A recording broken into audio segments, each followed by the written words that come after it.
What meant to go now to create the marker on open imbalance data.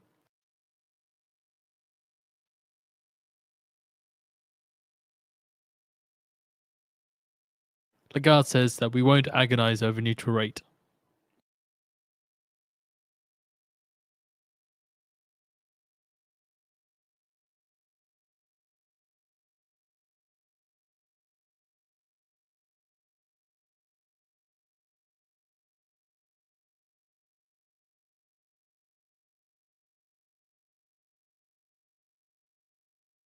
Lagarde says if we grow productivity through AI, that will impact natural rate of interest.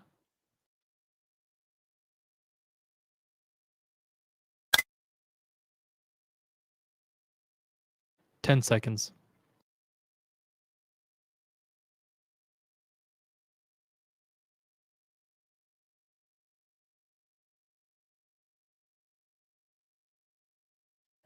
Market on open imbalance, S&P 500 buy side 166 million, Nasdaq 100 sell side 5.8 million, Dow 30 buy side 26.5 million, and maximum sell side 8.5 million.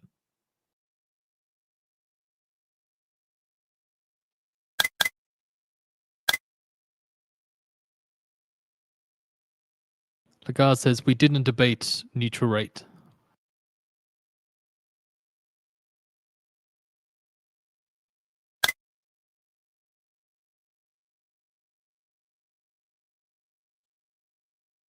Seeing US stocks extend gains, S&P 500 up 1%. Also, the Nasdaq up 1.44%.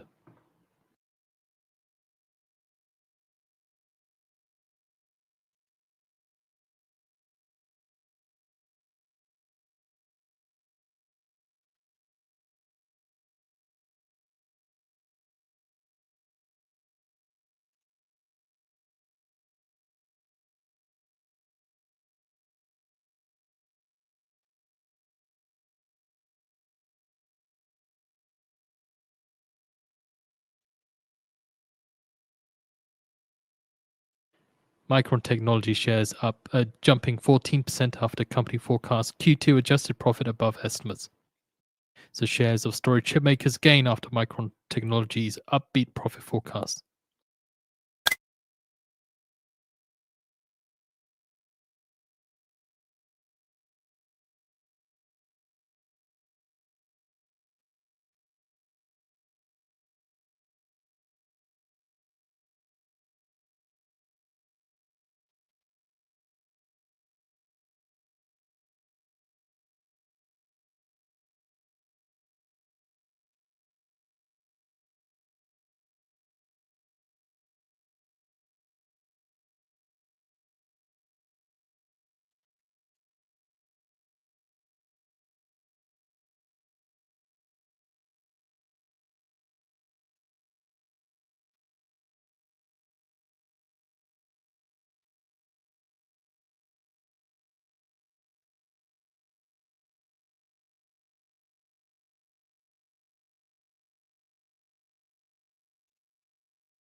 That concludes Lagarde's press conference.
Germany's Chancellor Merz intends to comply with Belgium's demand and make available assets held in Germany belonging to the Russian central bank to support Ukraine, according to Bild reporting, citing DPA.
Micron Technology shares on track for biggest percentage gain since April 9th, last up 15.2%.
Dun, dun, dun, dun.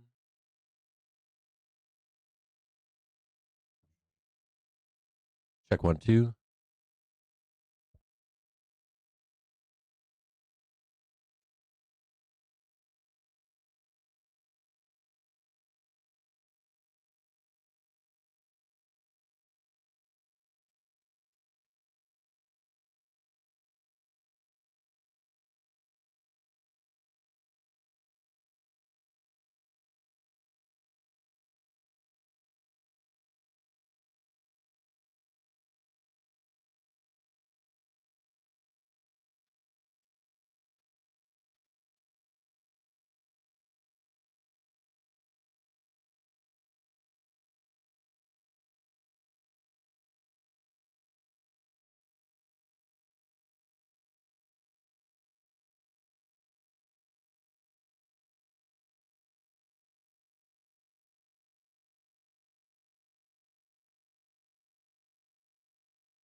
Check 1, 2. Mic check.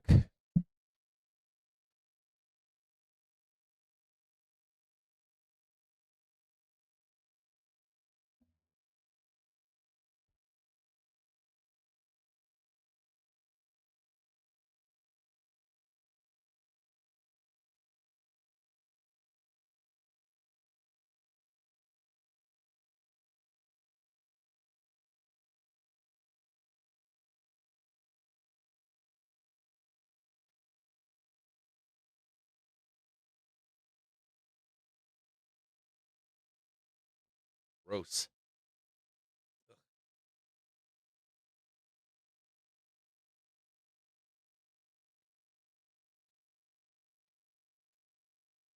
Rule number 1 about holidays: stay away from kids. Ugh.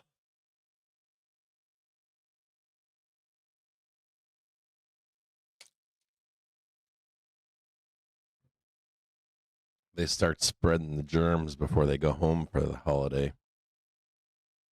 All the germs are freaking out because they're all going to be home.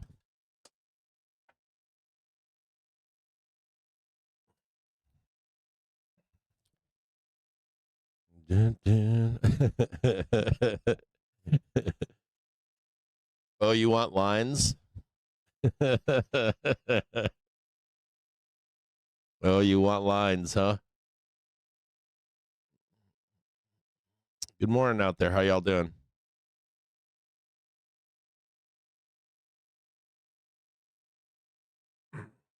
It's not that easy. It shouldn't be that easy. So, what do we talk about around here a lot? We talk about rules.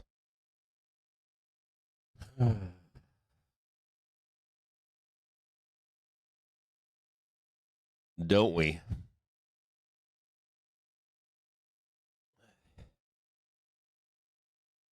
Just a quick second here. Get so excited. Everyone's probably going, is it Throw Up Thursday, Cap? I'm not so sure about that just yet. Not so sure about it just yet.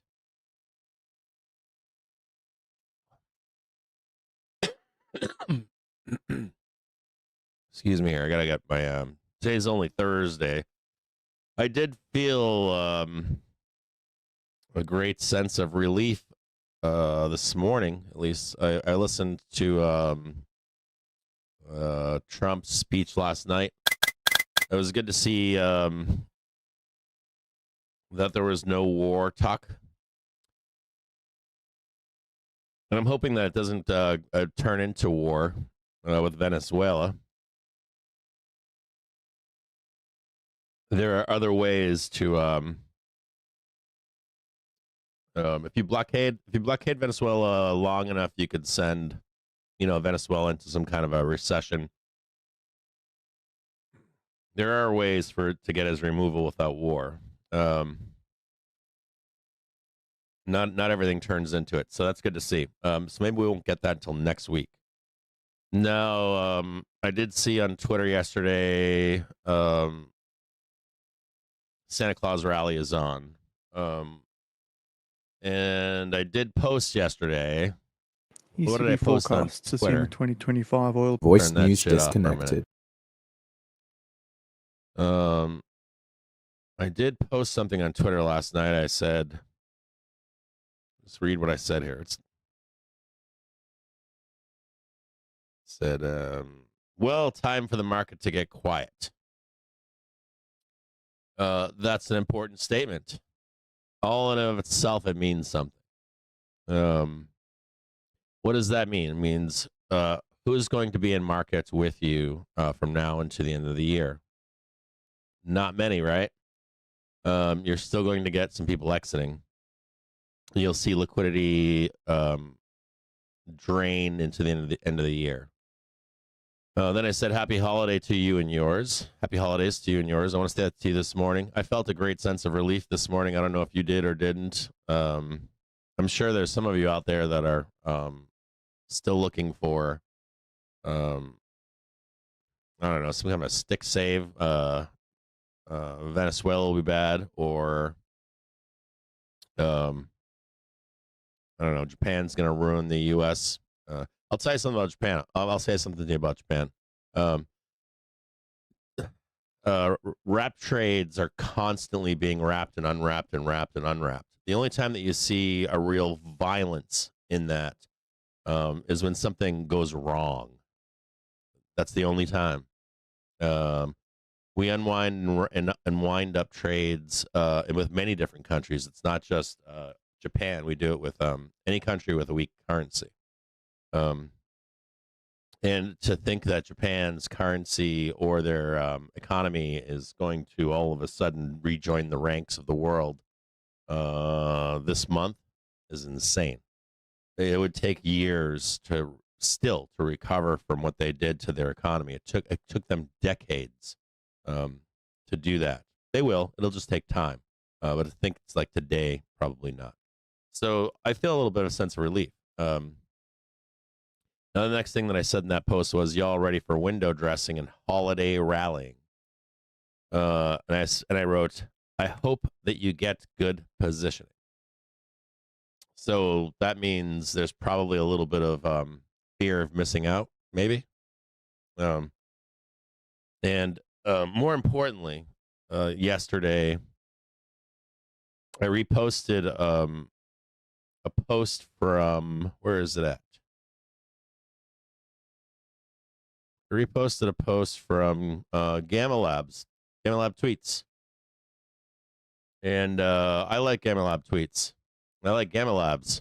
I like how clean he is. I like how he is very objective. And he stays away from narrative. And a big part of our discussion yesterday was about narrative, wasn't it? And this week was narrative. I want to read the post to you if I can. And I would say to you, if you have a chance to try to follow this guy out there, I use his service. I've got no connection with this guy. I've talked to him once, I think. Had a friendly chat, and I was too busy to follow up with doing anything with him. And I was thinking about him when we were having that conversation. I was like, I just like this guy. This was at least a year ago, maybe longer. And he made a post yesterday. And the post was Albert Edwards made a comment. He said, one clear observation from my 43 years in the industry is that when investors want to justify their own madness, they insist their decisions were based on a compelling investment narrative. They insist that it was based upon a compelling investment narrative. You know, this is going to happen and that's going to happen. And we've got this coming up and all this and that and all these other things. But in fact, all they are doing is chasing price momentum. a perfectly respectable and more often than not profitable investment strategy. Chasing momentum. That's what we do here. We trade momentum. We trade Momo. Some people call it Momo. We call it velocity, right? Velocity of price. I don't know if you know what the velocity of money is or velocity of price. Same kind of a thing. Are perfectly respectable and more often than not profitable. More often than not. More often than not. More often than not. A more often than not profitable investment strategy, but one which should carry zero narrative baggage. Zero narrative baggage. That you don't care about the story. You do not care about the narrative. You do not care about any of those things. You want to be aware of them. You want to be aware of where price is when those narratives are about to, come out. We've got this event coming, that event coming. What's the significance of it? Are we pricing it in now or later? Is it real or fake? Those are all good questions. Even just commenting on it's fine, but it's not a part of our investment decision making. But it's one which should carry zero narrative baggage. In such momentum-driven scenarios, when the positive price trend begins to crack, and that's when what we do, right? Any true momentum investor would simply sell as key technical chart points break. And the same is true in the inverse. You follow almost not fully, but you're almost a systematic trader. There's a little bit of I want to do this or I want to do that. I want to have some fun with this. And I think you're allowed to do that, but this is basically how we trade here. And I thought it was fascinating that he posted that yesterday on FinTwit because for a lot of us out there, what are we doing right now? Back testing what? The hourly trigger? Is that what we're doing? All right, we're following rules, right? Okay, so let's follow some rules here. I'm going to come over here. We're going to look for what? Throw up Thursday, maybe? Is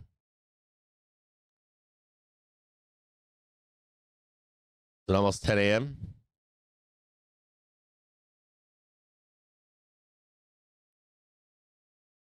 So the idea here is that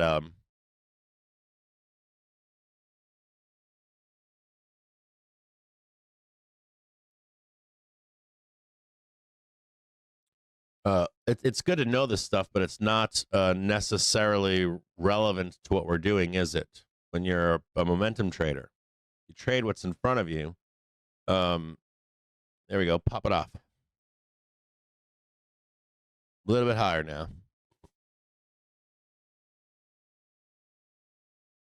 So beautiful. Look at it. So we've got 9:30 here, right?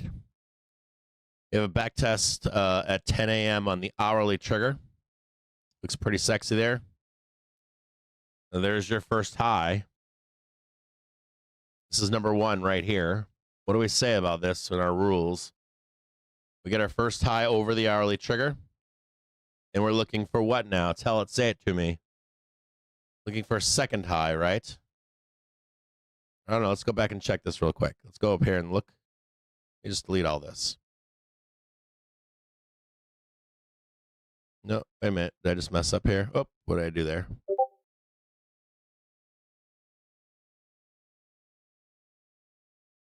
Put the pivots up.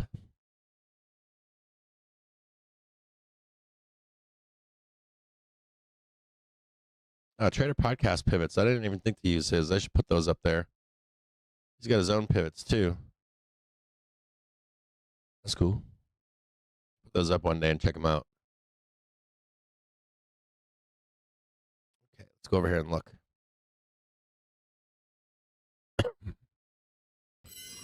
Excuse me, my throat's a little brutal this morning. Can I delete everything that's here? Yep, remove everything. Let's take a look here.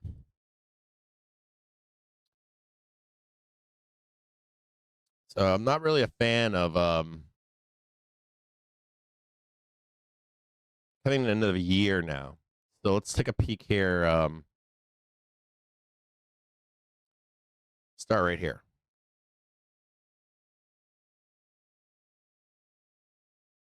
So we always talk about this moment right here. We always talk about things like what? Where are we right now at this moment? I think 2 days ago we talked about this, where I said to you if this was bought, and we came up here and made that first new high, and then that second new high, right? And that hourly trigger comes up. This is the safest place, right? It's kind of on that. It's kind of on that same. It's on that same vein of fear of missing out, right? I got to catch that side of the trade cap. I'm so angry right now because I didn't buy the bottom. I didn't time the bottom, and I missed this part of the trade and that part of the trade, and I should have just picked this right here, right? Now you can still trade this. But you are looking for two big things here. You're looking for this to beat this prior high right here, beat that prior high right there, and some relative safety up here. Now, I know you want to catch this, don't you? That is where safety is. I'll warn you that right now.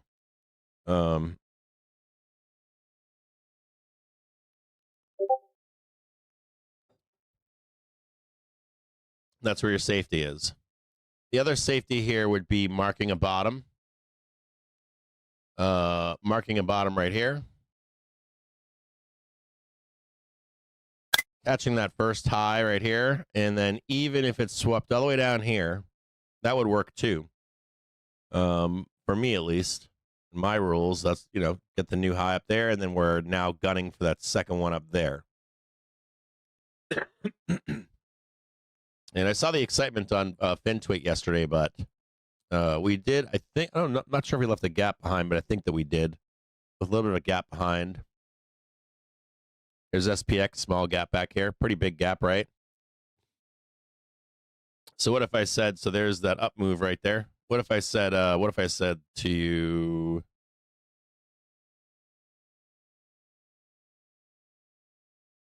that we could potentially sweep this down there, and then we're out of here. We did this down move right here. We did this up move right here, right? These are complete. That's complete. That's complete. What if I said to you, all of this might come back right here? Still haven't quite hit that top up there, but I'd like to see that. So, I want you to look at this closely here. Go back up here to the trigger. So you have not hit this new high. There's the prior high right here. And, we can either come down here and sweep this first. That'd be nasty, wouldn't it? Right down here. Then that one, then this one. Then this one. Maybe not that one, maybe just this one. That's 680 for QuapX. So there's still some danger in here, isn't there? We're not quite out of the woods yet. There's a lot of FOMO this morning, too.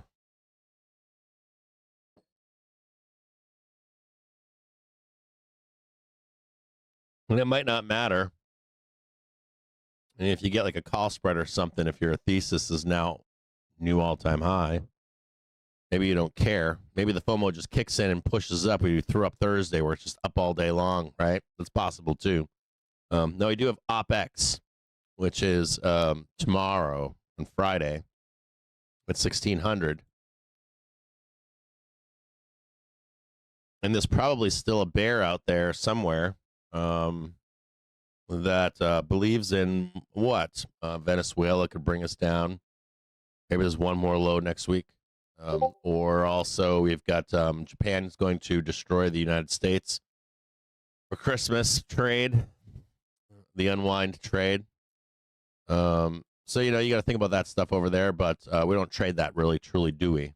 We know that we're not higher than this number, though, don't we? We know we haven't hit this one first. We know we haven't that one first. We know that FOMO is kicking in. And no one wants to wait for right where we are right now to be right around there, do they? This bigger trade higher, right? Like the impulse control isn't easy, is it? It looks like it's such an easy setup. Let's go back and look at a few candles here and just see where we are.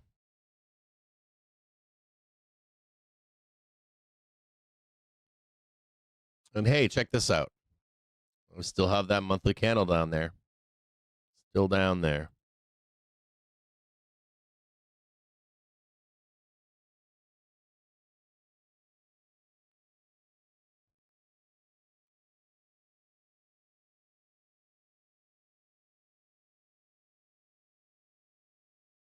Why isn't he just telling us to buy calls right now at this one moment? These are the moments where you're the calmest. In that tweet, I said positioning. I didn't say buy calls. That's yesterday. This is actually pretty good right here. This is the one I want to see.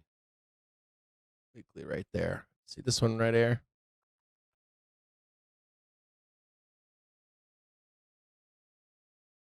This one right here.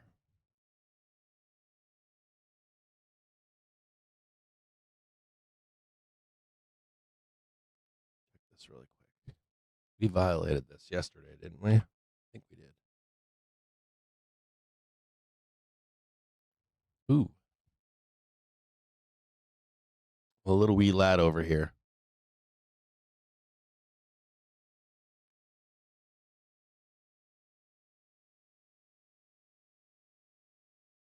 This one right here.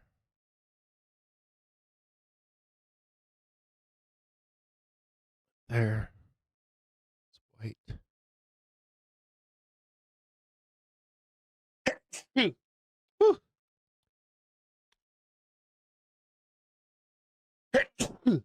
I think these kids are.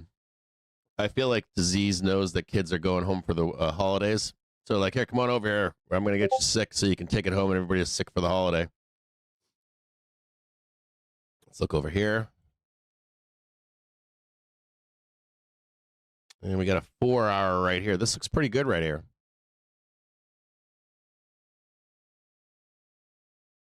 This looks pretty bullish to me.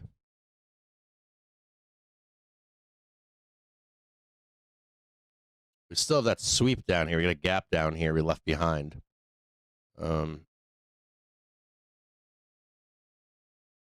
So let's take a look right here.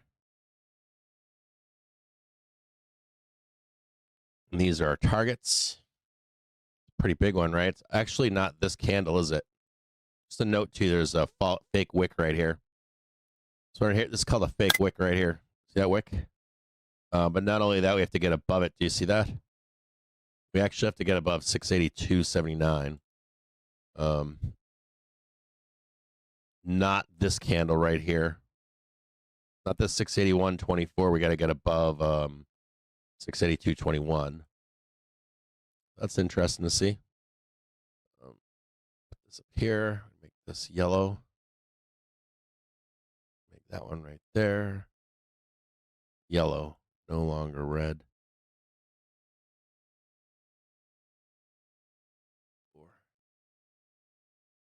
It's always that back candle. Go to 1.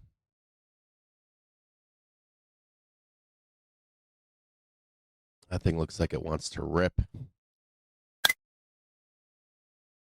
See, there's a little sneaky gap down there, a little 1 hour gap down here.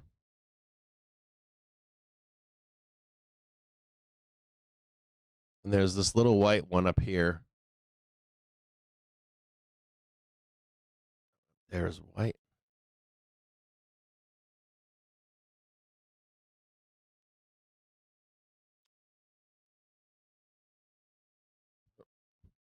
There. I'd like to see that one, but then I would like to see this one down here, believe it or not, where we go up to there, right there.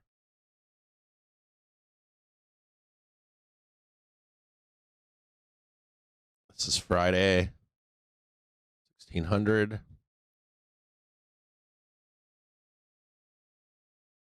Right in there. And we got QuapX about there. Thursday, Friday, Thursday, close. Oof, that'd be brutal, wouldn't it? 1600. Up, down, and then up.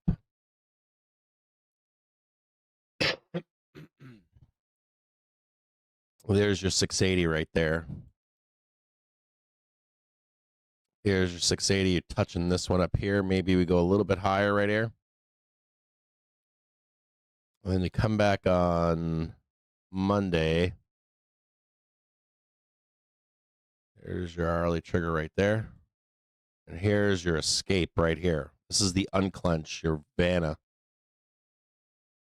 Right in there somewhere. So there's, you finally take that one out right there. And then that one right there is your second number 2 to the big boy up into Christmas. That's what I think it is. Something like this right here. Now you might be thinking to yourself, Cap, it's throw up Thursday. What about throw up Thursday? So what if we roll all the way down here? 672. And 680 would be the OpEx pin. So let me ask you that question. Do you think that any potential of that happening or no?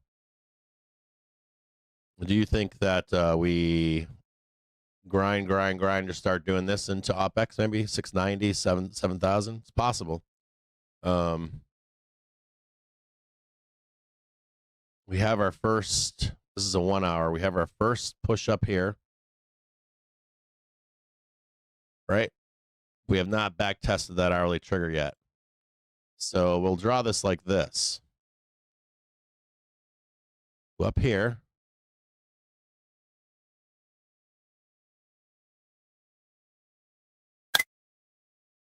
We'll draw this one down. Right to that hour right there. We'll just draw it down here like this.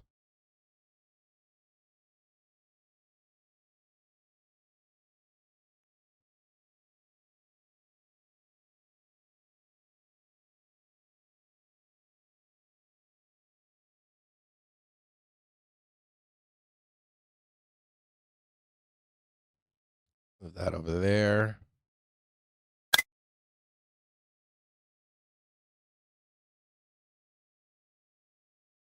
And we're going to remember this one right here.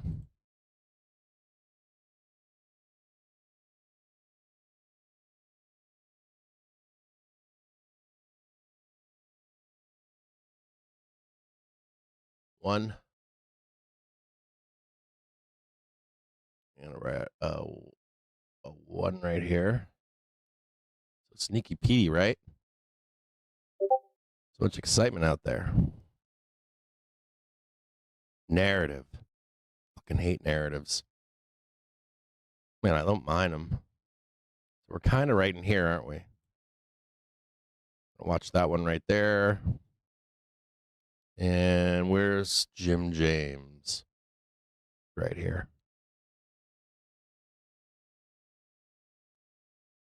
And last night in the Discord, I said, tomorrow morning,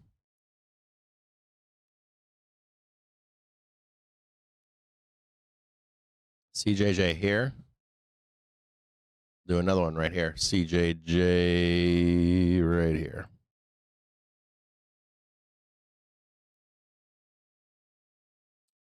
So this is where I'm going to check here and here.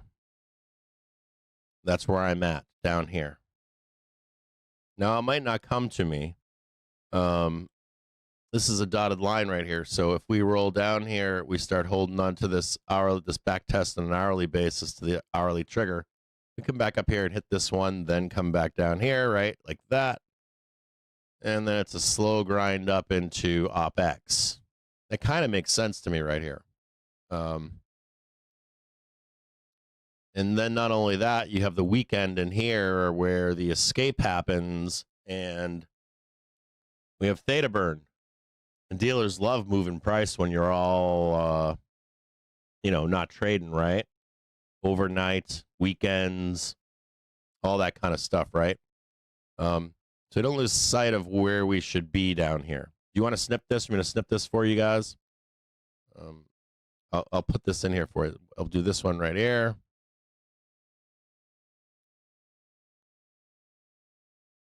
Looking for a back test, maybe to fill this in right here. And I'm looking for this sweep. So here, I'll just post this for you. This is what I think here. Remember, we still haven't tagged this one up here, the 679.45. So we can do it just like this. Watch this closely. Up, down, up there, hit it, then back down. Ting, ting, ting.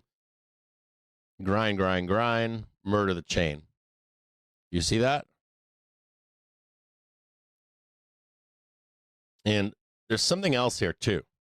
Give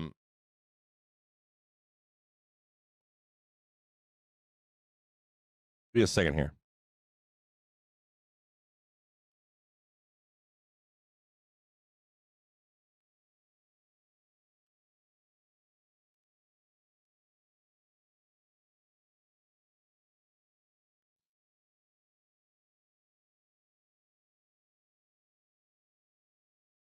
We also have a B of J rate decision in here.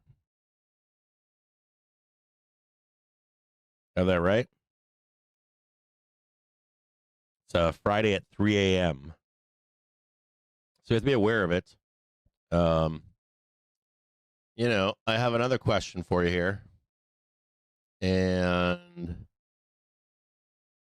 what if we plunged down here for that rate decision, but it doesn't work itself out to unwinding the entire trade? It's just weakness based around, you get your weakness in, I think I've got it here as the meeting dates are December 18th through 19th. Decision release expected Friday the 19th at around 3 a.m. Did that already happen or no? GMT. I don't know when the fuck time that is, but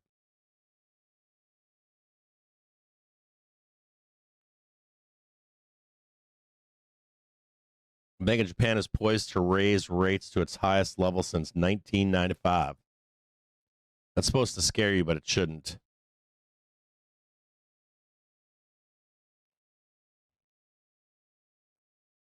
take a peek here and look at it.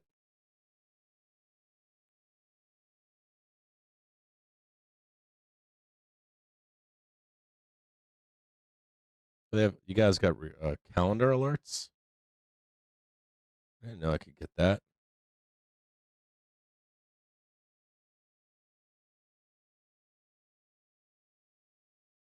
I put Japan in here. I'm too tired to look that up anymore. Save. B of J. Rate decision is tonight at 10 p.m.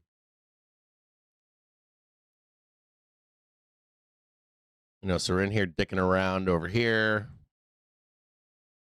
Right? And then we're down here all of a sudden, 10 p.m. tonight. Plunge. And then up again, right? There's your unwind.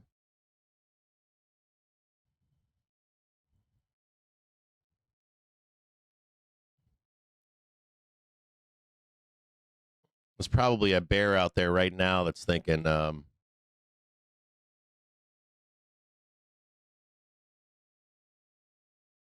probably a bear out there somewhere that's like,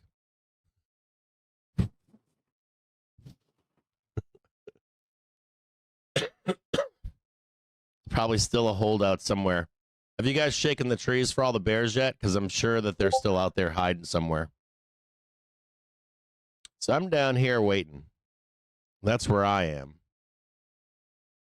And I'm probably going to check over here, and I'm probably going to check on a back test over here in the hourly trigger on an hourly basis. We had a little bit here. We had a little bit of a up, down. That's number one. That's pretty good right there. Something like this, and then fade down here. Believe it or not. B of J.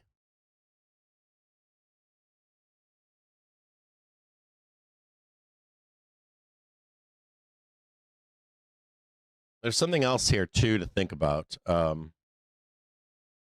think 1989. 1989. It took us until the following week, but Christmas is early this year, so I don't know if this gets started like Friday. There's Friday right here.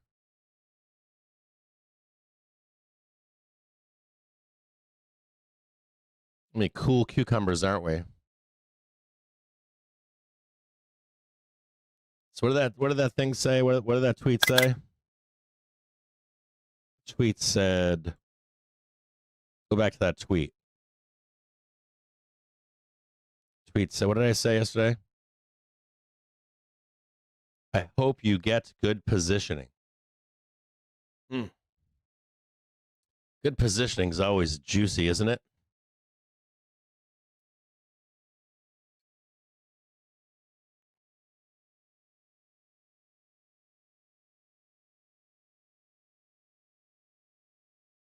Go look at the trigger screen now on a 30-minute basis and just take a look at this.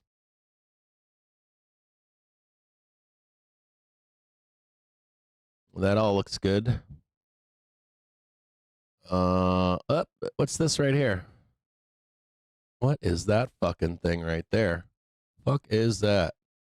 A little negativity here. You see that? Little bit of negativity.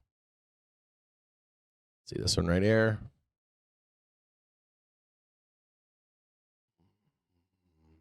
A little bit of negativity right here too. See it? There's that little fucker right there. You see that little thing right there? Right down there.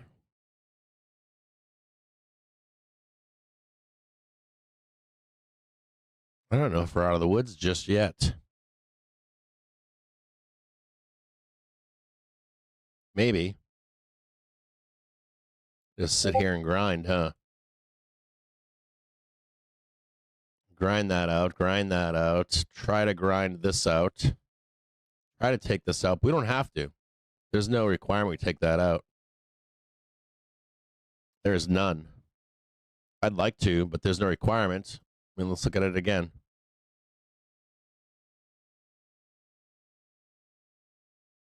I mean, this will suffice, right?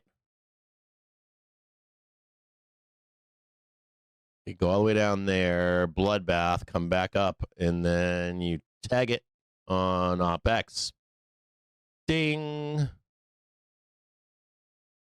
Crank it and move. This is your first sign that we're going to break out. There's your second sign we're going to break out. There's the unclench. There's the gamma or the Vanna and all that other shit. So we got to watch out for this down here, don't we? So I'm not ready to buy calls yet. Are you?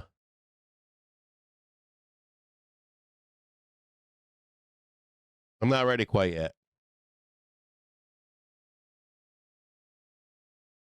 I don't think it falls. I'm talking about money here. I'm not talking about Trump letting anything fall. Dealers don't give a fuck about that stuff, in my view. It's all about positioning.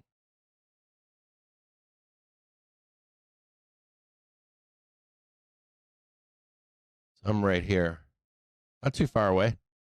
Look at that little gap down here. A little bit of gap down here.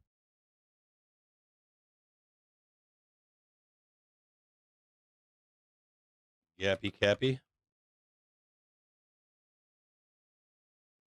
Right down there. Yeah, I don't think we're coming back for any of this right here. I don't know. 4 a.m., 5 a.m. I don't know.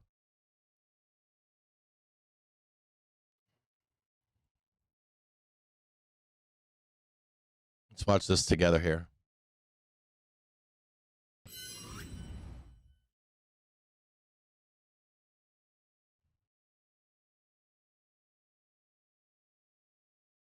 Hourly trigger. Oh, there is going to be a cross there. You see this? This is actually very bullish right here. See this FR trigger is about to cross the hourly trigger right here. Could still explode higher. So I think I've got this right. Trade 679.44. And then maybe pull back and clear all this crap out over here.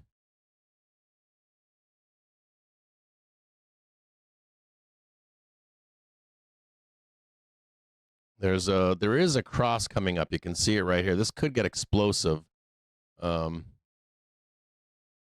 I would think it would still come back down. I'm probably lower though. Let's look at some calls for the end of the year now. Put up some let's throw up Thursday. Trigger pivots.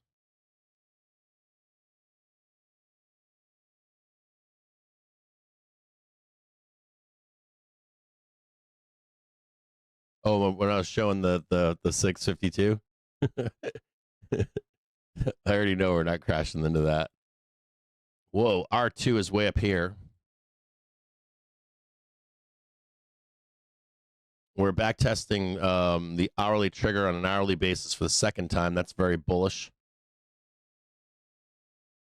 We got some targets up here. PT1.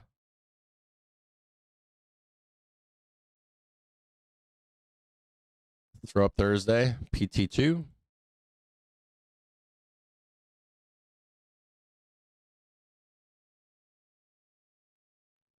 And we're going to put some times on here. 10 a.m. buyers, finally. First day I've seen buyers.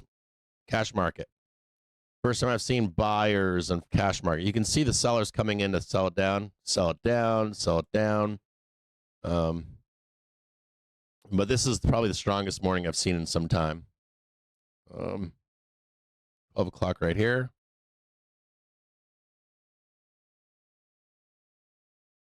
It's 11:30. 10:30. What do we say? Give it to like 1:30 or so. 11 a.m. 12.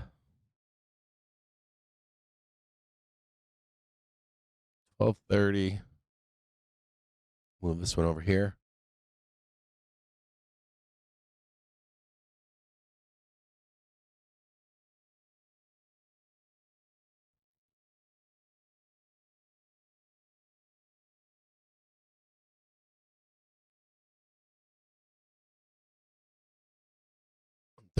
We'll give this, see this up line right here?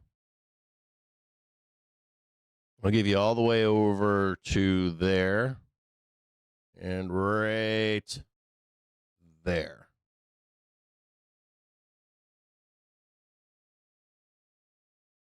Plenty of plunge protection team over there. Excuse me. About there.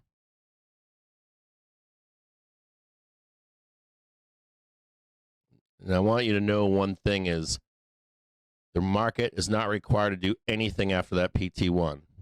Doesn't have to do a thing, nothing. What we'll do is we'll leave this drop over here for the B of J doom.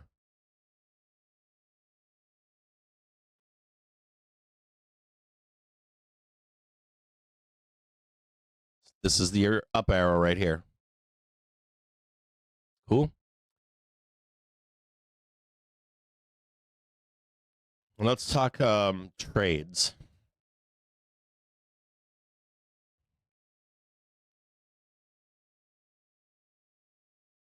If you don't think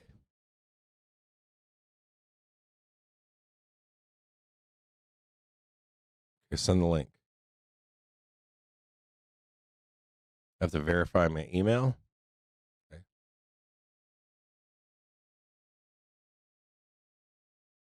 Okay, I verified my email.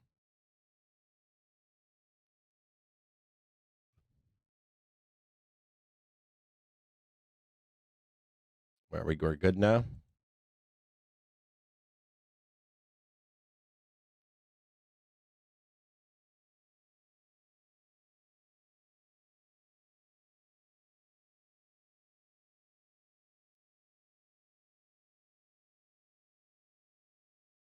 Long call.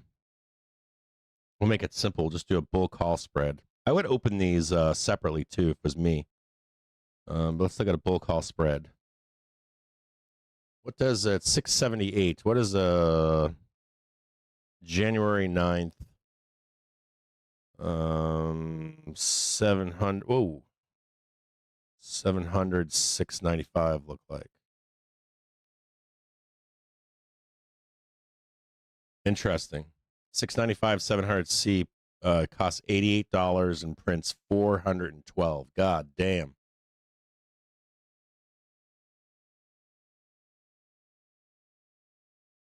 Ooh, that starts printing like a hot sauce in here.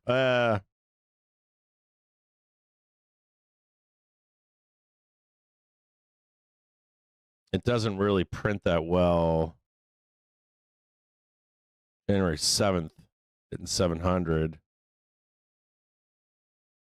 No, you're not going to do that. You're not going to, that's not going to work. January 9th. I think I have to bring it back down to 690. 695. That prints pretty nicely. It's a beautiful thing right there.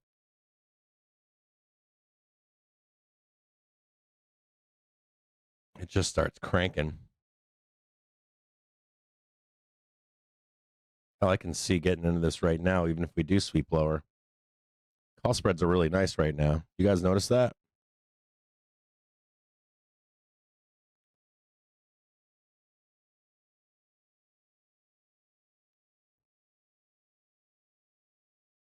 It starts ramping.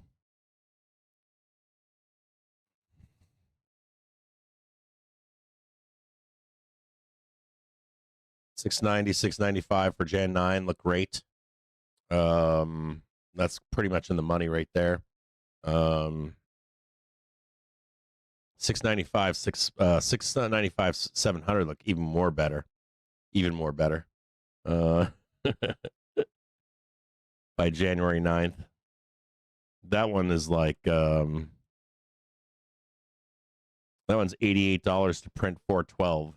Whew.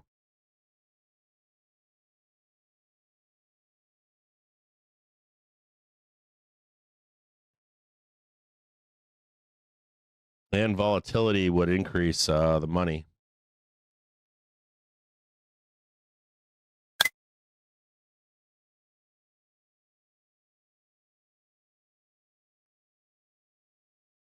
No, it's not too late for a Santa play. You could probably get into a Santa play right now and not even care if we roll down. You could buy right here. It ain't going to matter.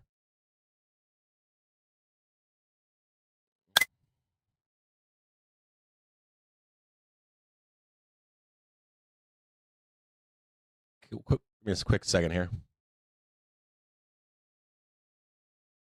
696, 700. We should hit that 700 and then drop down to like 676. Go back and look at this again.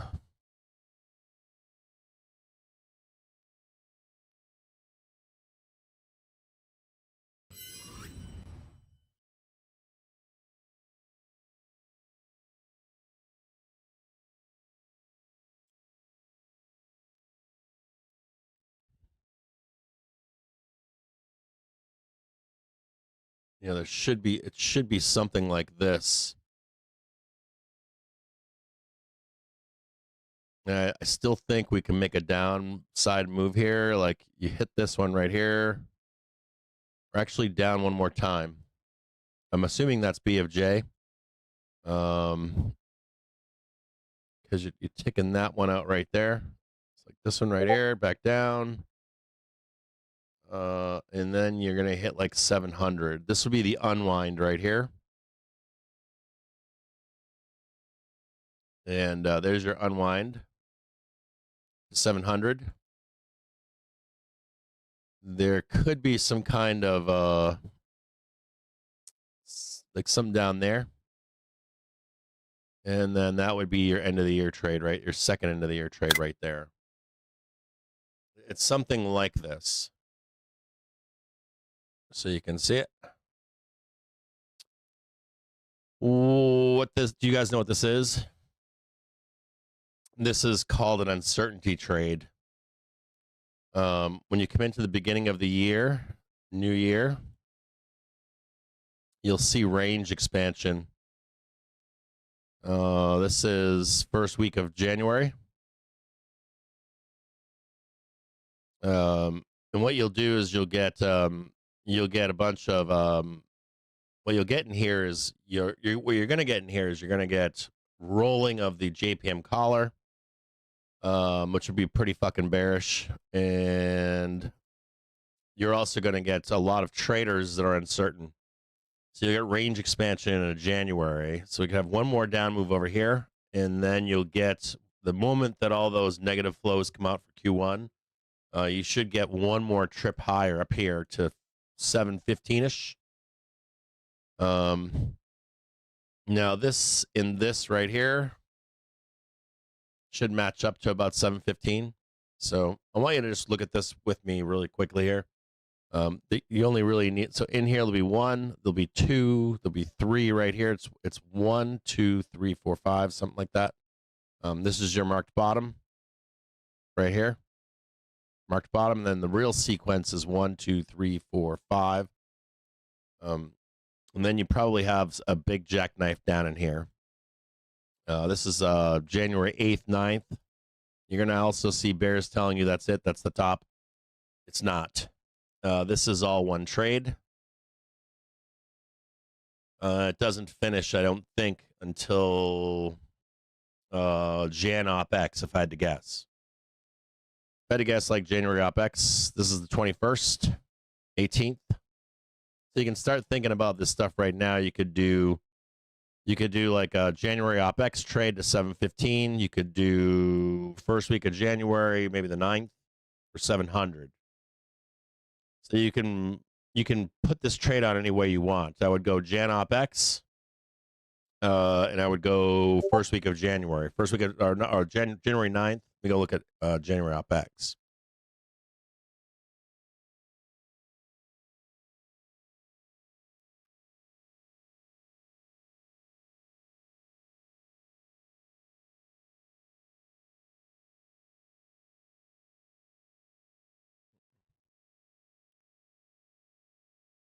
So January 16th.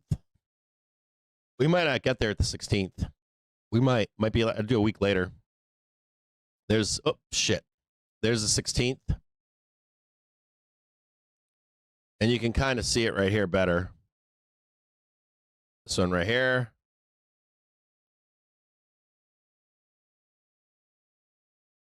So it looks something like get the new high, right? Sweep this low down, come up for the 31st. There's your 700. Come back on the 5th. And they just sell this fucker down. They roll the contract, right? It's all blood and all that kind of shit. And then maybe you're jackknifing down here, like the 8th, and then wham, back up again. Now, this doesn't necessarily have to go this low, but that's 665, 660. It could go down here and then back up, whatever these negative flows are first week. And then there's like 705 to 715 And I'm going to assume that there's a bunch of contracts out there that need to unwind too. You get that Vanna rally on all those. Remember, you guys remember those 720s? There were a bunch of 700s and 720s expiring in January, December and January. This is way back in September. Oh no, it was October.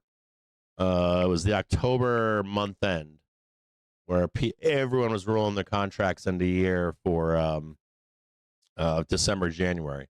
Those contracts were 700 and 720, I believe. We won't hit the 720 in my view. We'll hit like the 715-ish if we can. Sometime in January, we should. So you could just take the first leg of the trade if you wanted. You could take the first leg, and you could do it right here. You don't need to catch this down motion right here. You could put this thing on. Let's watch this again. Put this back up for you.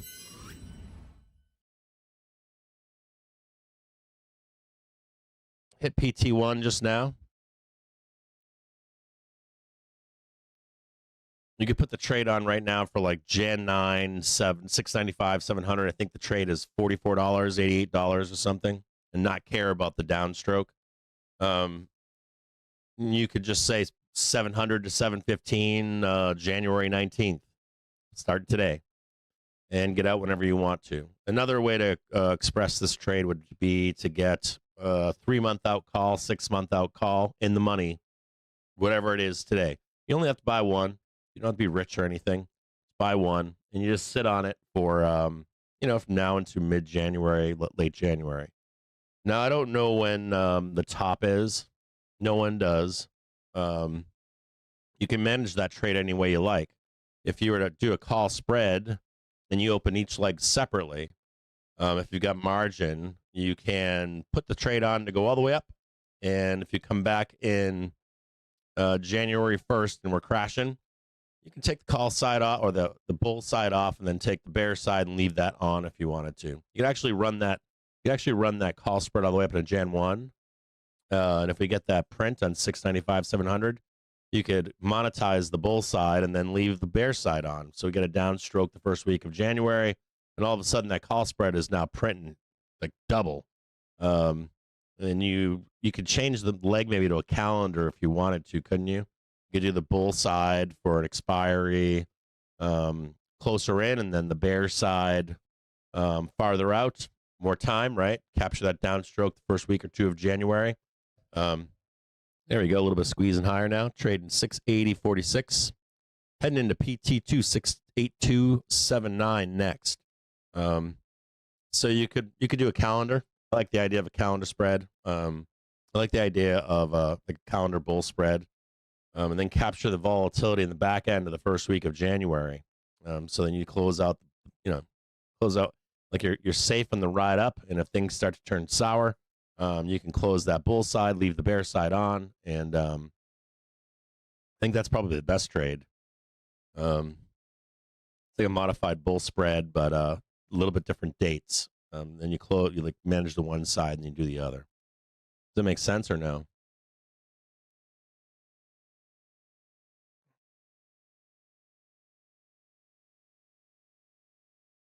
Oh, I love it, Bork. Bork is a fucking stud.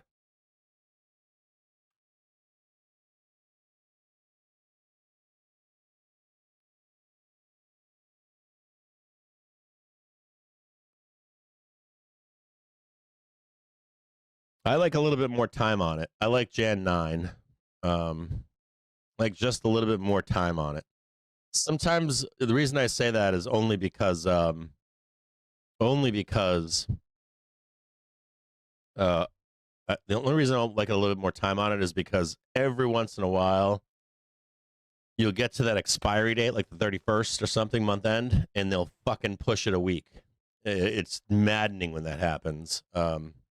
Maddening. You ever notice, have any of you out there ever had like a call or a put, and that shit doesn't print until the day after it expires, and everybody's in the same trade? And it's not going to get a day. It's like 3 to 5 days later. So put a little bit of buffer on it. But Bork, that thing is fucking awesome. That's one of our new tools, right? Spot call spread ideas based on trade the trigger gamma analysis. Woo! Woo! You're getting me all hot and bothered, Bork.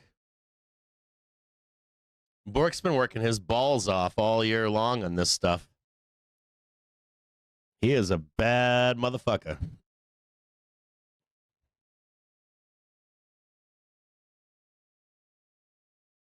We can't read.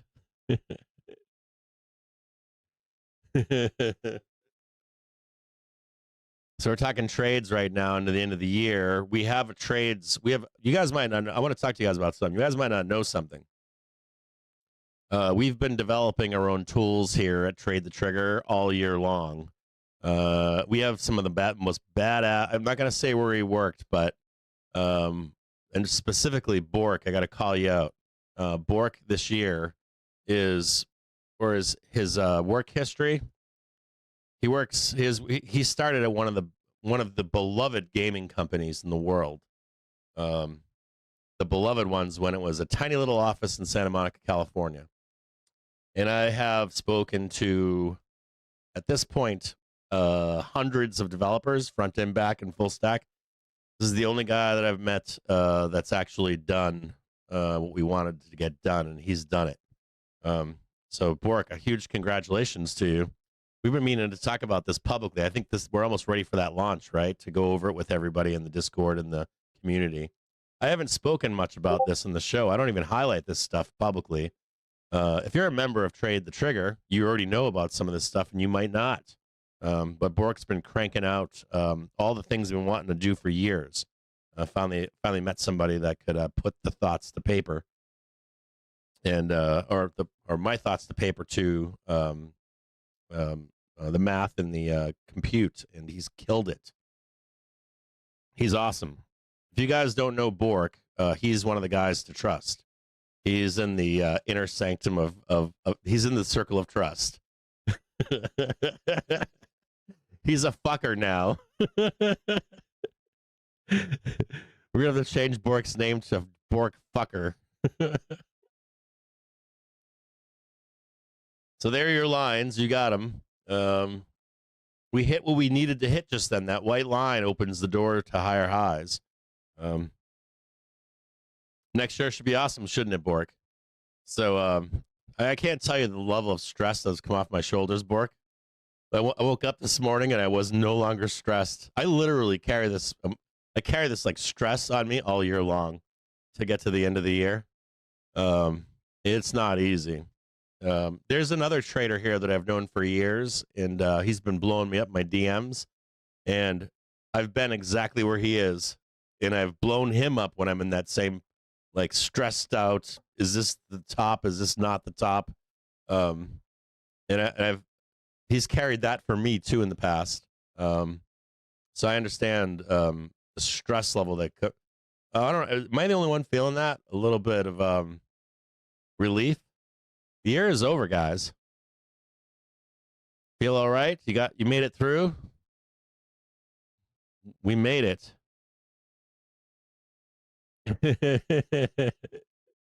Yeah, I blew him. I've blown him a few times. I try to give a handy every once in a while to Bork. Behind closed doors, of course. And a lot has happened this year, too, right? A lot has happened with you guys. People have had loss this year and gain this year and fear this year.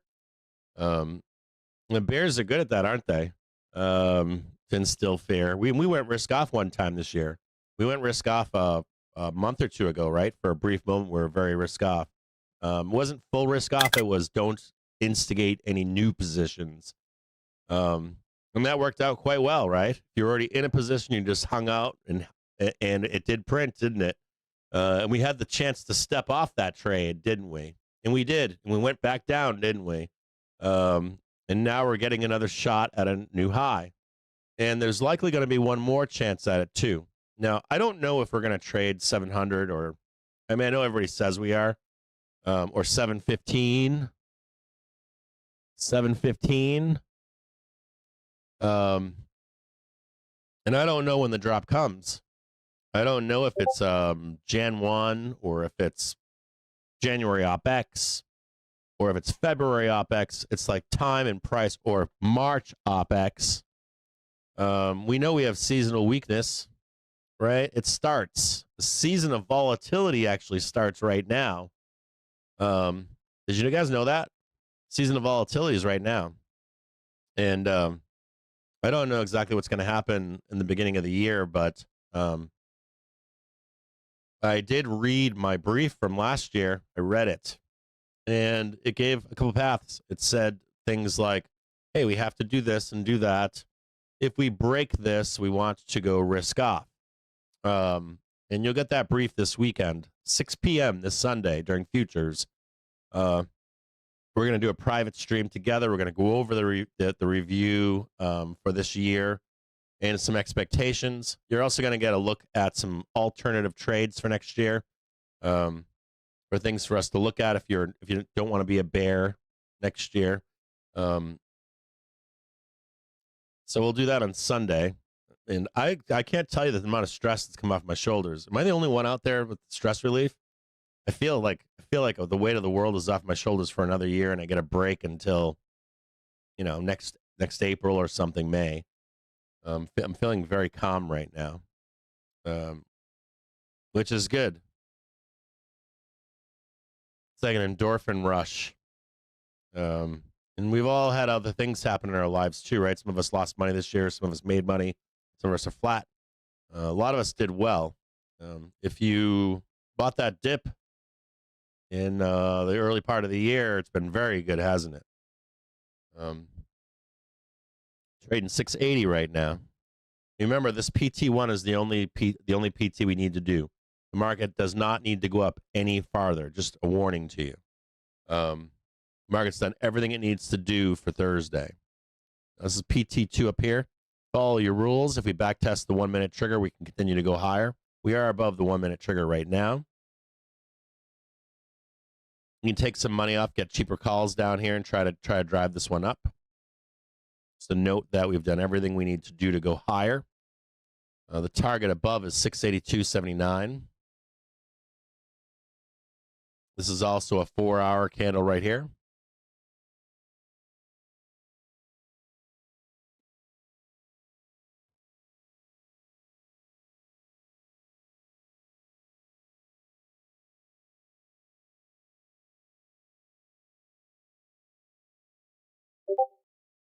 A lot's happened this year, right, Og? We met up this year, didn't we? Did we meet up this spring? I thought we met up this spring. I want to say thank you to the community for being here through this year with us, watching the show, being members, active members, helping each other out. I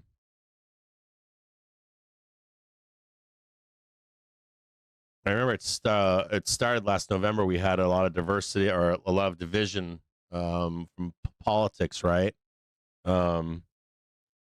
Wasn't it easy? It was a challenge for all of us, I think, whether you're MAGA or not MAGA or whatever. We actually we don't play that stuff anymore on the show. Even if it's moves the market, we just listen to the squawker now. What else happened this year? We had a big downside move in springtime, and then I stepped off the market. Like invested in the markets, and when we recovered, I bought the bottom. I bought the bottom swoop, and then I bought there, and then as soon as we went back up to I think it was the 90s or something like that, I stepped off the market, like full investment in the market. I stepped off, and I stopped taking assignments this year on zero dates and stuff like that, and limited my exposure. I still bought a bunch of shit along the way, but matter of fact, I got to check something.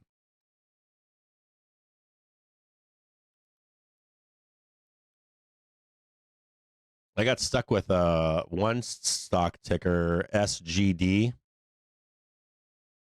I have some losses. I haven't realized them yet, but I own some stock that looks like shit. Actually, it's pretty good. I've done a ton of DCA and this stuff. I've got some losses this year. I knowingly, it's weird. My big losses right now are the ones where I knew I would lose. I bought some shitcos that I was like, they're getting hammered down to zero.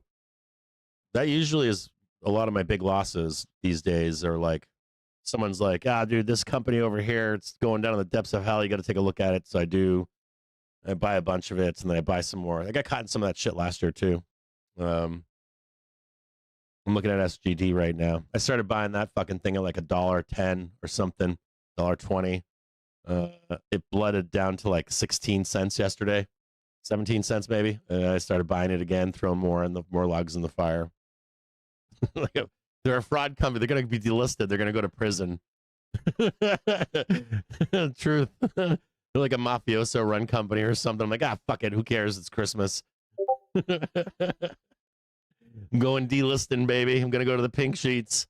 I could probably own this fucking company if I wanted to. I'm being serious. No. You heard me earlier this week. I mentioned something to you guys. We had a CPI report this morning that did not show hot inflation, and it shouldn't. It should take time for that inflation to ramp. You can see the same effect in COVID. Trump was the original president. He started the printing presses, right? And then I remember when Biden became president, everyone was wondering, will Biden continue the printing presses? And he did. So he did more printing, and that inflation took time to create a trend. And we're starting the printing presses again to some extent. You shouldn't see the impact of that for 3 to 6 months at the least. And what does that do? It pushes us past, it starts to push us into the midterm elections next year. And some of that should be offset by tariffs, and just enough. So I don't think we'll see like the pain from the inflation. We'll see like probably see the volatility from it next year. But you probably won't see the effects of it for a time thereafter. It'll take time for that shit to hit the tape. Whenever you do like a trend change, you have squiggles. So you get say you got a trend like this. This is over the course of a year, 3 years, 5 years, doesn't matter. And then like you get these monthly squiggles. And you might get stuff like this. And then even in here, you get weekly squiggles, right? Oh my God, inflation's coming down. Oh my God, inflation's coming back up. So you really want to pay more attention to not the week to week or the month to month.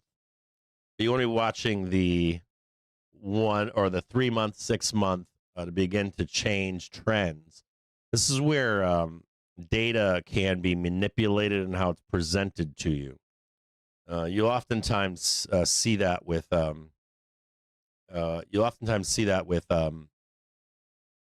telling a narrative.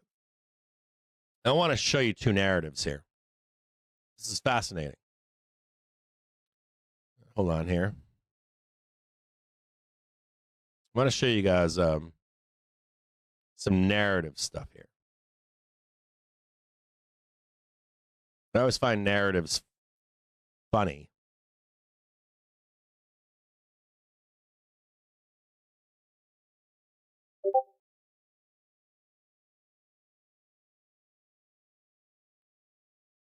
And how they're presented to us.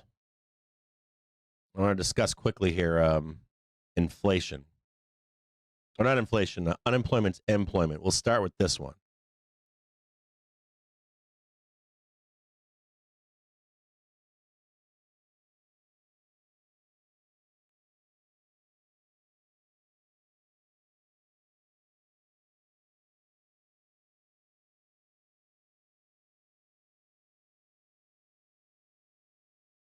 And the same thing here applies to an extent with inflation, when you'll see it.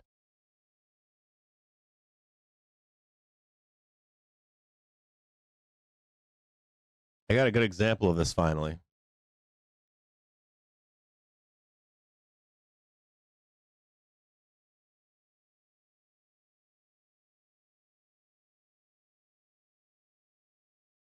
How data is presented to us.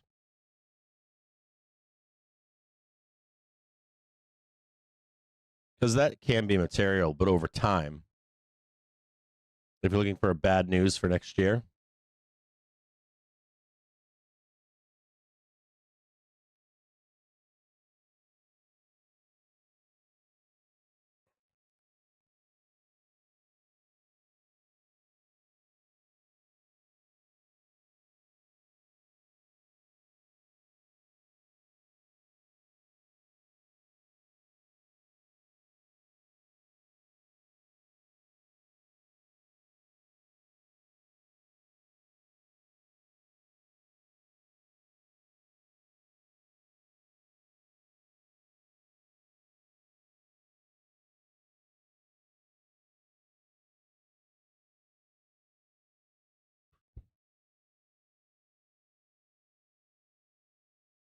hold on here.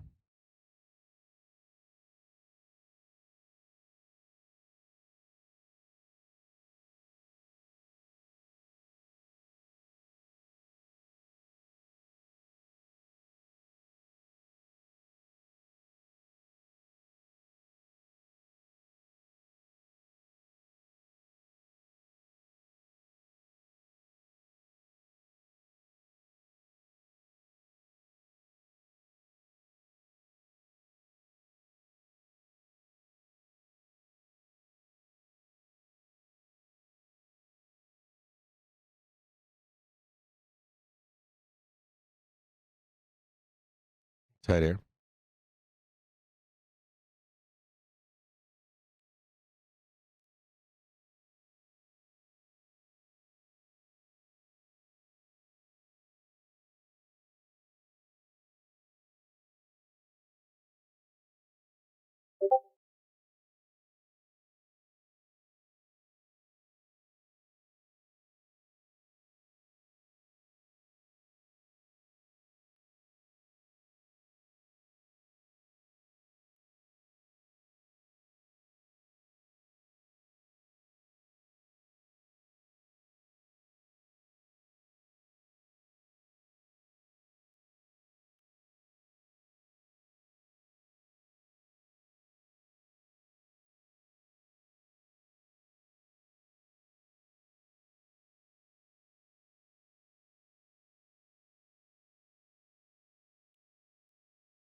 And I want you to, in particular, look at how data is presented in this.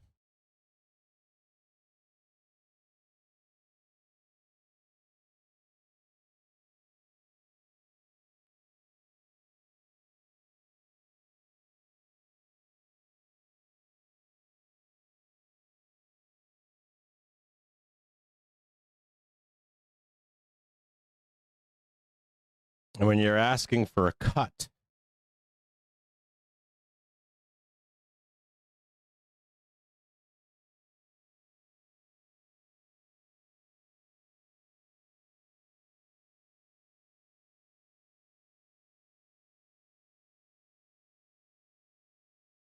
if you have some time, I want you to, these are two vastly differing viewpoints on employment, unemployment, and jobs. Oh, wait a minute. Yep, the number one is the attachment. And I want you to look at the,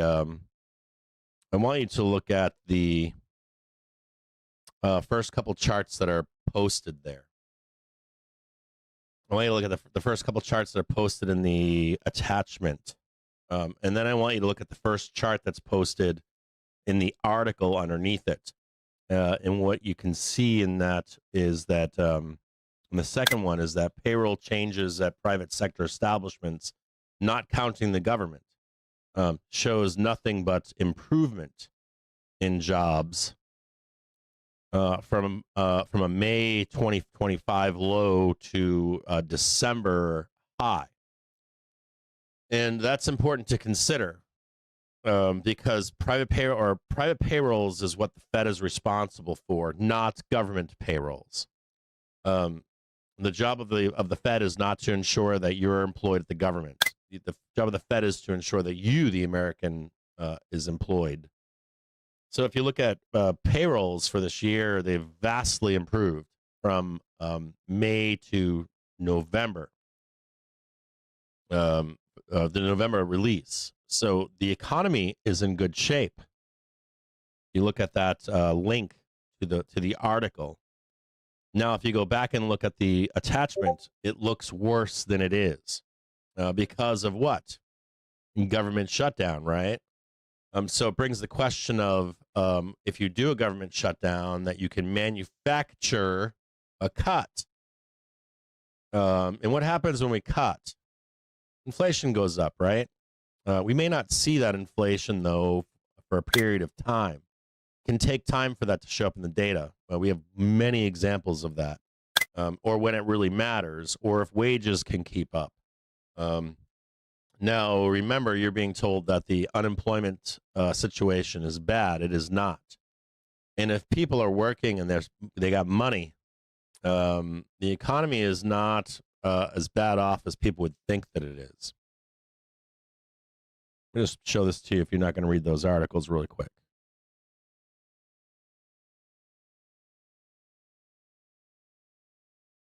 This is the actual data.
Looks horrible, doesn't it?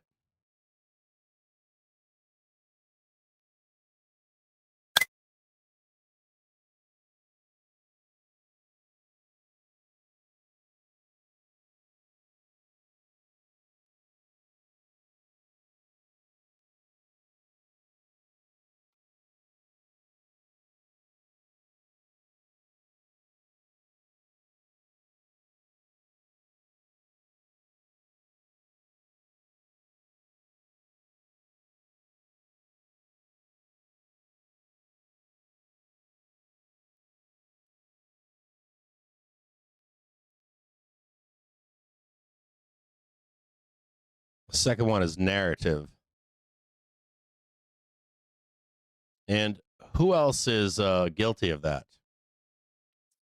Jerome Powell is guilty of that as well.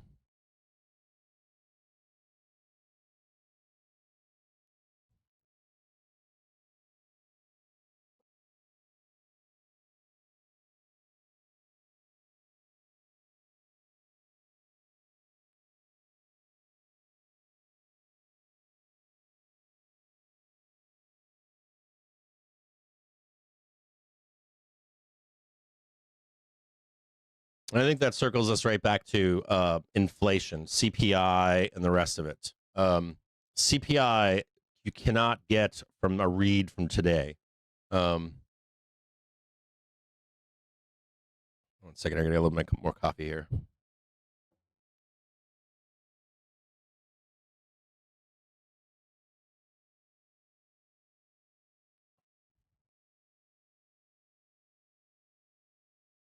Yeah, I've got us going up here. You're going to follow the line? Right there. Is that better, maybe? Does that help you guys? Here, I'll just highlight it in big fucking arrow. Does that work?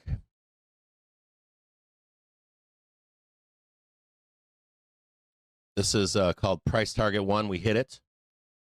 This is called price target 2. We hit it, or we haven't hit it yet, but we're about to.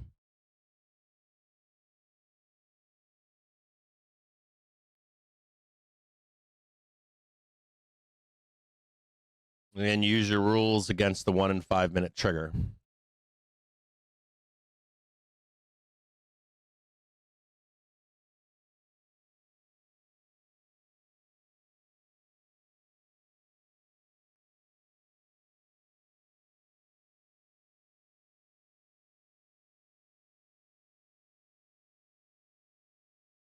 Here, I'll make it bigger for you. Ready? You can snap that if you want. What are you watching this on, your phone? There you go. Oh.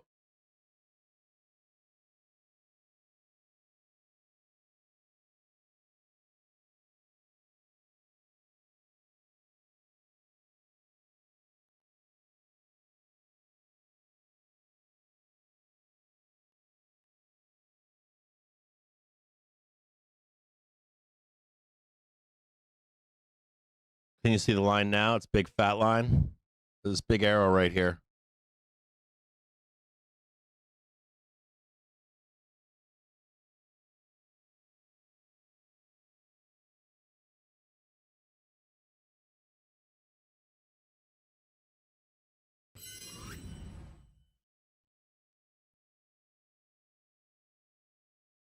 Volatility blowing off right now, right?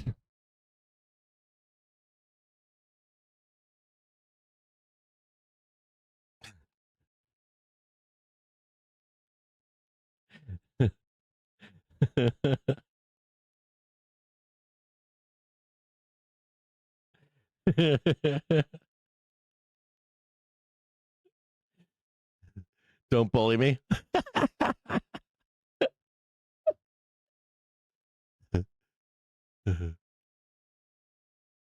There is a PT3 if you want it.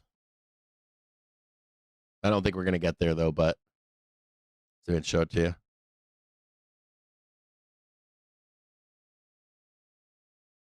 There's a PT3 right here.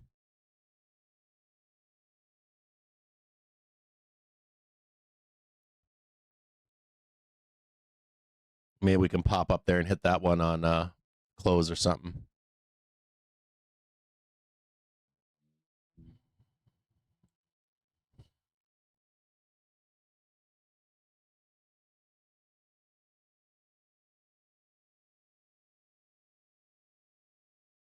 Yeah, you guys want to see that? I think I'll post it for you.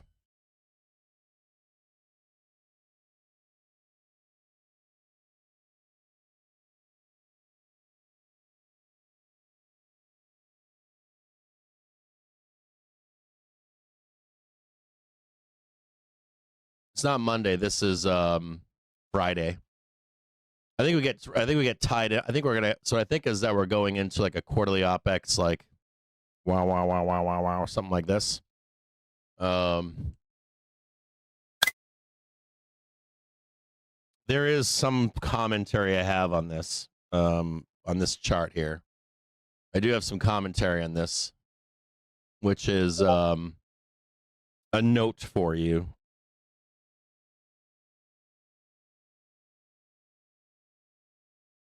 Hold on here. There is one thing I cannot predict here, which is this is for all of you out there. I'm going to give you this warning for tomorrow. Listen to this closely here, okay?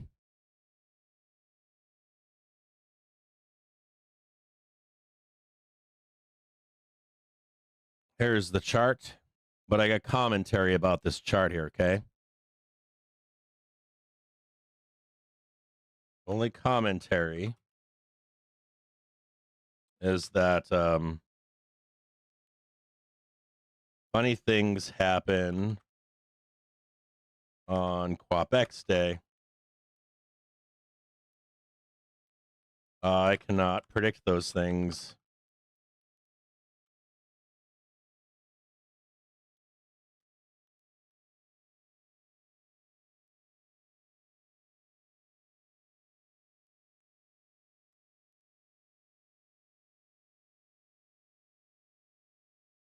Now, I do want to tell you something. If you're off sometimes on quarterly OpExes in particular, and month end to some extent, but I do want to let you know that funny, weird things can happen.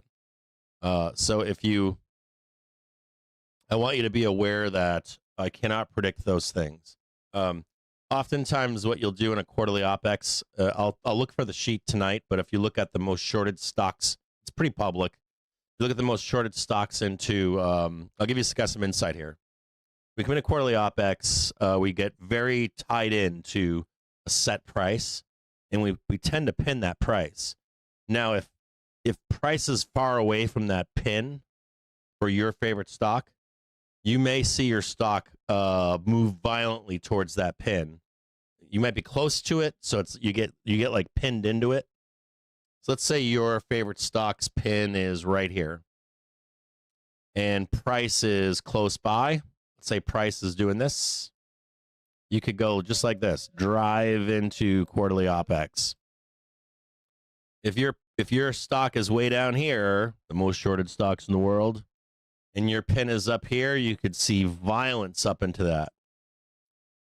If your stock is trading way up here today, let's say, and your pin is lower, and there's nothing you're going to be able to do about it. This is tomorrow.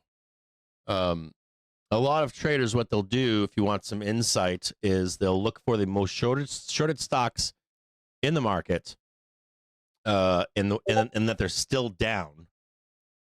And what they'll do is they'll create a heat map in the morning, like tomorrow morning before the open. You can even do it tonight. You can actually do it to close today. If you look at the most shorted stocks, in the most shorted stocks that are like or have liquidity, like look for the trading volume on it and stuff. If your stock is down in the shitter, you'll oftentimes see into quarterly OpEx a giant fucking swing high into a much higher price. The way to trade that is on today, Thursday close. You should do like the top 5 or 10 and create a little heat map or a little like index for yourself on TradingView. And if you see like volumes start coming in to buy it all back, and then you wake up in the morning tomorrow morning, let's say at 4 a.m., not options, buy the stock, and you start seeing it ramp. It'll ramp all day long into tomorrow, into the close. You could buy some options too, and you can easily identify which ones usually are going to start moving hard and fast tomorrow. Now, tomorrow's pin for SPY, I don't know where it is. I'm thinking it's 80. And do you know why I'm thinking that? Not because of the quarter, but because of the year. I think compounding of trades that started last year that are still out there. Binky comes to mind. Binky is famous for this. Fucking Binky will go out there and trade something that's a year out. A lot of guys do. They trade spreads. They trade just naked options. Well, I guess how you put, but you know, I don't know why we can't say naked calls, but I mean I do know why. But you know, like owning a call or a put for a long period of time to synthetically own the market. Year 2, 3 years out. So when we come into this end of the year quarterly OpEx, it tends to have trades not just from the quarter, but from the half year and the year. Another note on that too is on these lows right now, there are market participants, money market people, right? There are money market people, banks, retail. They're not looking at right now for a print. They're looking to get long for a print from now. Like you and I here this morning are talking about a print for Jan 1.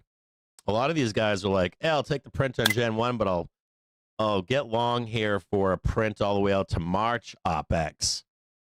So they're planning in like November, October, September, October, December lows. To get long into, watch out here. You see this bar coming up here? Be careful here.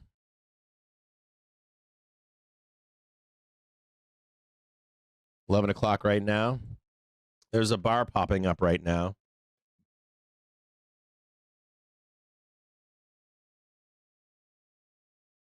It's 11:16. We've got a 4-week bill auction, an 8-week bill auction at 11:30, and then 15-year auction at 12, and a 30-year mortgage rate at 12.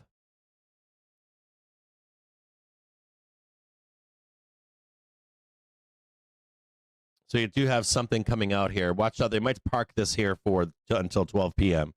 Just be aware of a parking action here.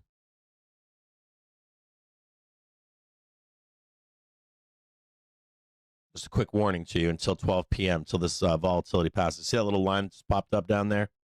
See that thing right there? Right in there. Just note that it's there, okay? Doesn't mean we're not going to continue up. Just note that it's just like peaking down there. Now you've got a lot of stuff expiring today. You've got quarterly expectations, but then you've got might have some drag from the rest of the year. Is my point into this OPEX. And if you think back to November of last year, placing trades maybe for 2 years out to print this December. There could be a little bit of drag to like 680. 680 was the safe bet for the end of this year. Not 700, not 720. Like the safe bet was 680. So I think it's 680. And we're trading it right now. Where are we at? 680. Now we can go above 680, back down 680, underneath 680, and kind of get wrangled in here. And we're trading right now 680.33. That's where I think it is. Now, Vanna rallies, like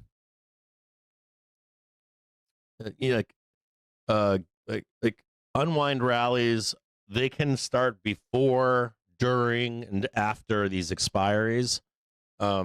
There's no one out there that can tell you when it can start. They're going to give you a window. It could start the day before. It could start the day after.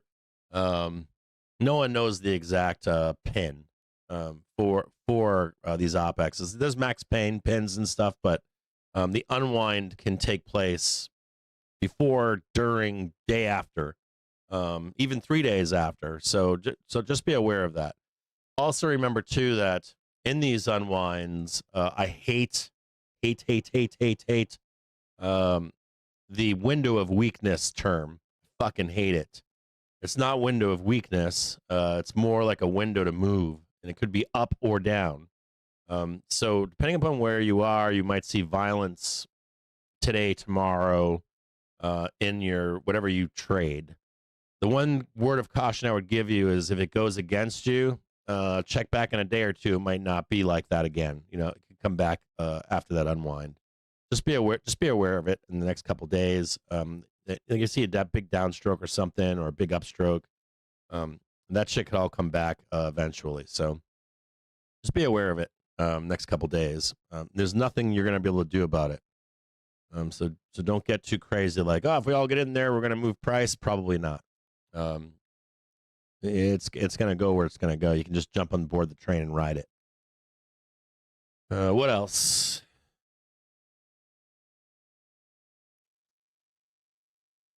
Check a few things here for Canada's you. PM Carney says a steel deal is still on the table as far as Canada is concerned.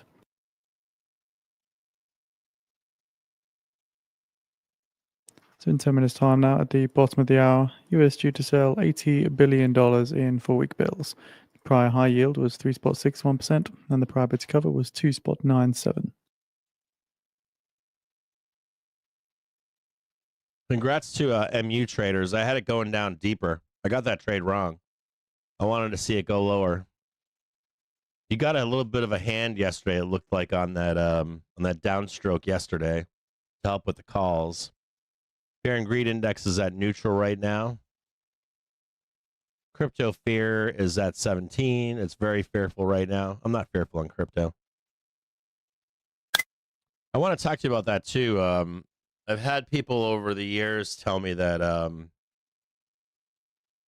crypto, or I've had different, I think early crypto, when it was or adopted by the street, was very technical. And I've been told that crypto trades repetitively that it trades with the S&P 500? It does not. It trades with what? Do you know? It trades with consumer sentiment, or not quite consumer sentiment, but I would say it does. Consumer sentiment, investor sentiment. So if you see uncertainty, even if price is going higher in the stank market right now, the investor and trader is scared. So that's how I interpret Bitcoin. But that ties into all of this inflation fears and where do you put your money next year? And I was talking about this last week on the show, right? I had a panic attack last weekend. Where am I going to put my money if we're going to crash? If this is the top, we're going to have the biggest crash ever. We're going to crash like 2008. We're going to crash like 2001. How do you balance risk, or where is all that money going? Where else can you put it? Where's the herd money right now? Trading 680 right now. We're just a few dollars away from all-time highs. There has been no decline yet in higher frame velocity. So I can assuredly tell you we don't have price and momentum divergence. We don't have that yet. We don't have it. Sometimes you'll see price diverge going up. Usually at a major top, that's what you'll see. If it's like 2008, 2000, you'll actually see a decline in higher frame velocity and price keeps going up. That's when you're left the bag holder. It's when the street leaves you holding the bag. The street hasn't left the market, I can assure you of that.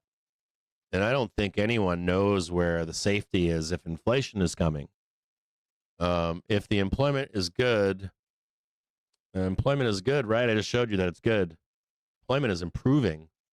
That means that we're running a hot economy right now. We've artificially made people unemployed from the federal government. The Fed does not ensure that the federal government is going to work every day. The Fed ensures that you and I, private payrolls, is going to work every day, and you are. Now, you got the data. I just posted it for you, and we're making cuts into that. So the idea here is that the economy is doing well, and we're cutting into that right now. So a big question to me, or for me at least, is a big question for me is if we're going to run the economy hot and everyone's working, that busted that narrative, right? Does that chart not bust that narrative?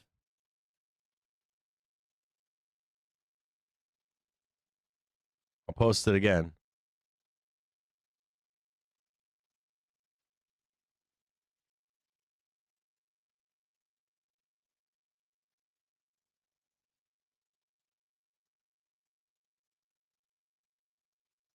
I thought we were fucked. Now, look at May, the red candle down there.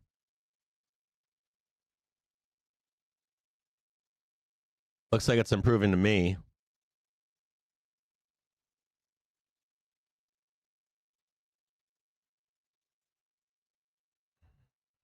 We're actually adding jobs right now, and people are getting employed. This is counter narrative, counter zeitgeist, counter everything.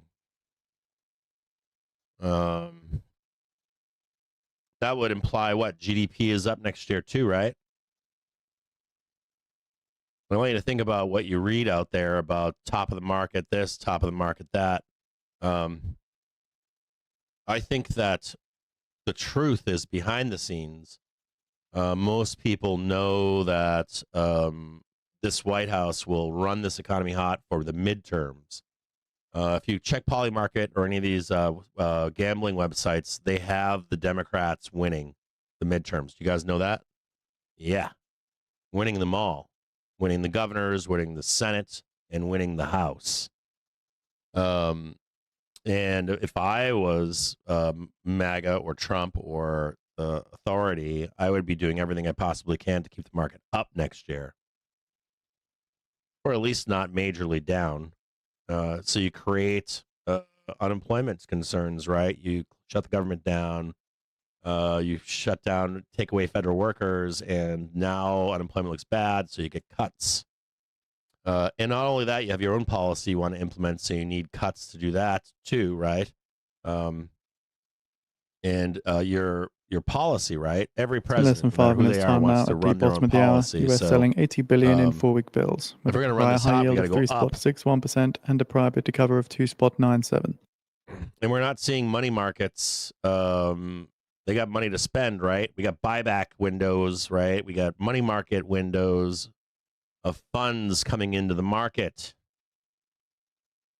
And retail's scared right now. You can see it in Bitcoin. So we got to talk about that this Sunday. We got to talk about all these implications next year and the zeitgeist that you're being fed versus the reality. Now, there's only 2 times in history where we've run hotter than a 38 times PE ratio. And not only that, what else has gotten killed recently? What else has gotten taken to the woodshed? A whole bunch of stocks, right? Not indexes, but a whole bunch of stocks. A whole bunch of what? TMT, Fangman plus T, whole bunch of underperformers, right? Since October 29th. I posted that chart for you yesterday. Can you imagine, like, blow off beginning of the year? Well, that would be like 96, I think. So you got to watch out for that next year too. Early year, kind of like blow offy toppy. Ripping faces off. Maybe even a check back that doesn't include 560. Maybe a trade off of 640. Yeah, 720, 640, 750. How's that sound to you? 750 next year? Oh boy. This is all we need to do. We've hit it up here. We're bouncing down, bouncing down. You've got some data coming out at 12 p.m.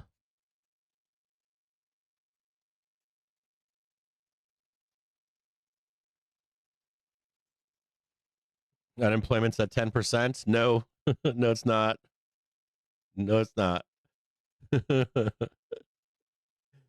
No, it's not a 10%. And not only that, guess what used to be considered full? We've only recently said, we've only recently changed our verbiage for the zeitgeist. 5% is considered full employment, if you didn't know that. I don't know if you know that or not, but we can't price in things that aren't there yet. It's like bad employment. It would need to be like 5.5%, 6.5%.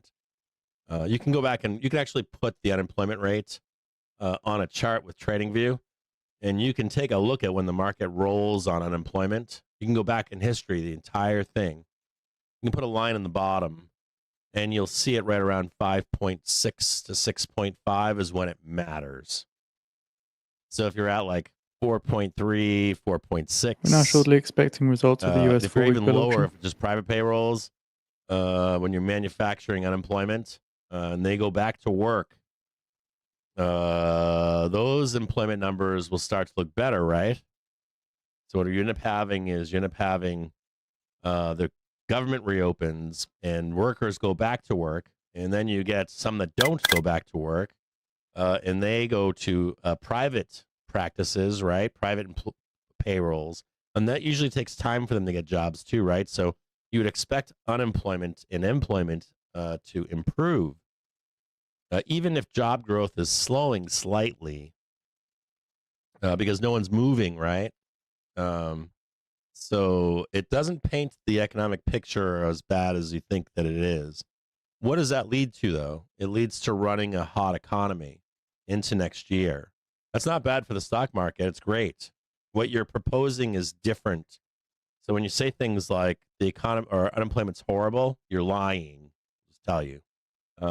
Because you want gains in the stock market. That's because the Fed creates what's called wealth effect. And wealth effect is when two things. First off, it makes you feel like you're wealthier, but you're actually not. Or you don't care about the destruction of the value of the dollar, and so you're chasing cash. You know, I just want $500,000 or whatever, and you might not make enough money to invest that money. The second thing that happens is people with money get fearful, like me, and you have to chase inflation, and so you have two different competing under the surface, people. You get one person that's like, oh my God, I got to protect my wealth, and where am I going to put it? And where is the herd? And the herd is still here. And the second group is the narrative of we're at 10% High rate of unemployment because I want calls to make 3.58% and a bid to cover of $5,000 to go do hookers and 3.28, coke. 3.28. But The both US selling 80 billion and awarding are not exactly 2.93% true, right? of bids a time. Not exactly true, right? You got one group saying, yeah, we're doing this when we shouldn't be. Inflation is going to rage. So I got to protect my wealth. And the other one is like, well, unemployment's really bad. I just want to make $1,000, bro. But in fact, the stock market can go higher than the 38 PE ratio. Why? Because you cheapen money. And there are two times in history where we've been in the same situation. One was the tech or the early internet bubble. We went higher and higher and higher and higher, even though we're at a 38 PE ratio. Do you know when we're at the 38 PE ratio? 1996. 1996. And we continued up for another 2 to 3 years. So I want to just keep that in consideration for next year. You know, I'm as bared up as anybody. Should this be the top? Yeah. Not top like today, but, you know, generally speaking, this should be the top. But I want you to keep in mind that this fucker can run. This fucker has a good chance of not crashing when you want it to, where they take all your money. It's like vertical with crashes inside to cool off higher frame momentum. So I think the top line answer here is use your tools and your rules coming into January, February, March. If we start to see any divergence without price, we'll look for that. If we begin to lose the daily trigger and the daily trigger starts following down to the weekly trigger, we may want to step off market, and maybe we do have a bigger crash, and that is the top. But if you're in the duration trade as a bull, I want you to remember your rules.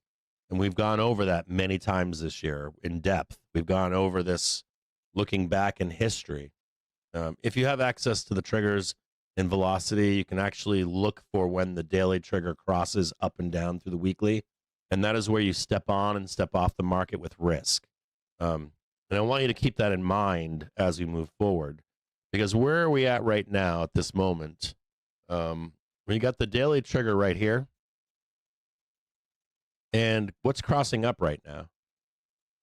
The hourly trigger, right? And we're quite near here a possibility of having price in line, right? Price, hourly, daily trigger here. Well, I had to just look at that really quickly there. This is not bearish, is it? This holds, right? If this half-hour trigger crosses up here,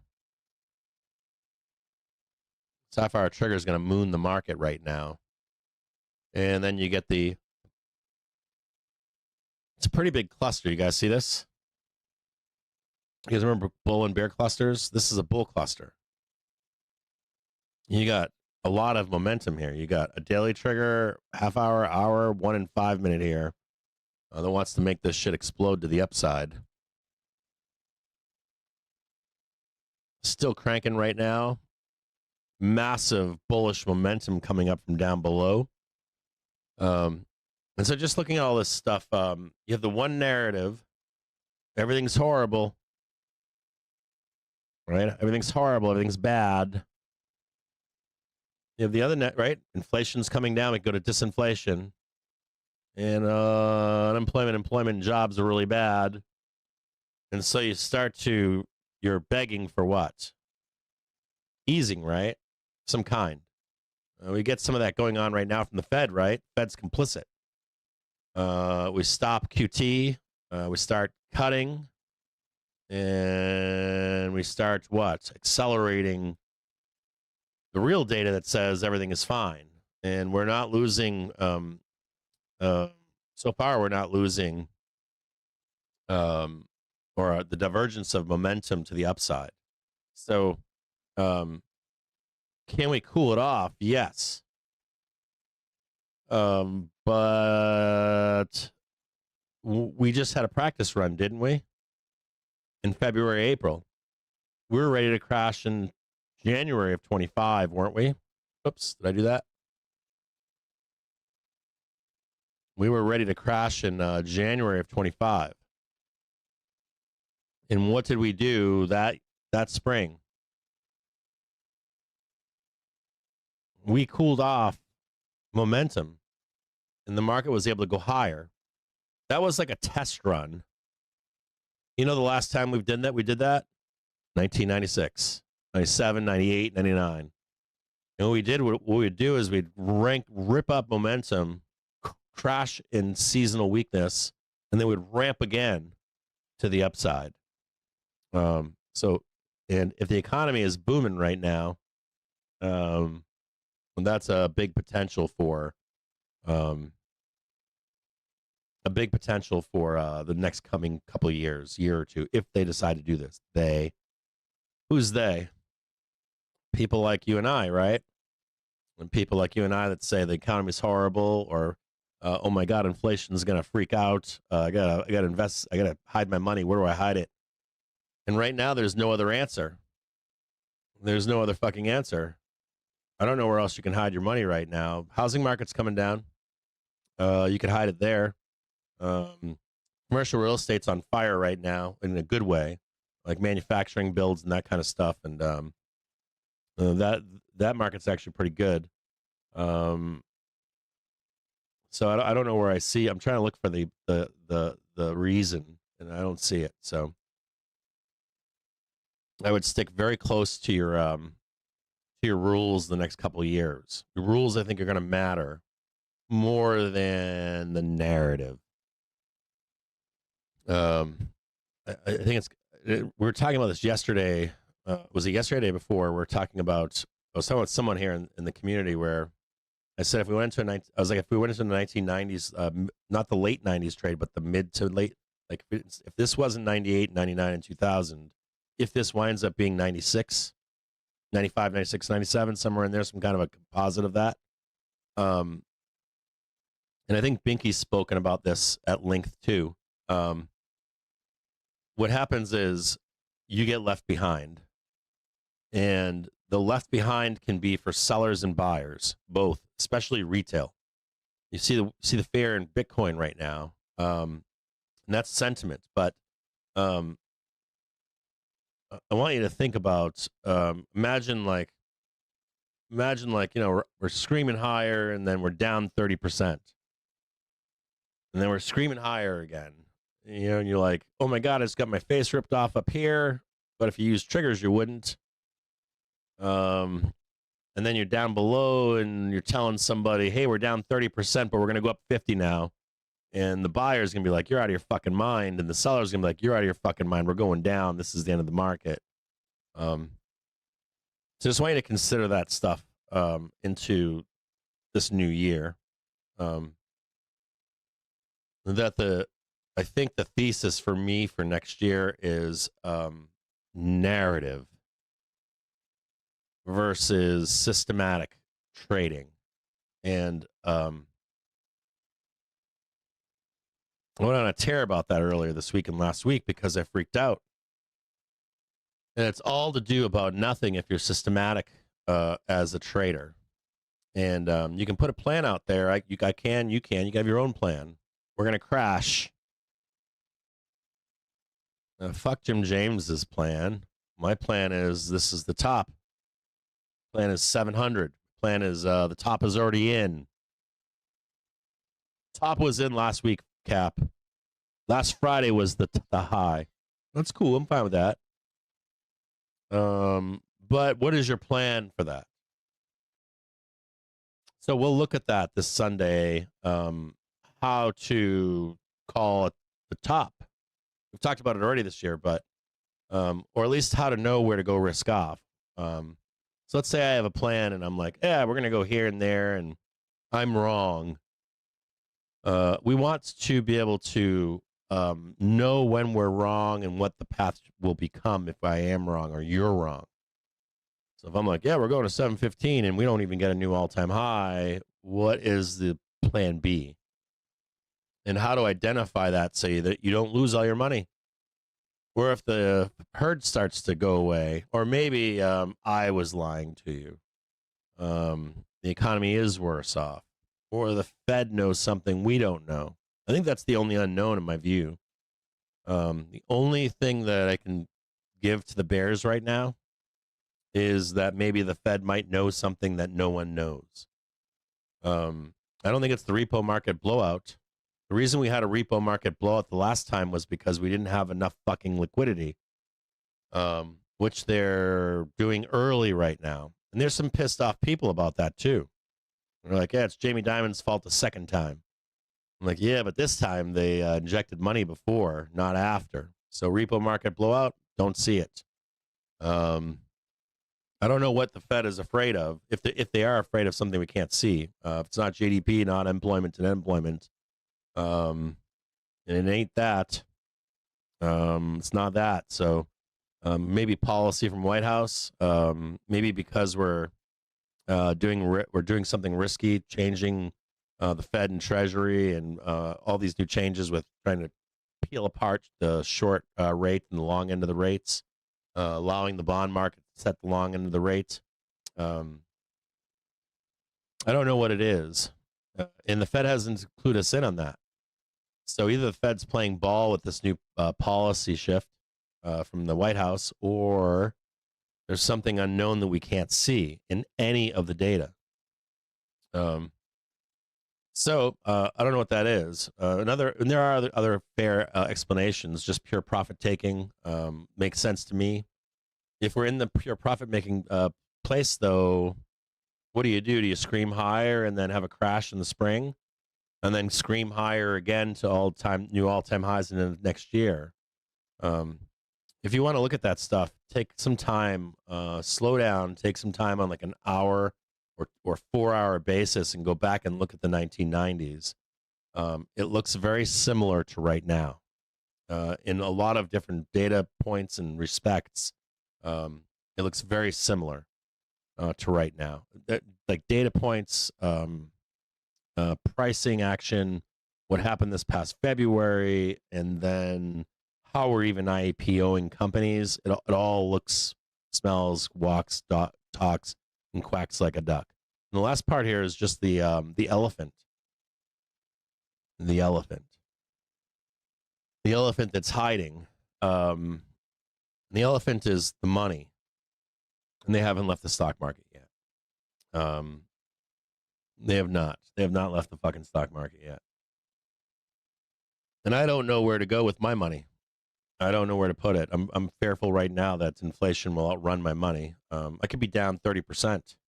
That's what I'm thinking right now. Have you guys considered that? I'm fearful of my money being reduced in value in the next 2 years, 3 years by about 30% due to inflation. It's pretty big.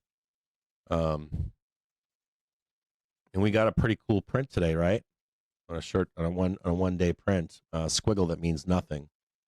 Any of you out there with money, I'm going to tell you that right now. I'm very fearful over the next couple of years, and I don't know where to put my money. You guys have a better answer for me, let me know.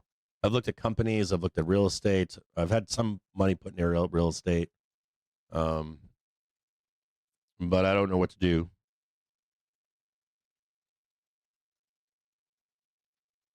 And some of you just want the print. Some of you guys just want the money from the trading. I don't care about all that cap. I just want the fucking stock market to go up. And the other fear here too is wherever the herd runs, you have to catch them before they leave. You don't want to be left behind, and wherever that herd money goes. if that money starts to move, we need to be aware of it next year too. That's the opposite side of this whole thing, I'm telling you. If we start to see that divergence and momentum in a bigger way, where it's not just profit taking, we might need to panic run with that money too, and then sell the market to the downside. So you'll get both those outlooks this weekend. You'll get the thesis that this is the actual top, and that bad things are coming, and you'll get another thesis where we're going to enter the 90s. And within that, both of those theses, with the narratives that are assigned to both of those, you're also going to get the systematic way to view both, so that you can, like a cold cutting investor trader, not care about either of those narratives, and instead trade and invest without too much fear. There is no such thing as a systematic trader, in my view, of a black swan. Listen, let me say that again. There is no black swan as a systematic trader. So if you're looking for that black swan into January or February or March, you shouldn't worry. I wouldn't be worried. I've had one out of every major top since 1890 where it was kind of hard to see, and you might take a little bit of a hit. But outside of that, you're talking another 1,000 times, not 1,000, but at least 100, where at least 100 where they're actual, not 100, actual tops, maybe 50, and then the fake tops, hundreds and hundreds and hundreds and hundreds and hundreds and hundreds of them, where there were fake outs. So I would say the theme for next year is being systematic, understanding both narratives, and trading systematically, so that you don't get left behind in either outcome moving forward.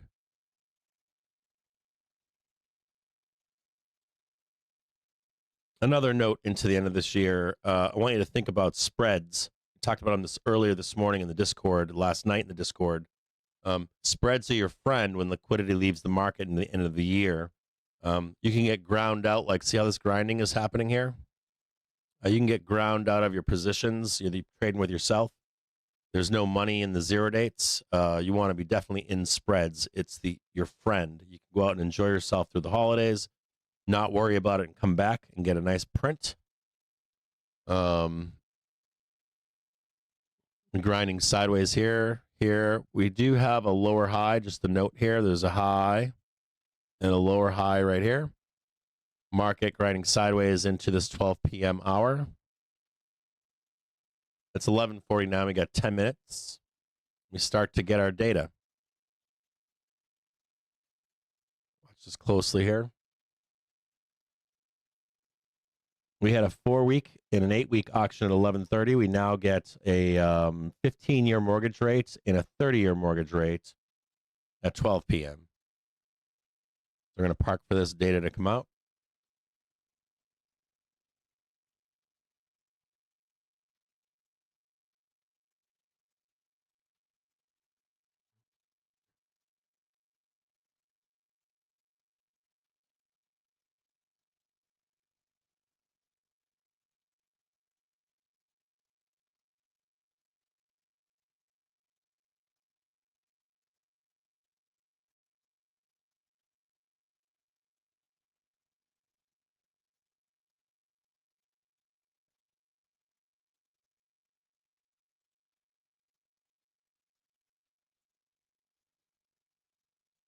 I want to read this to you really quick.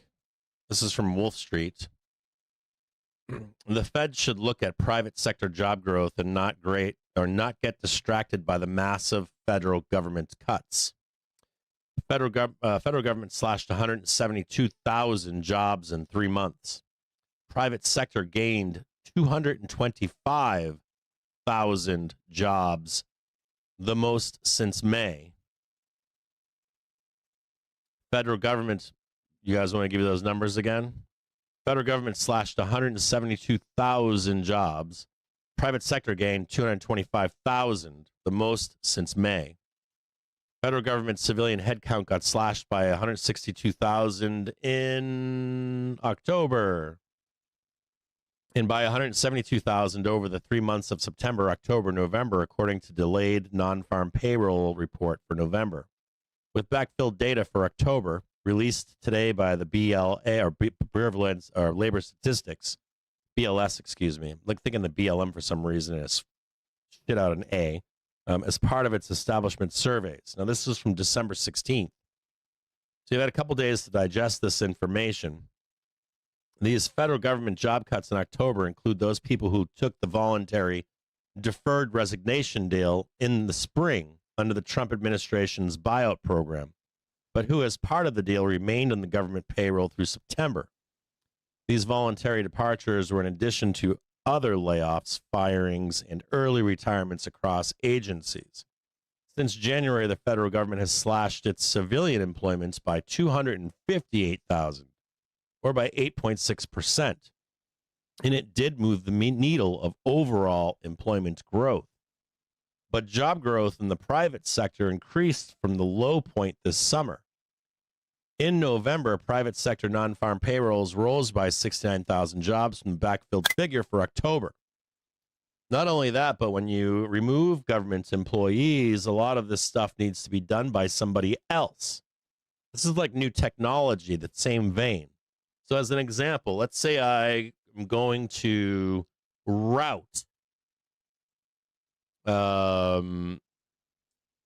scientific data collection for the weather. And I've made a deal with weatherchannel.com.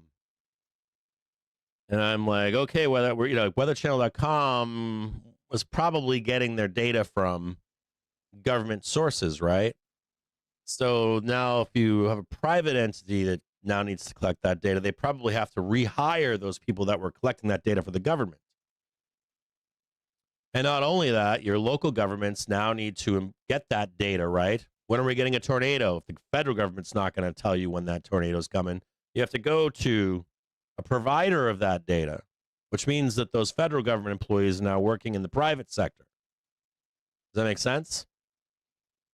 So new jobs created not in the federal government, in private sector, and those have been filled in, and it will take time to fill those in, right? Time for private contractors to get bids from state, city, local, and even federal governments for that data.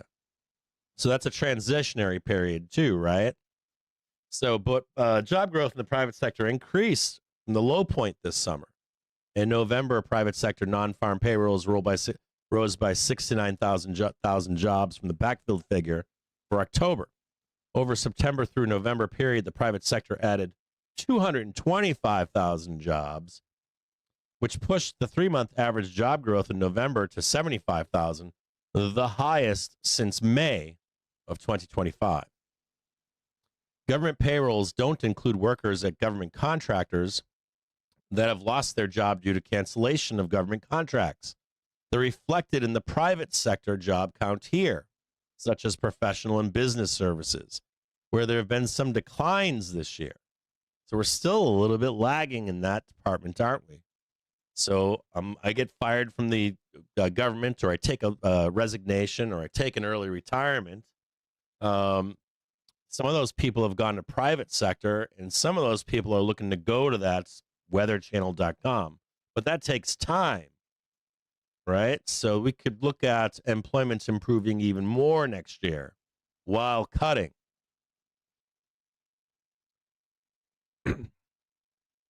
Also, it's not the Fed's job to worry about employment growth at the federal government. The Fed needs to look at private sector jobs and not get distracted by federal government job cuts and their impact on the unemployment rate. It needs to look at private sector establishments. This is you and I.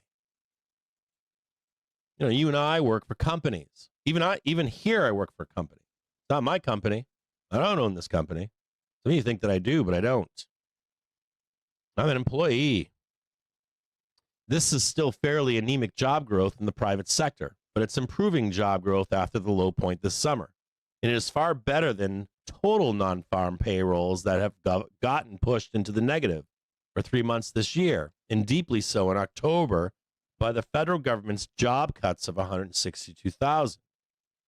Total non-farm payrolls, including government employment, rose by 64,000 in November from the backfilled figure for October. So if you really want to be looking at, is the economy in decline, I got to ask you a question out there. You and I want to see bad bureaucracy get cut. We don't want waste anymore. And then you've got a narrative out there that if we do cut that, it's bad. But that's not the argument for cutting those jobs, right? The argument for cutting those jobs is make those people do it in the private sector. Libertarianism, right? Let the private sector handle that. That should actually improve the employment situation, right? Theoretically.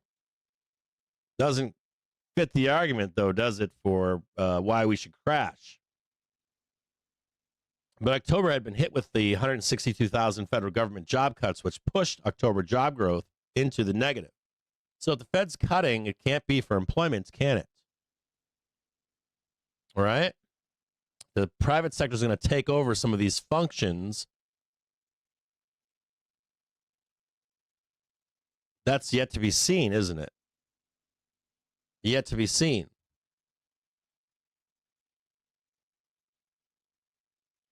A little bit of weakness here into this data release.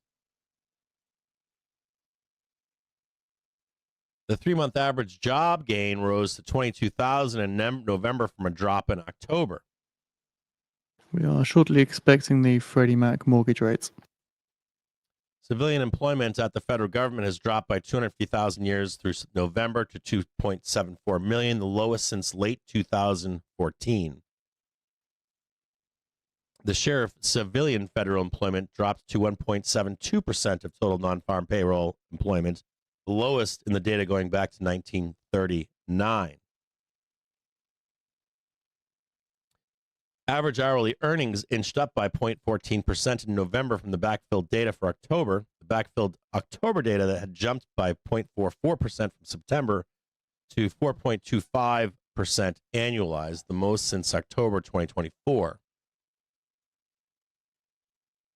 The 3-month average hourly earnings rose by 3.1% annualized and has zigzagged in this range all year. It's basically in trend right now, normal trend. Year over year, the average hourly earnings rose by 3.5% in November. That's fascinating too, right? Let me say that to you out there. The zeitgeist is that your wages are not keeping up. Survey says that's false. Year over year, average hourly earnings rose by 3.5%. You better make sure that your pay this year went up 3.5%. Or you might want to start looking for a new job. The household survey data and the jobs report. During the government shutdown in October, the surveys of households were not conducted. And there is no data for October, no data for total employment, unemployment, the labor force, the unemployment rate, employment to population ratio, participation rates, etc. They're all blanks for October. The November surveys were conducted, so there is data for November, but this November data... US 30-year fixed rate mortgage averages 6.21% in December 18th week versus 6.22% the prior week, according to Freddie Mac. So I'm going to remove this here for a minute so you can see price. Parked on PT1, Freddie Mac 15-year fixed mortgage rate averaged 5.47% as of December 18th. So 15 was at 5.54. 30-year was at 6.22. We want to see if the bond vigilantes are out there today.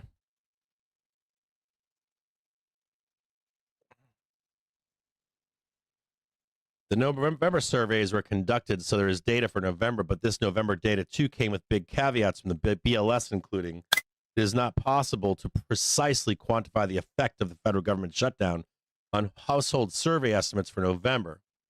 And that's because these are living data sets. that we actually get more and more information as time passes. And there can be improvements in how we collect that data, but we have not done that.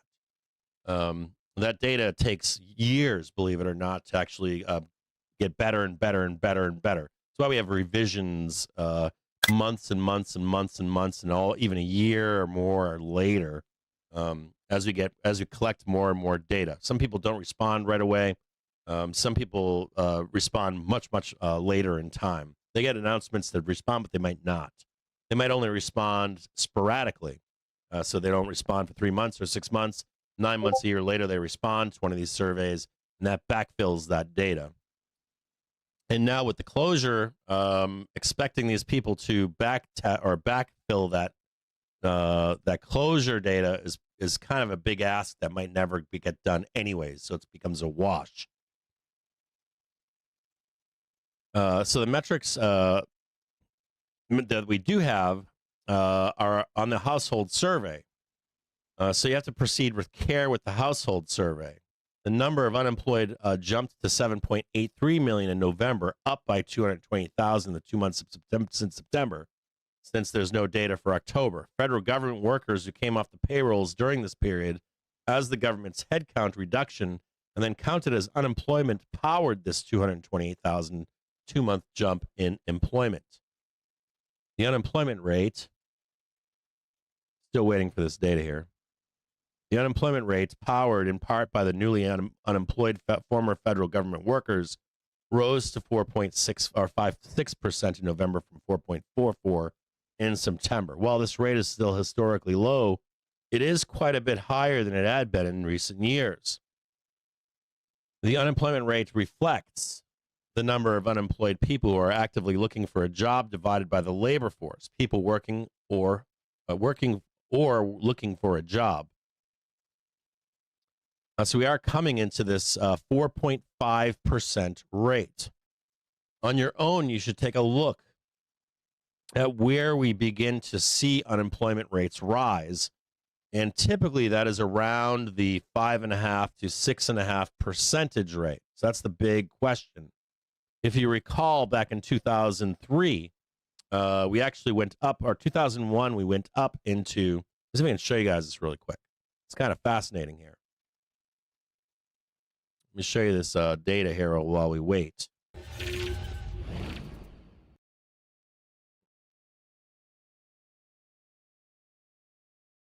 So if you're looking at this here, this is the unemployment rate, but it's based upon the household survey.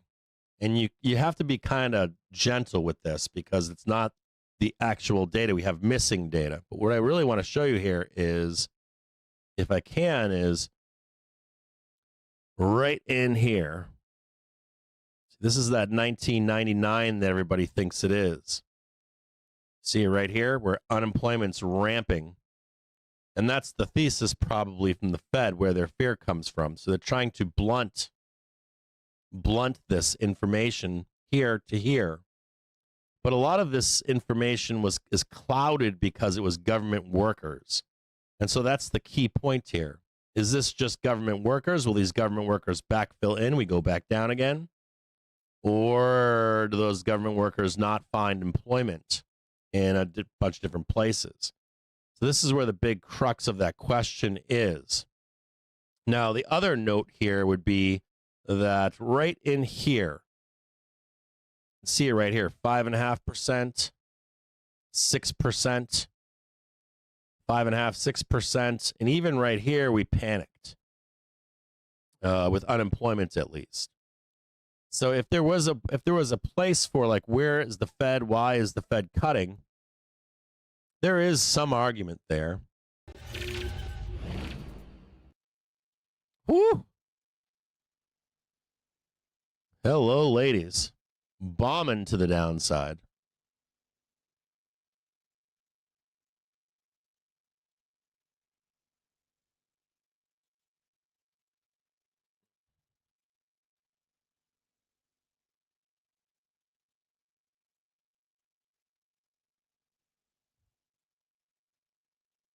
The prime age labor force participation rate. This is the 25 to 54-year-olds ticked up to 83.3 or 8% in November, from 83.7% in September. There's no data for October, which is historically high. The prime age labor force participation rate eliminates the issue of the retiring boomers. Amazon and Google are among 24 firms joining US AI Genesis mission. Also seeing here, according to sources, ECB policymakers see growth and inflation risks as balanced. Some fear lower growth outcomes. Also, according to sources, ECB policymakers expect to keep rates on hold, but had no appetite I gotta go to back to take this rate really quick. cut off Hold the on. table on Thursday. I got to show the chat box. Transparency tools to help more easily identify do a AI test. generated content. The White House issues statement on private sector AI partnerships. So again, Amazon and Google among 24 firms joining US AI Genesis mission. See if this pops back up or not.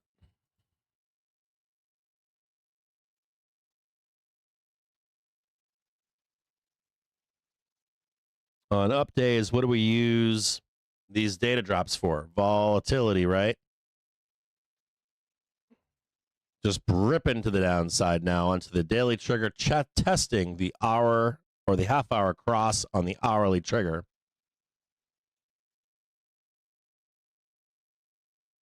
The prime age labor force participation rate eliminates the issue of retiring boomers. The labor force participation rate shows the percentage of the population that either has a job or is looking for a job.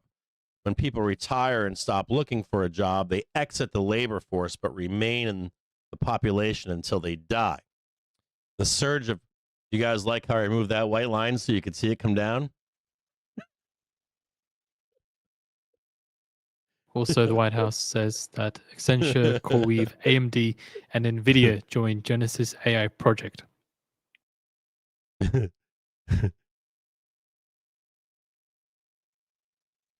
Remember, spreads are your friend. As we get into the end of the year, spreads are your friend. Find your low where you want to be. You know where my low is. I'm way down here. Way down here. Gappy cappy down there.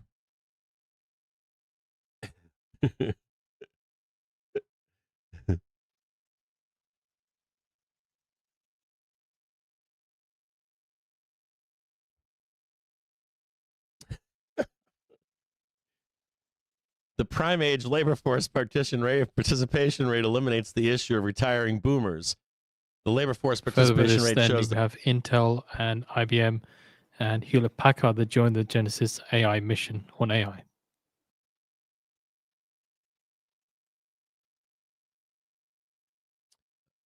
The labor force participation rate shows the percentage of the population that either has a job or is looking for a job. When people retire and stop looking for a job, they exit the labor force but remain in the population until they die. The surge of boomer retirements, which started about 15 years ago, has pushed down the overall labor force participation rate. As these retired boomers, those that are still around, are still in the population, but no longer in the labor force. We hate those boomers, don't we? Those boomers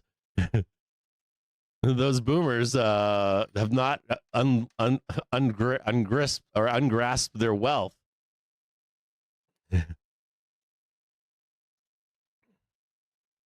And I'm going to read to you some of the commentary here if I can find some for you.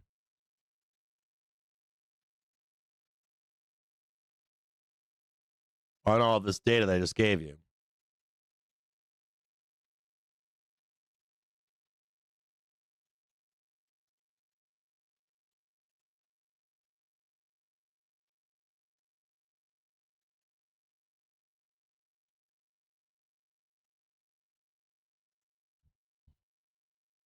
I swear I thought we were out of here.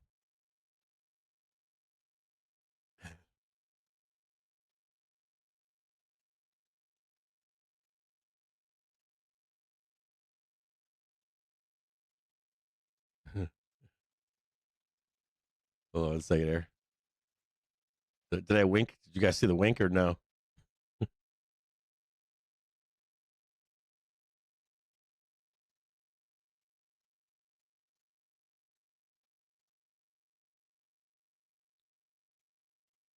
Wait a minute, is Chase is Chase now blowing up is Chase now blowing up Wolf Richter? Oh man. Is that you, Chase? You out there right now watching the show? I see your comments if that's you.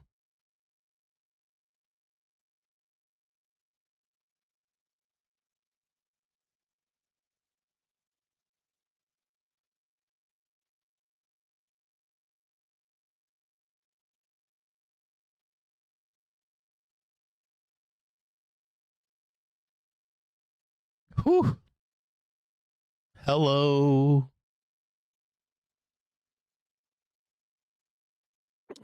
Hello. Is there anybody in there?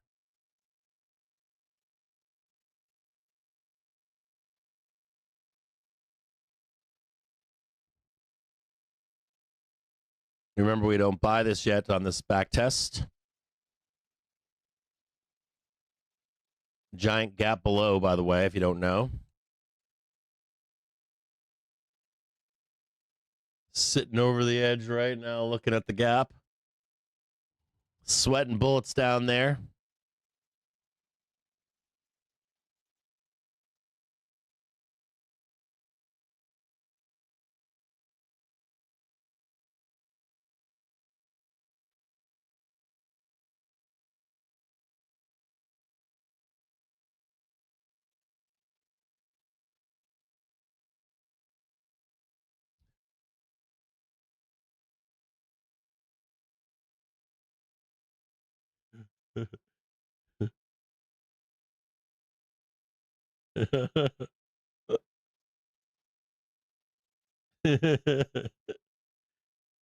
Yeah, you guys already know to go risk off into these fucking 12 o'clock fucking hit and runs by the Bears.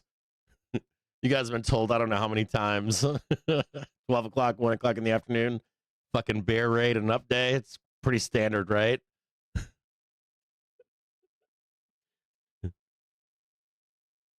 I don't know. We're gonna. I do want you to know in particular. There. Oh no, I'm not gonna say that publicly. I'll just send you a text. Hold on.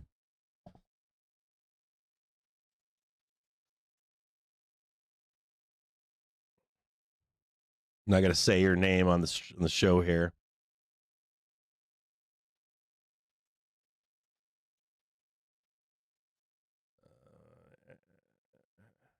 Ah, fuck! I missed a call from you yesterday. I'm sorry.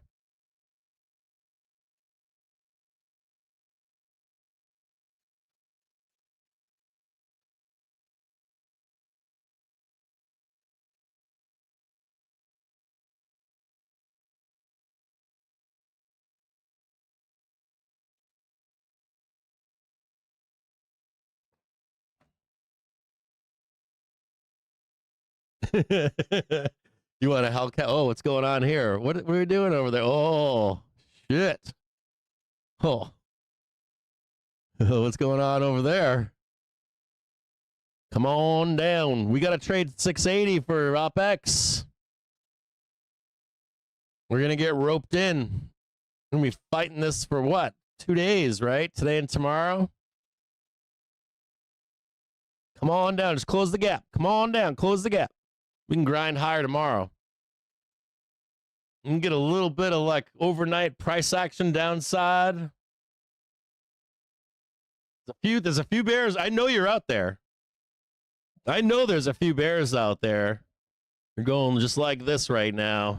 They probably got their 100 follower accounts on FinTwit right now. They're like, oh baby. The trolls. The drop accounts, right? Like, come on. Get me into that unwind, that yen unwind overnight. Close that gap down below.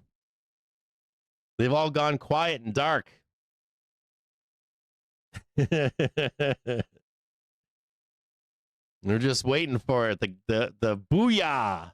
Whatever, you got served, bulls. Bulls thought they got out early. They were just a little bit anxious. Ruh-roh.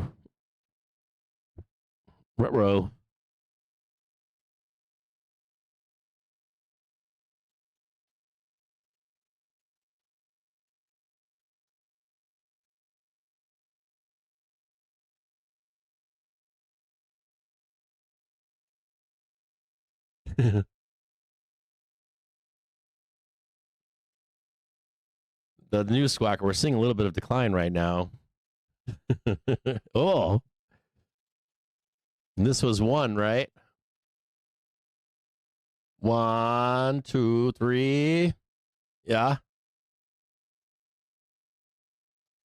Oh, God. Oh, God. Oh.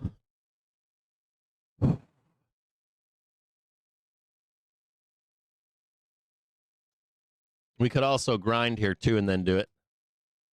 It's like a flatty correction, and then a whoop. We're out of there. Oh, God.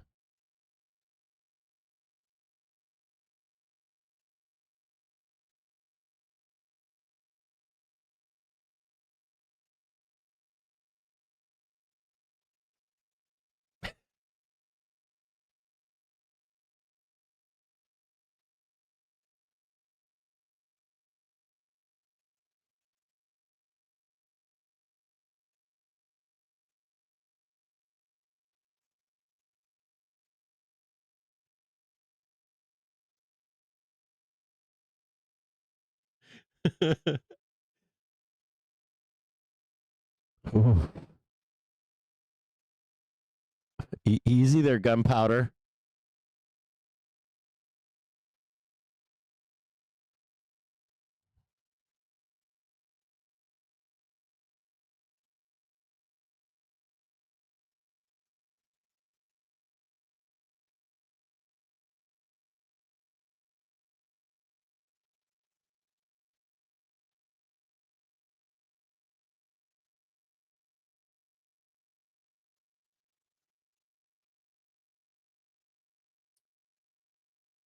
So some of you might be asking the question, this is probably a big question. How do you reason it's not the Fed's job to worry about the number of jobs in the federal government?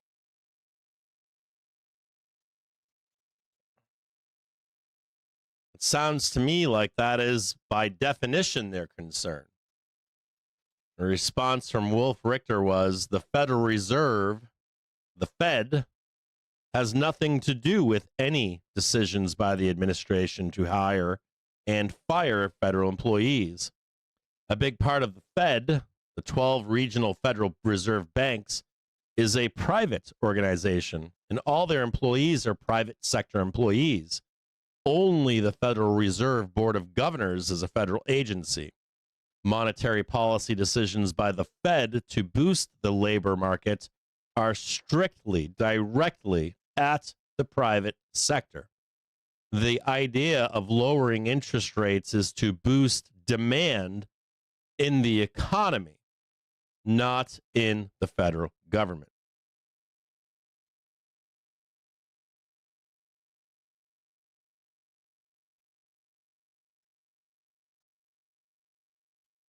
Whew. Now we could S&P park 500 around index here, so pairing watch gains, out. trading at session low. Nasdaq 100 index pairing gained 1.3%. It had been up 2.1%. Ooh, that middle of the day shit. My God. Could see a little bit of, parking, some sidewaysy. You might get one more rip down, then a back up again. Just be patient in here. According to New York Times, Democrat lawmakers probe London conflict of interest.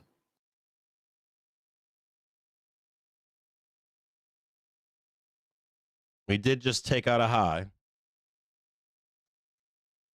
The door is open to take out the prior high in the hourly bar chart now. So we can go higher.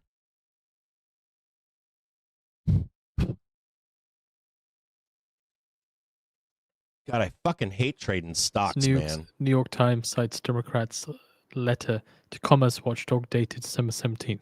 When I'm trading stocks, I'm always like, woo, that's awesome. And then I'm like, a day later, I'm like, oh, God, I'm going to die over here. And I'm like, oh, my God, that's awesome. I'm like, oh, my God, my shit's on fire. Next day, oh, my God, it's awesome.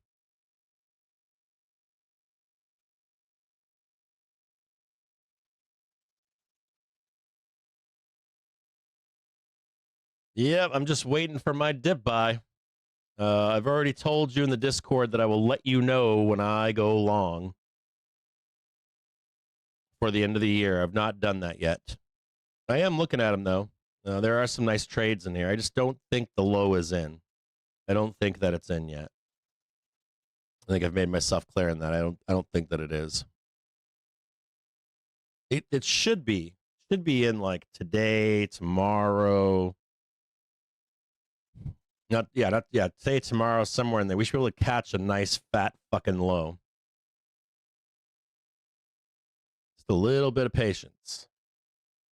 You got to remember, or I can simplify this for you if you want. The market is supportive on these lows right now, but we can unwind right now, but it's like between now and Monday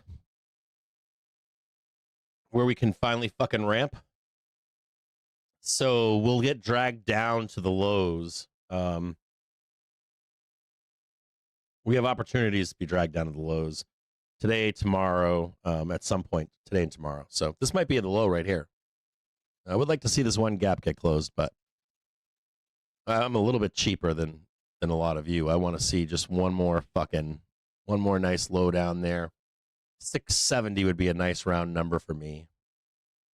Maybe 68.5. So from the New York Times, Democrats question if London profits from AI data centers. That sounds crazy, but it's a little bit of panic in here. Or maybe the B of J will help me get a low. You know, maybe not crash the market, but get me the low that I want.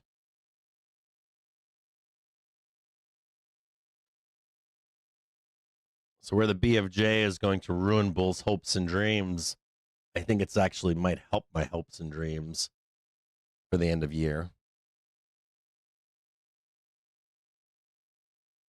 Turn that frown upside down.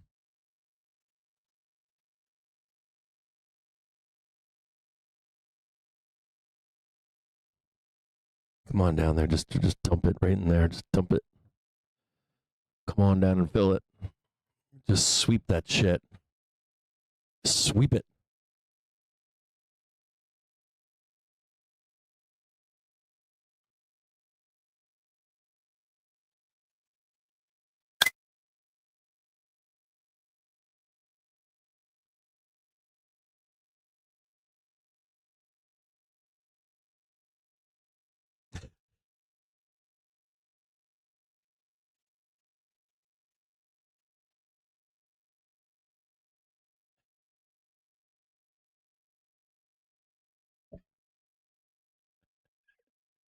Oh, yeah, come on down there.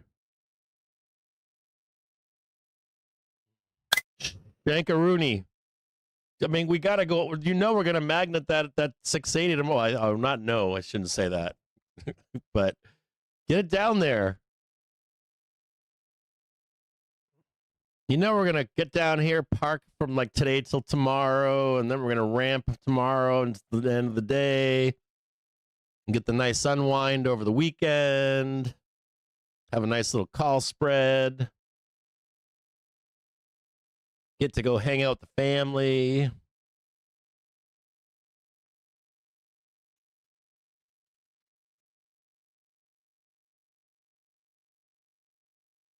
I think we'll see down here. I think we can see 668, believe it or not. There's a half or something.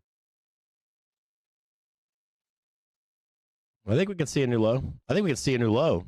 Yeah. Just a little bit more pain. A little tiny bit. What does David AMS like to say? What does he like to say? What's one of his good sayings? One of the ones I love. You got to take out the fucking early buyers before we can go up. So maybe we can get down there and root around a little bit.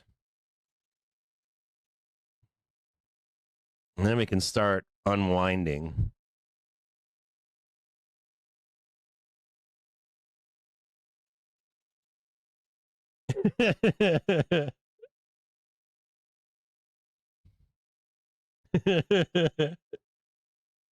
Just roto-rooter out down there. Just like, clean them out. Center rally started. I'm like, yeah, maybe not. Maybe for you it has. I probably need another, one more like roto-rooter to just clean your ass out. Then it'll start for the rest of us. Come on down, come on down. Hey, little blue line down here. What is that, value down here? Oh, yeah, value. Woo! Value. Yeah, down there's value. Cheap. What kind of value is that? Fair value. It's cheap down here. Used call lot anywhere down here, man. Used call lot down here.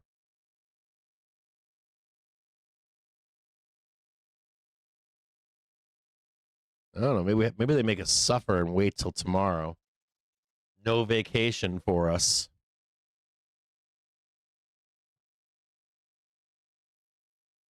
The worst part of this is going to be next week.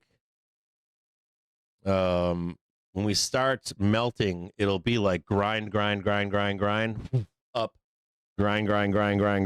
oof, up, grind, oof, up. Spreads are your friends, or calls with far dates on them are your friends.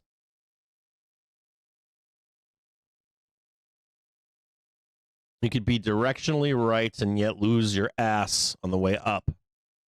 Very common in melt-ups.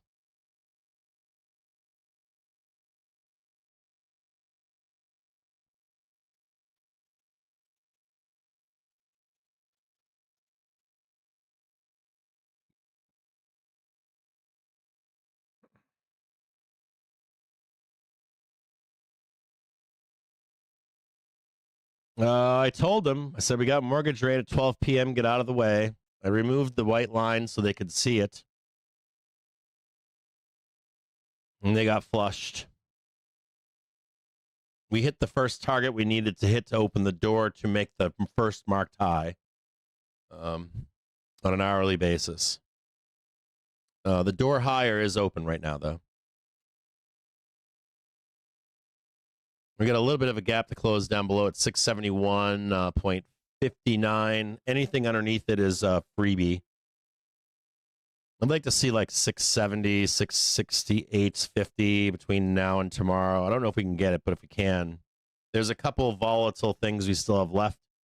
We swept out CPI this morning, and then we've got B of J, and then we've got the unwind from QuapX. We got some weekend stuff and Christmas stuff to move price higher at the end of the day and over those days off from the market. So we should try to find a low if we can today, if possible today, if not tomorrow morning. Maybe on the opening bell, either today, this morning, or this afternoon. We didn't quite get deep enough this morning, low enough on CPI, so that's the gist of it. Just looking to sweep those lows. We can't really go up unless the early buyers need flushed out. There are some early buyers probably out there right now thinking their shit's going to be on fire. We got to murder some of that chain a little bit.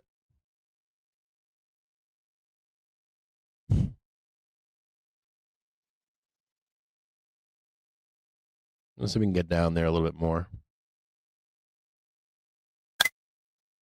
This is a very similar operation to buying puts in the inverse for the crash that's coming. You'll see action like similar to this, not exactly the same, but this is how I expect we get to 715, is you'll see like the hedging activity in early January, and we'll dip on that.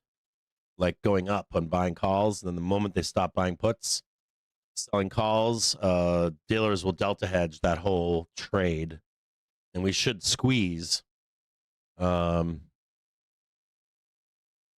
inverse of this on the upside in January. That's the intent on getting to 715, is that it'll be a counter trade, a delta hedge trade for the doom. Uncertainty that's showing itself in crypto. We could be parked here for a while, guys. I just want to be honest with you. We could get parked in here. Now, there is a second price target higher. It's up here. We can hit this one. So you see it? We can hit this one and then come right back down again too. And wait to clear out that that gap down below. Sort of like a buffer for the B of J. I don't like the B of J trade mostly because of the verbiage that's being used. As an example, CNBC's verbiage was highest rates since 1980 or something. That means nothing. It's a statement that has no basis in anything. The B of J, let me just read that CNBC article again and see if I can find it. It has no relevance to today. In that time period, the B of J was completely irresponsible. Has nothing to do with right now.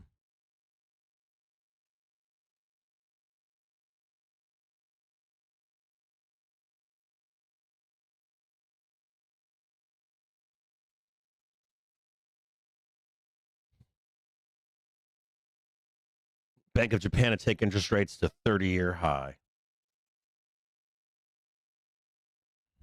The B of J would need to hike by like 5 fucking basis points to put them back to some sort of sanity.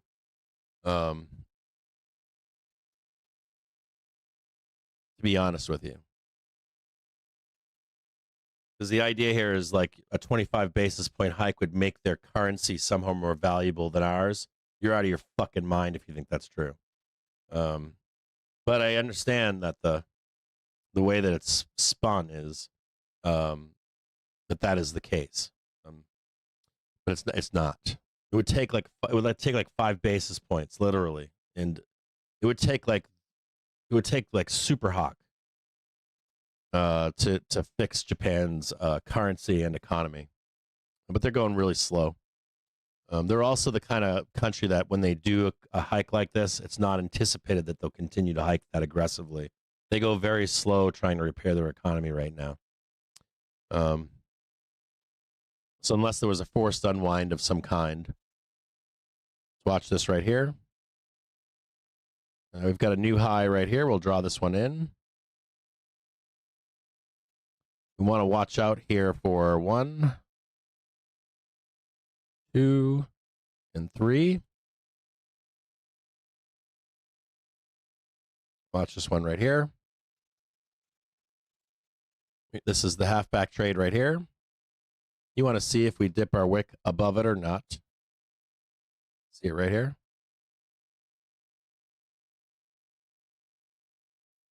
If we do fail in here, we will make another leg lower. We did get the new high, so that's good. We should now back check and move higher. That's a good high right there. We beat the last one. This should be bought and sent higher.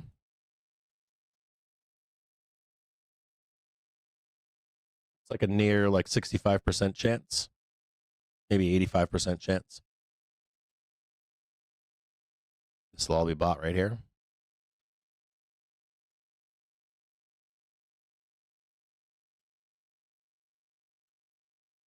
I can't tell you if this fails. You want to get out before we get there?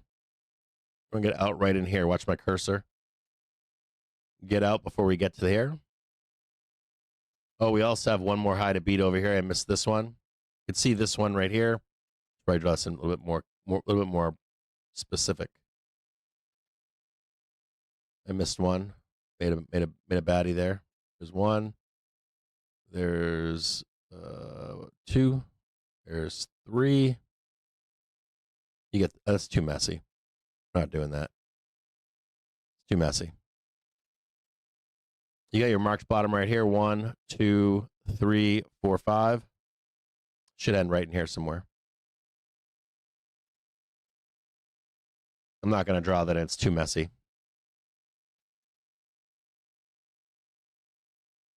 We did miss this one right here. We need one more green tick for this one. We need one more green tick up here. Need this one to go right about there. And then the drop, and then this one right here. I should probably draw that up there. Right there.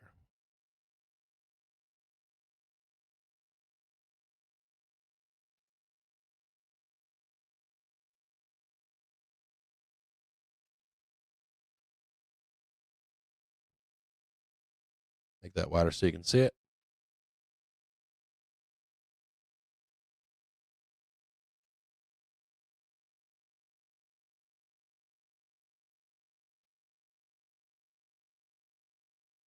I want to see one more nice big fat green candle here.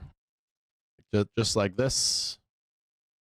Dot, dot, dot, dot, dot, dot, and then right back up here.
Quick second here, guys. Make sure you get out of this trade before we get to the green box. Leave the FOMO phone to the FOMOers.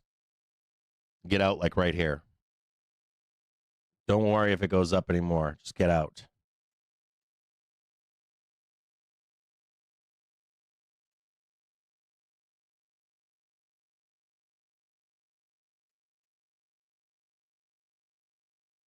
you can hop back in the trade above. You let the FOMO take this part of the trade here. You get the new high right here. The 1 minute comes up and you can take the second part of the trade right here.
According to sources, Venezuela authorizes 2 unsanctioned loaded oil supertankers to set sail for Asia.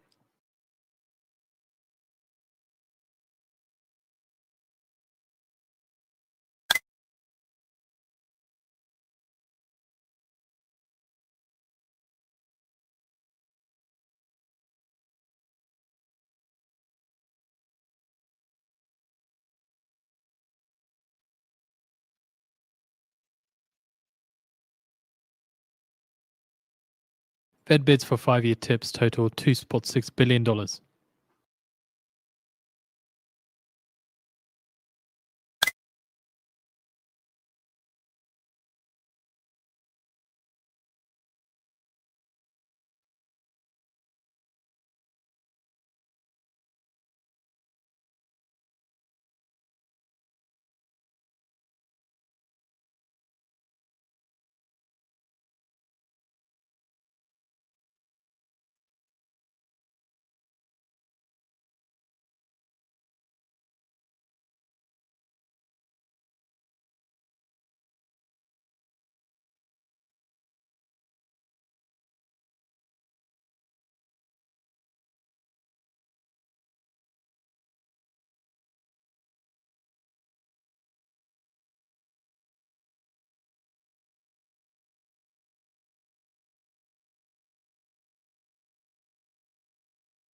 As a reminder, 1 p.m. means time to give the US 5-year tips auction.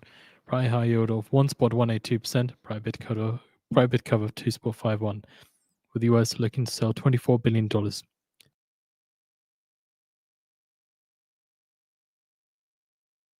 So looking at some research then, so Thursday's $24 billion 5-year tips reopening follows an earlier soft November CPI print, which has seen the auction sector's break-even rates pressured lower in the aftermath.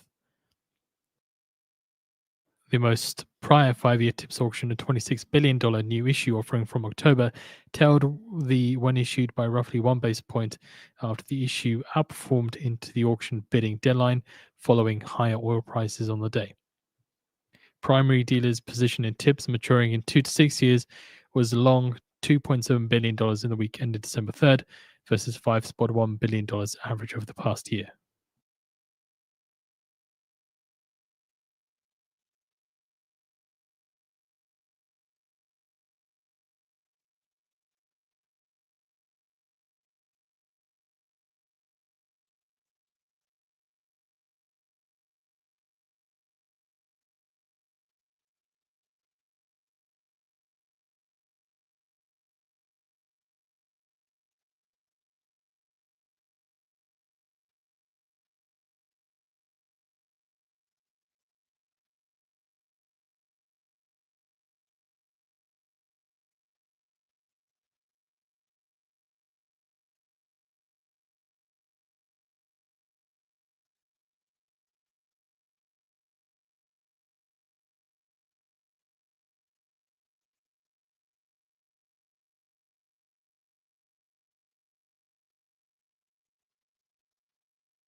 Ugh.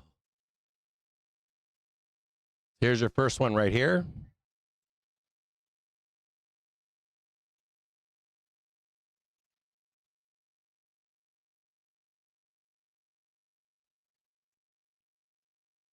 Just waiting to see if we can get this second one here. You do not take the trade. Watch this closely here. You want to see this one up? You want to see the new high, and you would buy that dip right there. Watch this closely. you'd buy that second dip. So do you see how right now this is not? Sorry, I'll tell you guys in a minute here. I'm frustrated as all hell. I'll tell you guys about this in a minute. I'm about to freak out. Get this one right here. You want to see a new high just over this last one. And if you get that new high, you can then buy that dip right there. You want to wait. I'm really angry right now. I just had FedEx come to my house, and they pulled the fucking delivery scam on me. Oh, can't. FedEx is the worst. Hold on here. I'm coming back to you guys. I got hold on here. That's wrong. Turn that off. God damn. So I don't know if you guys ever go through this. I usually use like UPS, right? I used FedEx to have some equipment delivered for the new studio. And this might be the 5th time in a row where I've had a FedEx delivery driver show up to my house. And what they do is when they're busy, they won't walk to your door with the packages. They'll just walk up and slap a "we missed you" sticker on the door. No, we missed you. Where's Binky? Yeah, you weren't home? Well, this time I recorded it. The whole thing. I recorded him get out of the truck. And then I recorded him walk up to the house. I recorded the whole fucking thing with audio. So I was waiting for this guy today. So I was waiting. I was going to catch the whole thing. So, dude, and this guy just walked up. He walked up, right? He like took a picture of him ringing, but he didn't ring. He just fake hit the button. He took a snap of it, and then he went just like this, slapped on the door, and took a second picture, and that was it. I'm out of here. But I got him driving up to the house and everything, so I got the whole thing on film. Sorry, and then I'm not freaking out, but I'm on the phone with, they're like, "Oh, bro, we got to reschedule another delivery." And I'm like, no, I know how this goes. I have to go pick up the package. And the reason I'm upset is because this could take a process of days in the holidays for me to like take the time to do all this and then go pick it up. And to boot, I'm trying to get this shit built, and I can't get it built if I don't have this shit on me. So it costs money and time. And that was my point to this person I was just speaking to. I'm like, I paid for this. Like, I paid for the shipping. If I pay for that ship. Ooh, here we go. What's that right there? All you need is the new high right there. Let's admit to go down to give the 5-year tips auction for the when issued. Watch out, we got a tips auction now. Right in here, you just gotta break that high right there. You can break that high by a tick. And we can go and look for the next one. Would be it's that same fucking. It's that we're being parked at, I think, but it's so infuriating. It's like if you've never used an Amex, if you've never used FedEx, it's the shit of nightmare fuel. Like FedEx might be the worst offender of this. I think they're absolutely probably the worst offender of this scam. In one of the 5 deliveries, they delivered and missed it, and then it disappeared. They got stolen. They actually stole. It's like one of the workers stole my packages. I've had FedEx like do everything horrible. No offense if you're a FedEx worker out there, but the delivery drivers where I work, oof. I used to live in New York City. It was like New York City was the same way. The 5-year tips. Again, when issued, once bought 4%. Anybody here ever live in Brooklyn? No? Midtown? Oh, man.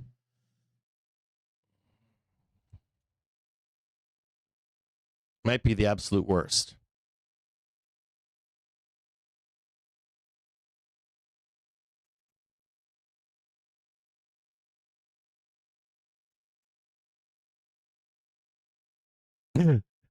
Oh, yeah, that's true too, right? They're pissed off that I sold their fucking stock. They're getting me back now for no longer being an investor in the company.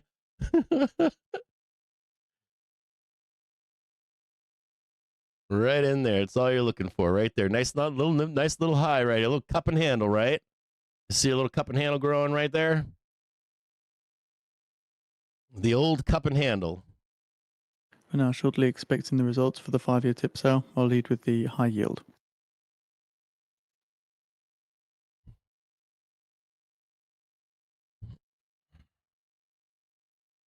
That was the only other place that I've had with the worst experience with shipping. But it wasn't FedEx in New York. It was U.S. Postal Service. I would get packages delivered to me, and it was like they threw them down 50 flights of stairs by the time they got anyone would like my family. This is back in the day when everybody still shipped shit. My family, I'd be like, if you're gonna send me something, you have to like double box it and like tape that fucker up like 80 times, or it's never getting to me. It's gonna be like in shambles by the time I get it. That was way back in the days. We don't do that shit anymore. One spot for 3.3% compared to the pre-sale when issued yield of 1 spot for 4%. With the bid to cover of 2.62, 2.62, with the high yield there stopping through 0.7 basis points. So the US sells 24 billion, awarding 95.96% of bids at high. Just be with careful. Primary There. dealers taking 5.43%, this long direct 21.95%, and indirect 72.63%. So again, the 5-year tip sale yielding at 1.433% compared to 1.44%, which is a stop through of 0.7 basis points.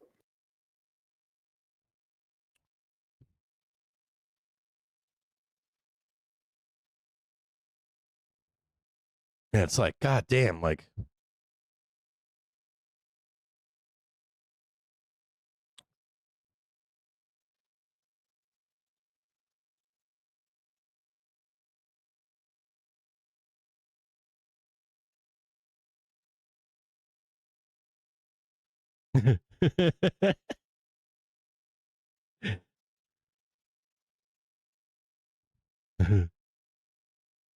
they stole your iPhone? Yeah. I had a package from China that I bought a oh, there we go, right back up. Watch out though, be careful of this. We're not quite there yet. We did just fail this right here. That's not good. Just hang tight here. We might have one more liquidation break here. There might be one more down here. Be careful here. We're going long. Don't go long yet. Not quite yet. They might give a quick liquidation breakdown. You got to be careful of what this could become, which would be this, and then that right there. No buying the dip just yet. We broke this. We violated this shit here, so just hang tight. Not quite there yet. Yeah, I bought a pizza oven outdoor. I bought an outdoor wood-fired pizza oven from China. It was kind of big and it was expensive as fuck. And I was like, I want to save some money. So I started looking in China for them. And I found this exact same model with a pretty steep discount. I had it delivered and they stole it from me. They said they delivered it. They didn't deliver it. They said it was delivered. I was like, this fucking thing was like, I've got cameras everywhere. So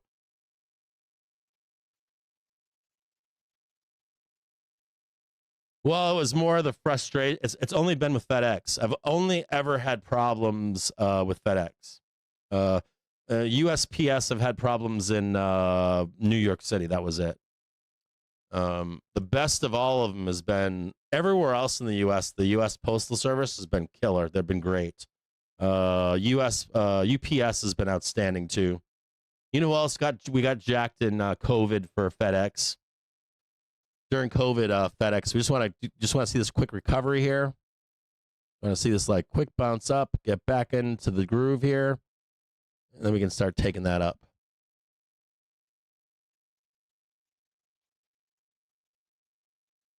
And we still don't have this yet either. Scratch that. Don't buy this yet at all. We still need to see. We still haven't seen the second high, so the answer is no. Do not get long here. You still need to see the second high. Don't mess with that just yet. You still need to hit this one right here.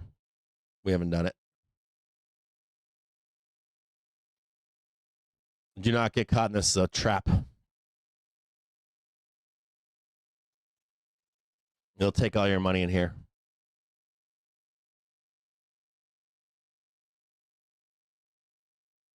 It was a big oven. It was big. It was fucking huge. They stole it from me. And the worst part was when I bought it, the FedEx said it was delivered. Someone took it, right? They're just like, "Fuck this is from China. I'm taking it." And it was a fucking nightmare. It cost me a lot of money. It was like a couple grand. It wasn't cheap.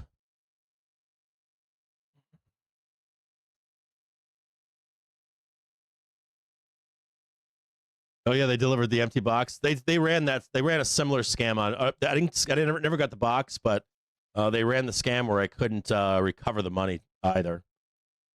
I was pretty fucking pissy about it. I got bounced back and forth between FedEx and the original seller. It wasn't off like AliExpress. It was off like Alibaba, like a distributor of that kind of stuff. I had to like contact them and order it and tell them exactly what I wanted and that kind of stuff. Now this was probably 2 or 3 years ago or something, and I was like, I'm never doing that again without being insured enough. I was pretty angry about it, and I had insurance. The problem that I had with it was that FedEx claimed that it was delivered. I was pretty angry. But I was angry today too because I'm trying to get this shit done. I'm like working my balls off here trying to get this stuff done. That right there for you. So be patient in here. We do have the nice hold here on the 1 minute trigger. We do have a nice little bull plane. This looks really good. We just want to see a quick rip up and down. You want to see it just like this. You want to see like that new high, and then you want to see a nice little rip to the upside here. Just want to see a nice little like pop, dump, and then rip face. You got to see that new high. This could be a trap. You don't want to mess with that. This is where PT1 was right there. This is the scene of the crime.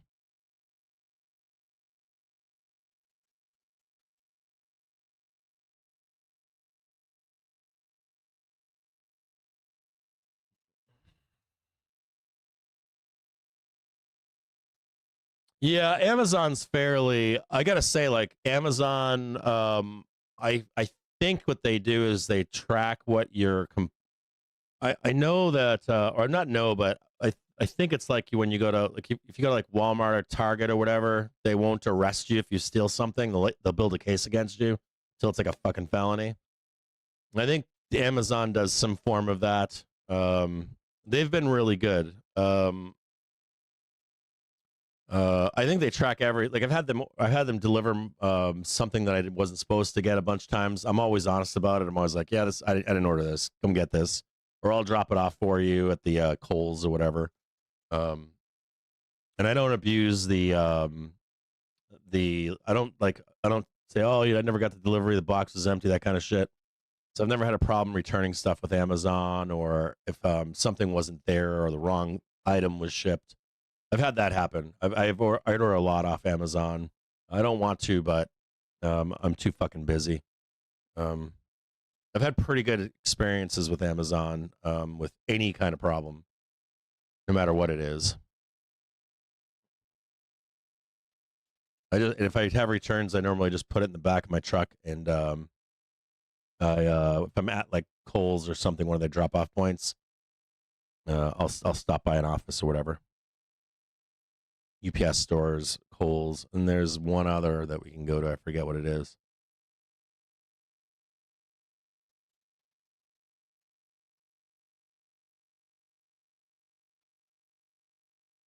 I think that when they took the package, when they stole that package, I think they saw that it came from China, and they're like, "Fuck them! There's no recourse for this." That's what I figured was going on. Because it was obviously not from the States. It obviously came through customs, And Detroit, during COVID, it was like a national story how bad the FedEx facility was here. They had an entire yard filled with 18-wheelers of goods that they never delivered. There were people in Detroit that waited 3 years for their packages to be delivered. 2.5, 3 years. What I remember it being about 2.5, 3 years. So if you got anything through FedEx in Detroit, you weren't getting your packages during COVID. It made national news. They had like video of all the backups in the yard. I mean, I didn't really care too much about it. I understood. I was like, yeah, who wants to do that kind of work during COVID? But this is not unacceptable. This has been going on to me, like maybe 5 deliveries I've had this happen with recently. So I'm assuming my assumption here is with what this is either FedEx has a really high expectation. There's your high right there. You want to buy this back test. You can even jump on this right now. It's going to rip. But just give it a minute here. My assumption here is that FedEx is saying to the worker, you have to do so many deliveries in a prescribed time period. The worker can't do it because it's constantly being demanded, like faster. And then, of course, how you beat that is you say that people weren't home, right? A certain percentage of people aren't home, then they make their numbers, management's happy. And I said that to the person on the phone. I was like, I get what you're doing. And your worker can't complete the delivery in what you're setting for them, but that's not my problem. I paid for the shipping, so I don't care how you fix this. You either get the guy back here right now, or I want to speak to somebody above you. I don't want to reschedule another day for this. I don't want to be available for that second time. And I realize it's probably not the driver's fault. I don't think it's his fault. I think it's FedEx. But that's who it is. It's fucking FedEx. This is the dip you want to buy right here. You want to see a place to buy the dip? It's right here. Wherever this green box is. Right here. Or you can jump right on it. I don't think it's going to matter. It's going to rip. This is pretty bullish here. Yep, there's another box right there. You can jump right on it and ride it if you want from here. It just popped up. Another one right there. This is pretty bullish here, guys.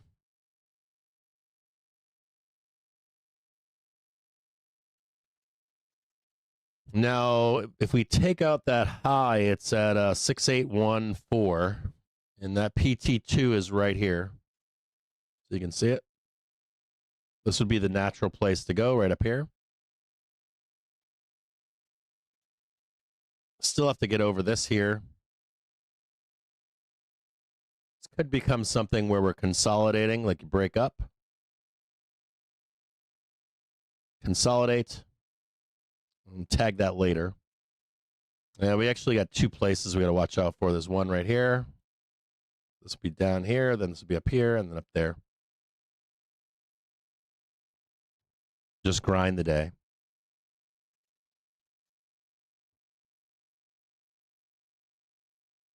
There is a little bit of gap Shortly still left expecting down the below. results from the Fed reverse repo It facility. was not all taken. We could even fail this up here and then come straight back down and just grind sideways. We're hitting every single inflection point today.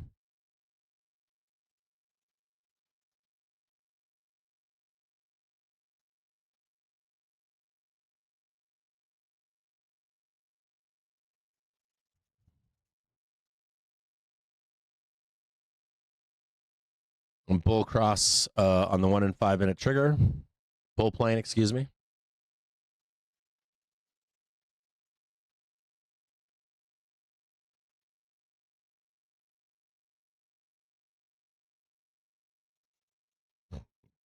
Excuse me.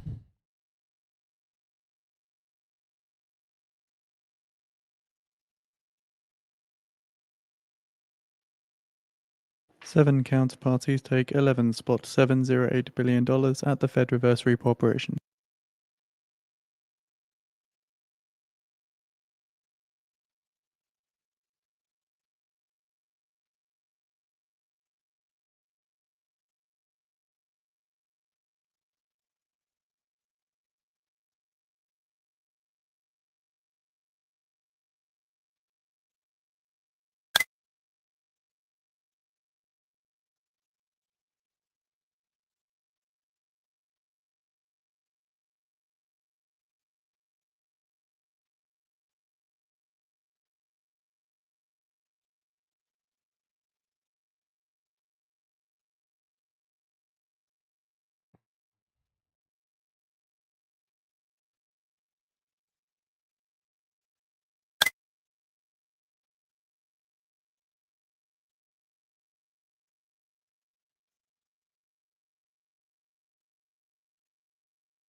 It looks like the Japanese 10-year is priced in.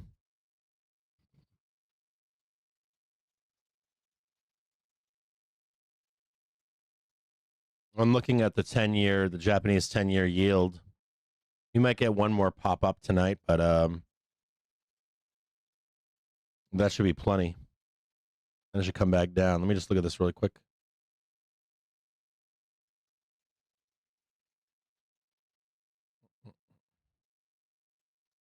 It is beginning to top here. Japanese 10-year yield is forming a topping formation. It doesn't mean the high's not in the overnight, but I don't see it going much higher here.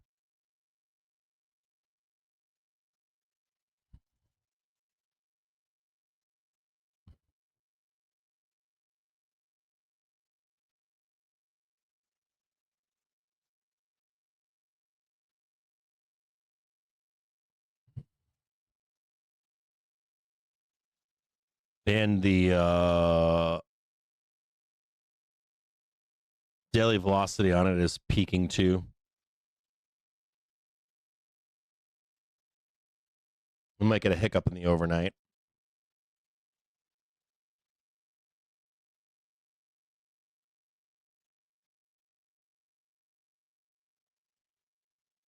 Did they deliver it? What did they say to finish up the conversation?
Just one quick second, I gotta check on this.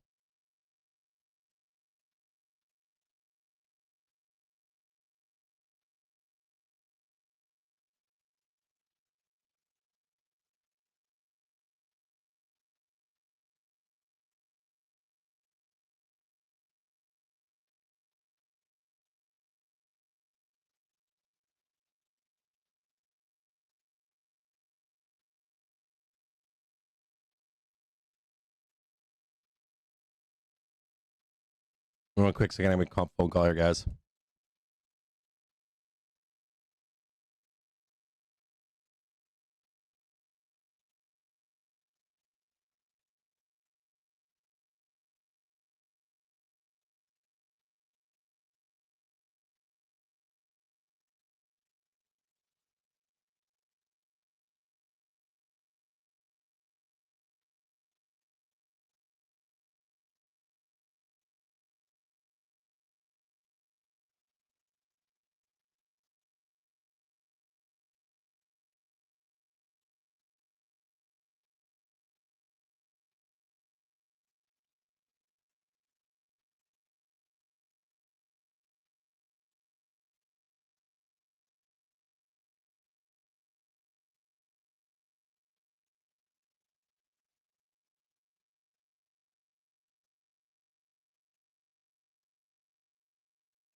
I want to speak to a supervisor.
You just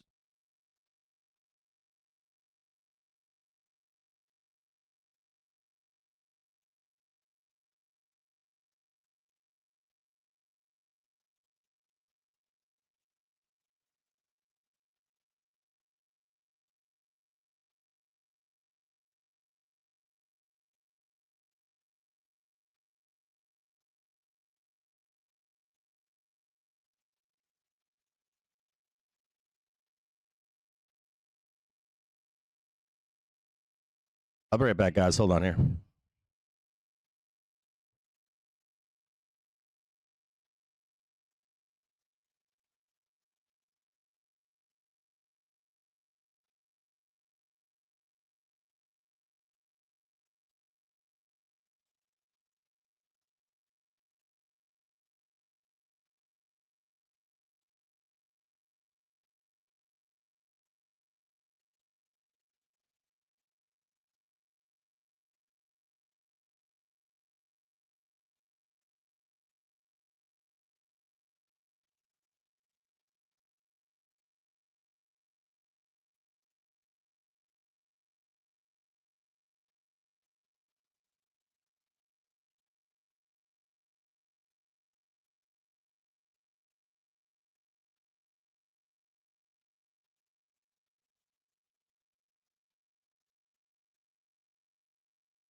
Ooh, yeah. Ooh, baby. Do you know what I want?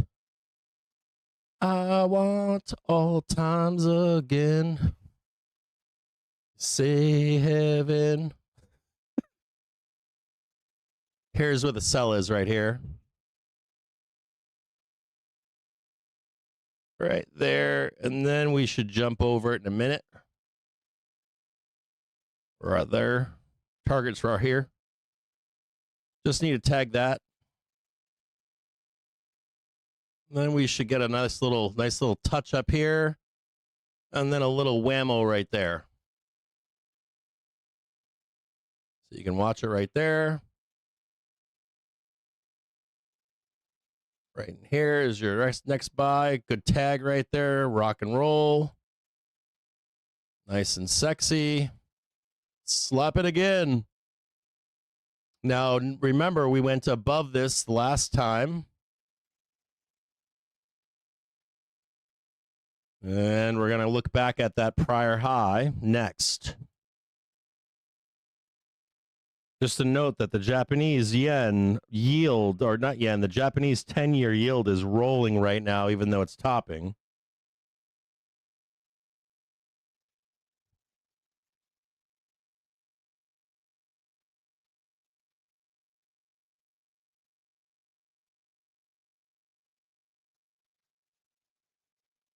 Next place for us to go.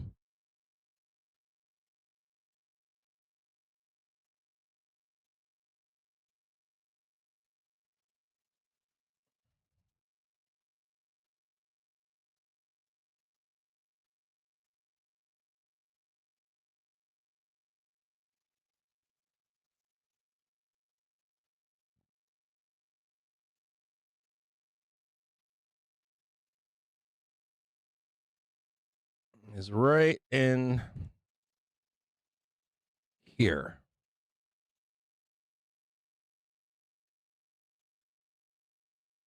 Price target 680.53. Right here. Here's your next target.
Yes, I'm here.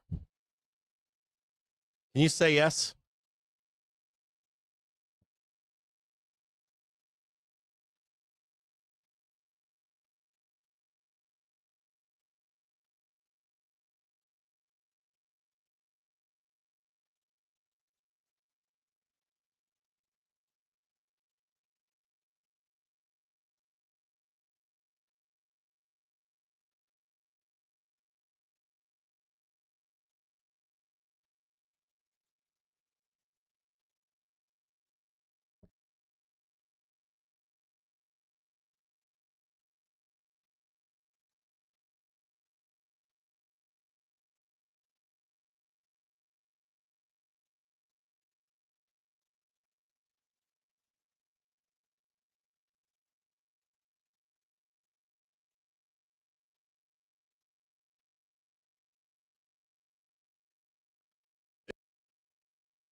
This isn't a goddamn fucking foreign customer service.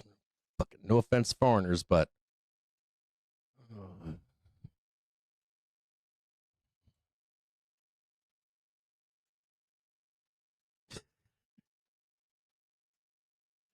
guys don't want to listen to this.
That's still good right there.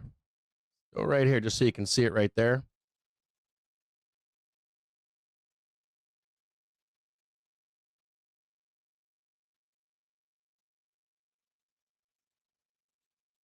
It is 1:30. Watch out for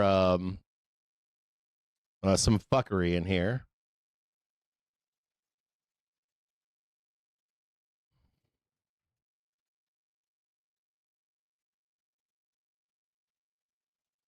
So I'm going to count this really quick. Give me a second here. 1, 2, 3, 4, 5. I don't know. We could go sideways here. Watch out for us going sideways here. We could do a sideways correction here. Watch out for a sideways correction.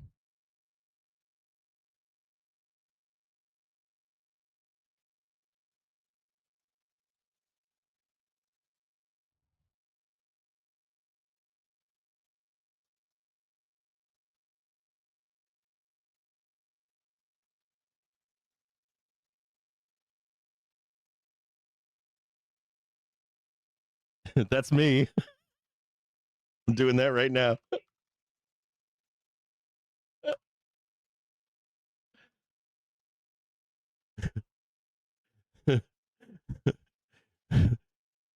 I'm like the guy that's like I ask like an open-ended question. I don't ask closed-ended questions, and I say you have to answer one of these two questions. I don't care how you answer it, but you answer it.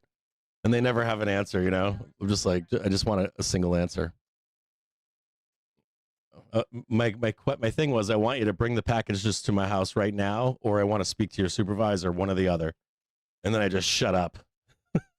That's it.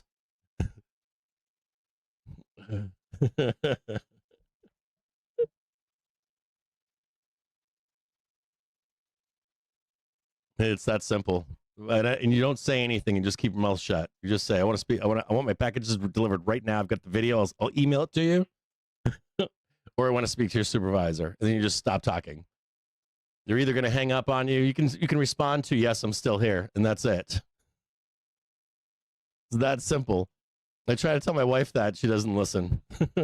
She starts talking. Sure, no problem. Whatever you want to do. You want to make this a 3-day process, 5-day process? Sure, I'll come pick it up. Don't worry about it. It'll take half a day to go there and pick it up. 25 minutes to get ready, 25 minutes to drive there, 25 minutes to wait, hour and a half later, and you paid for it to be delivered. Well, it happens so frequently with these guys that it's like, it happens so frequently that it's now it's a problem, you know? It's like, it's gotten to that point where I'm like doing my own investigations now. So like, and then they're like, you can file a claim. I'm like, oh no, I've got the investigation one opened up for stealing from the company time. I'm like, we're escalating now. I just want you on record So saying Trump is no. due to be signing an executive order watch out any for this time here. We from could be now. trading We're sideways just seeing for a here bit. We from the just completed wires 5 that waves, the so executive order signing today is aiming to expedite the could be doing this reclassification of nonsense in here. marijuana as a Schedule 3 substance. That's according to a senior administration official. We could grind this whole thing out here. Just be grinding.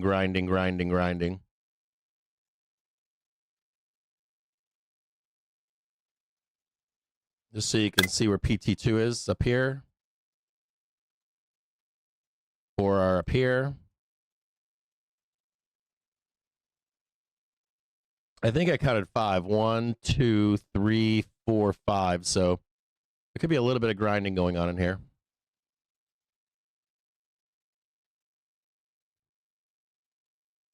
Put that back.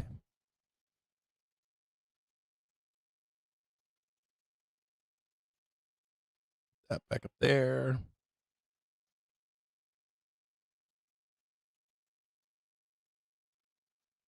So it look like this more. 1, 2, 3, 4, then up.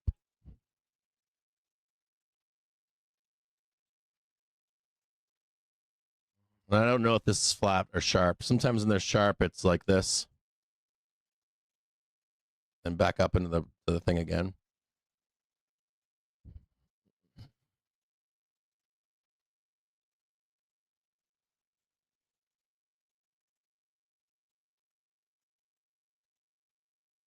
We'll know if it's flat or sharp here in a minute. Axios reports that Trump was declaring Christmas Eve and December 26th as holidays.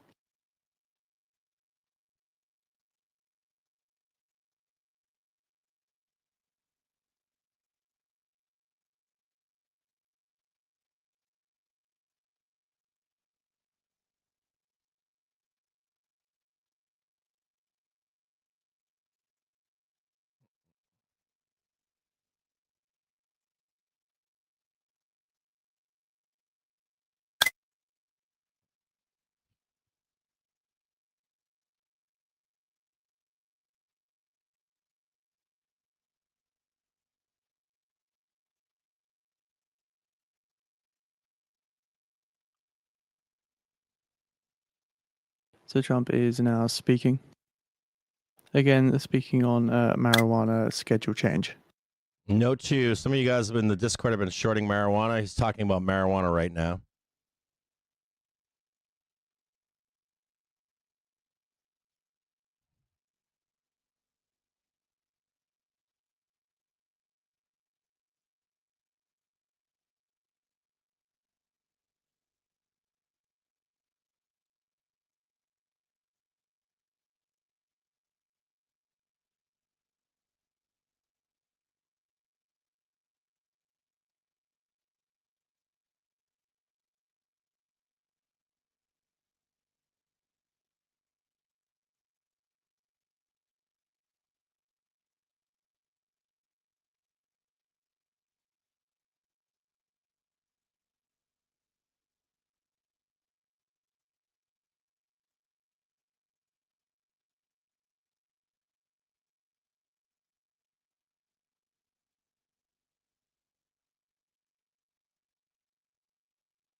So no reclassification on MJ.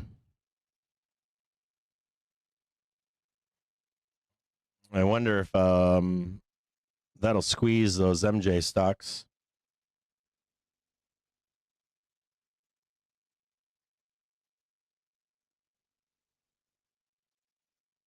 Says they're already rising.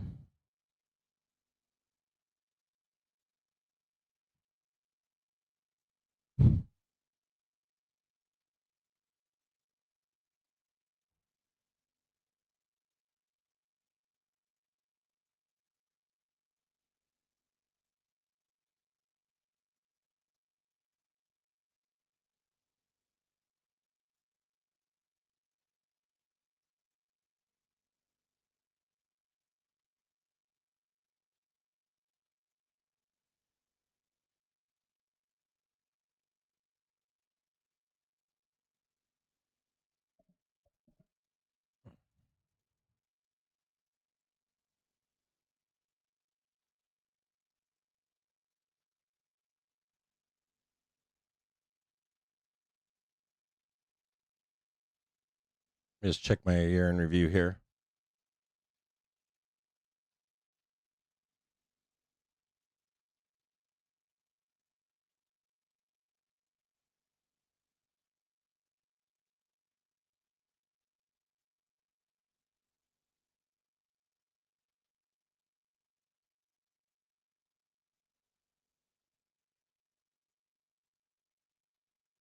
We did good this year.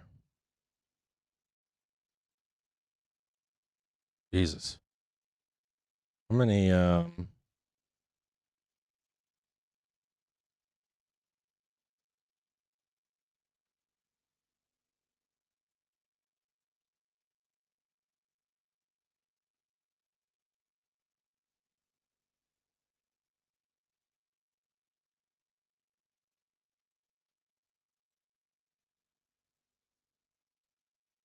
holy shit.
I'm just looking at my I'm getting a bunch of analytics for the year.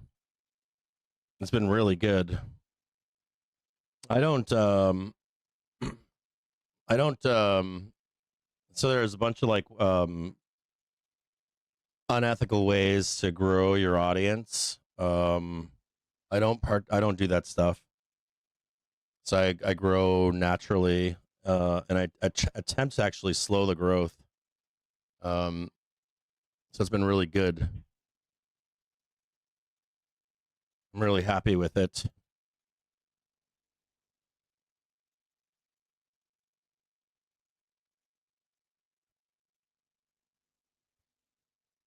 And you know what else where growth we've been doing very well with is Twitch. If you're a Twitch viewer, thank you.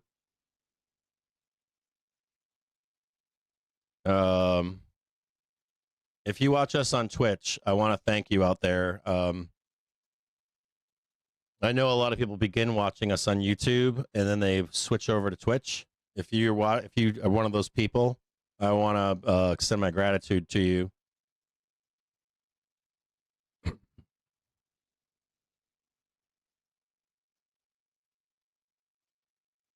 I want to thank you for watching, continuing to support this show. Also note we do have another the actual cross coming up down here. We could plunge down here for a minute. I want to thank you guys for that, supporting me through the year. I'm looking at a bunch of my stuff in the background, and I'm getting alerts right now for end of the year preview, and I really want to thank you. I don't know if you guys know this, but when I first started streaming, I did not consider streaming on Twitch, and Winky Face talked to me about it, and I didn't quite understand. I don't only stream there either. I stream at a lot of different places: Tuvo, some other FinTwit, YouTube, and another streaming platform, but Twitch in particular. I wanted to say thank you to you guys because when I was first streaming, Winky Face said you should stream to Twitch, and I didn't know that. I didn't know what, like, so I think I have 4,500, maybe 5,000, somewhere in there, 5,000 subscribers on Twitch. For Twitch numbers, that's huge. That's like having, I'm not kidding, this is like having 50,000 people watching you on YouTube. When you like compare apples to apples with YouTube and Twitch, it's a big number. I think I qualified to be a partner with Twitch, and then whatever the next one is up, and I never did that. I've never like partnered with Twitch to make money off you guys. I still haven't. I don't do any deals, no brand deals, no sponsorships, no nothing. Never.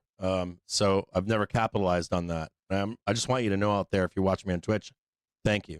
And not only that, the Twitch experience for me, I think, is awesome. You can get your subscription paid for by Amazon. You can make Mr. Bezos pay for it. It's in real time. There's no native delay, like YouTube is. So if you're watching on YouTube ever, they native delay, so nothing bad happens. It can be the video live stream can be reported and then taken down before you see anything horrible. Twitch does almost real time. And if you've got like and my latency here is really small. I've like dialed this thing in, so it's like just a few seconds if you've got fiber in your end. The latency is seconds, 2-3 seconds. I do all my processing inside the office here. I don't force that on their end. It's really fucking awesome. So, and just if you watch on Twitch right now, I just want to say thank you to you. And I don't capitalize on any of that money. I don't do any partnerships. I've been eligible for them forever. I've been eligible for brand deals and sponsorships. I've never taken that stuff. So I just want to show you my appreciation for sticking with me through this time period. You know, if you look at these numbers on Twitch like you would on YouTube, I couldn't ask for anything more. So I'm very grateful to you out there for watching me on Twitch in particular. Really excited. I did a search recently where like it depends on how you word it and stuff, but I didn't realize this. I have a few people have seen it, but depending on how you search like financial streamers, financial education streamers, or whatever on Twitch, I'm like number 4 in the world or something. I'm very grateful to you out there if you're watching right now. I didn't know that until recently. I had someone first show it to me, and then I looked it up, and it was like, very grateful. And you'll never see me do that with Twitch or anyone else. You'll never see me like do that kind of stuff. If there's ever a sponsor, I'll always tell you in advance, and it would be something that only would work for us. I've never sought it out. I've never sought out fame or any of that kind of shit. Never will. We're going to keep this organic. And I've never bought comments or likes. They're very easy to do on Twitch, of all places. They just got in a big scandal recently where people were scamming their viewers. You know the real problem with that is, I want to say this publicly to you guys. A lot of you guys don't know this stuff. They do this on YouTube and Twitch. So what happens is you get a bunch of fake viewers and a bunch of fake comments and participants and bots and stuff. They're very cheap. You as the viewer see that, and it validates that channel. So you're like, oh, that guy's got 100,000 subscribers, got 30,000 views. I can trust that person. He's or she is a qualified to talk about that stuff. And when they find out, like YouTube and Twitch, what they'll do is they stop you from monetary gains. But at that point, it's too late because the influencer is now running their own, real estate classes or this or that or whatever. And so it doesn't matter that they pull that away from you, and you as the viewer never know that. So they're buying they're buying your loyalty for other things, right? And it doesn't matter at that point. Your channel gets natural. Once they remove the bots and stuff, it gets natural viewers because of the validation of members and shit and views, and it's all fucked up. So I just wanted to say thank you to you out there, and I've been committed to you with this for 5 years now, four or five, somewhere in there. So I just, and the end of the year is coming, and want you to know that I fucking love you. And I actively try to stop people from following me. I don't want Oracle fame, and so OpenAI I like with what we do Michigan with our approval small to group. power I new like data what center. we're doing here. So thank you out there. Thank you on Twitch. Thank you on YouTube. Thank you on Twitter, on Yuvu, and there's another one, Kick or something. And then I know that this stream, I have been asked by 2 or 3 different Discord groups and blogs in Europe and the US. If you are in a Discord or a blog and you ever want to restream this, please just ask me. I'll say yes. But I do like to know that information so that I can have a rough idea of who's watching the show as a whole. I say yes to everybody. This is all free. Except I do some Google ad stuff, but that shit's pennies. It's literally pennies. So I'm really grateful to you out there. It's the end of the year. I just want to say that to you if you're watching the show right now. You're fucking awesome. Love it. Even in my professional career, I always either worked for a very small, like boutique, this is the best in the world kind of place, or I was a consultant for the number 1, number 2. And whenever you're like top 10, top 5 and shit like that, it's never a large group. It's always like a very small group of people. So I've always enjoyed that. I hate the mass. I do not hate the masses, but I've never been that guy. So thank you. I do want to say that to you. We'll talk more about it as we get to the end of the year. We're going to try to do another show, like a separate show, and see how that goes. And it should be cool. So we are just grinding around right now. It's now 2 p.m. You guys know how this goes at 2 o'clock, right? Like 2 o'clock, 2:30, then we start doing the rip or the bleed out. There is some information to be garnered here, too, which is, where are we hovering around? We're fucking hovering around 680. You know, we could take a dive, but, you know, you notice how we're kind of magneted in right now? Just like we're being supported underneath if there's any volatility. And we're kind of like driving towards home right now, aren't we? So just note that into tomorrow.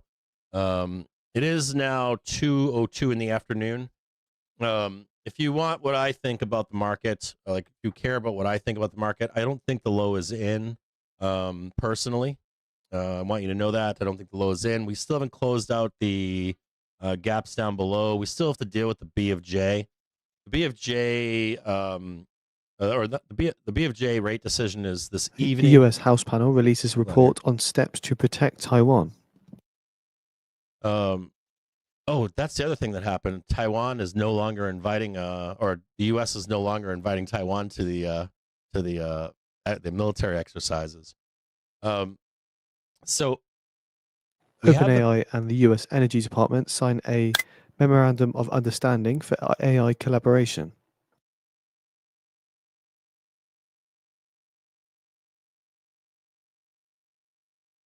So this evening at 6:30 p.m. tonight, we get the inflation rate year over year for Bank of Japan.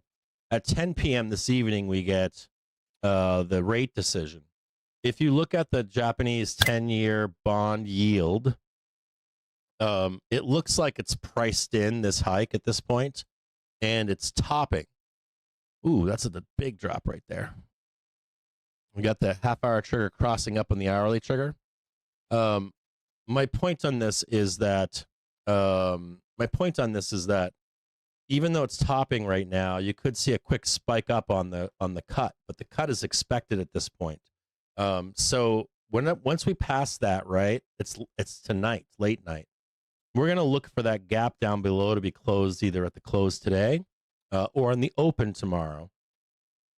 We've been discussing in NVIDIA the and the US Discord. government to boost AI infrastructure and R&D investments through landmark Genesis mission. We've been discussing in the Discord over the past 48 hours, end of year trades. We have developed tools, our own Gamma tools. We got really cool tools now on our website, in our Discord, and we have developers working on them for you. The ones that I've always been promising, we're actually seeing those to fruition now. If you're ever looking for a community where it's not shit posting or you're not getting trolled in public and you want to get to know people in real life, we do have a community in Discord where people trade everything. They trade futures, they trade Globex, they trade currencies, they trade stocks, crypto, options, you name it, spreads. They buy and sell, underlying and sell options. So we do have those people in our Discord. We have mentors in there as well, and we've got trusted members. And it's kind of the place where we were discussing it yesterday, where if you have a trade idea, you bounce it off people that trade well with, that tell you, I'm entering this and I'm exiting that. So it's a place for you in safety to say, this is what I'm thinking of doing. What are the pitfalls? What am I doing wrong? Do I have the right entry in?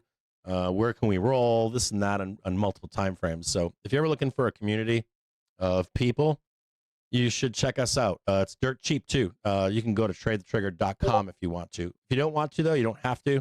But if you do, I do want you to know that on Sunday we are dropping an expectation or a preview of what to expect next year. We did one last year and we were in line. We were exactly in line. We didn't have two pullbacks this year. We only had one, and we only got one on that expectation for next year or for this upcoming year in 24 to 25. So you're going to get that this Sunday, and you're also going to get a private stream this Sunday where I can answer all of your questions. And if you have your own stocks you want to look at, I can look at those for you as well. We can look at them on a larger scale, like, hey, if I'm looking for a dip to buy, this is where I want to be looking, right? Set an alert. And a lot of you like to put your laptops down, I hope. I'm here streaming all day long with you, but you might not be here. You might be at work. You might be, I don't know, jerking off or something. You might be riding a bike. You might be doing whatever. Some of you only come out to play in the stock market a couple times a year. Maybe it's only 4 times a year. So I will give you those. You're like, hey, Cap, is there like $1 here for next year where I could look to buy? Or this is my favorite stock. I've been owning it forever. This is where do you want to buy it or whatever? We'll do that on Sunday. So this Sunday, 6 p.m. actually, probably from like 6 to 10 p.m. or something like that. Nice filler end cap to the week. The holidays are getting started. It's going to get boring around here. And hopefully we can set you up for what to look for into year end if we start mooning, and what to look for if we start to roll, and what to do into next year. How do you manage this upcoming year?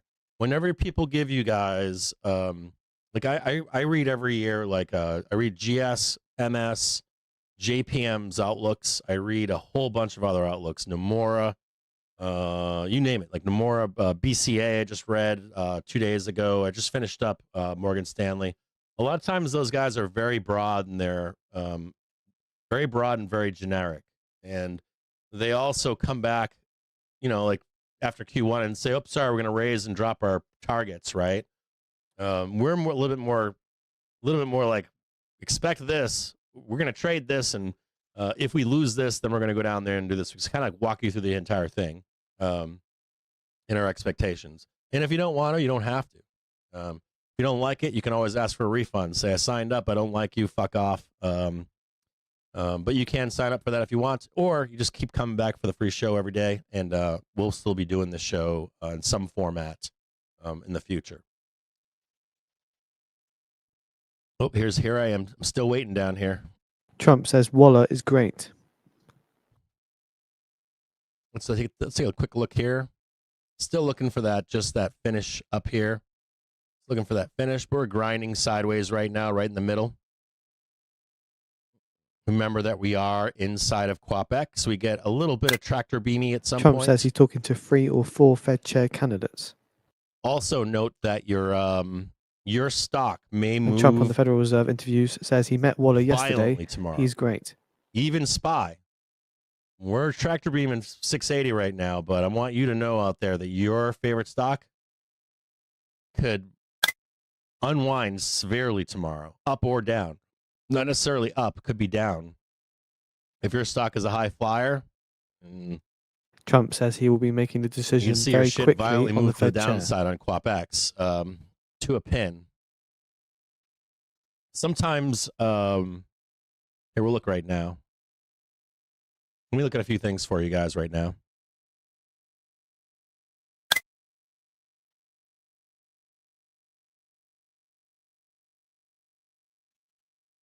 Sometimes this works, but not. I don't trust this at all. I've never found an edge in this, but as an example for tomorrow, Max Payne on SPY tomorrow. Is you ready for this? 666. 666. That's Max Payne. Do I think we go there? Probably not. And this is definitely could change tomorrow. The reason being is you got people with spreads, and you've got people Trump who want says Bowman DivX is great. on SPY. You could see artificial selling or buying into SPY tomorrow. That could impact this Max Payne. Another thing too here, and you've got also have people that if they get the dividend, they could dump the shares on the open at 9 a.m. Yeah, that shit happens. And this year the DivX is right on QuapX this year. As I understand it right now, it's on the 19th. So maybe that dumping comes into play post weekend on Monday, where you see the shares get dumped on open. Not necessarily tomorrow. Trump says he's looking at declaring a national emergency on housing. The DivX payout. So you got option sellers that want to dump SPY, right? And so they'll dump shares, and then you'll get you'll get other forces trying to buy SPY to dump it on Monday open. I don't know if you understand that trade, but Monday could be a pretty bloody day if we go up for that dividend capture trade at the close on Friday. Now, a few other things here. Gamma will change rapidly today, tomorrow, and Monday in the market. There'll be an unwind of Gamma, and no need to delta hedge any longer. Come like the close tomorrow, Monday, and you're going to get another round of that near not Christmas, but on the end of the month, which I believe is the 20. That date right. I believe that's the roughly the 30th or 29th, and then of course post on the 2nd. I think we're open. I think the market's open for that Friday. You could see some unwinding on that Friday the 2nd as well of Gamma. Now the other thing too, and that also means that the market is free to move, not up or down. I'm like, hey, it's going up to 700. You start unwinding and it's free, freedom to move. That can be down too. I don't think it will be. Everybody will still be on vacation, but Trump says he wants to the take Gamma care of picture home to change values rapidly and help people buy too. We have a Gamma pin above at 7,000. Also note that you're going to get the roll for the JPM collar on the last day of the year, right? And you're going to see negative flows come in the early morning. That's a whole nother Trump trade. says there's practically no inflation now. The banks, when they do this, they package them with 0-day calls to offset the negative trades coming in, and then as those calls that are packaged in begin to die, we can ramp up into the end of the day on the last day of the month, and then you'll get the first effect in the 5th, I believe. 2nd or 5th, you'll start to get some of the effect of the negative rolling of hedging. And then once that's done, you'll get the delta hedge trade up into the probably the OPEX of January. if it can be overcome and we're not real money selling. There's a lot of factors here, so we'll get to that trade later. But another thing to note here, as an example here, SPX volumes for the next 2 days, today and tomorrow. We're kind of pinned in here. On the bottom end, we've got 6750, 6700, and then on the higher end, we've got 6800, and then a couple other spots, 6820, and the high end 6850. So we're kind of in the middle of this right now. Let me just show you this really quick, if I can. So we're going to lead this into an expectation for tomorrow. Don't make any rash decisions yet today, okay? If it was me, if you're asking, I'm not going to give you that advice. I'm just going to say to you, I'm not going to make any rash decisions between now and tomorrow. And I want you to see this here. We've got flows coming in at 6750 on the pin, and we have this pin right here, 6800, right? Into tomorrow. We're kind of like driving the bus right now. Or who's driving the bus right now? So I want to show you this here on, remove all this for gamma. And I want you to see that we've got 6,800 right here. Right where we're parked, right here.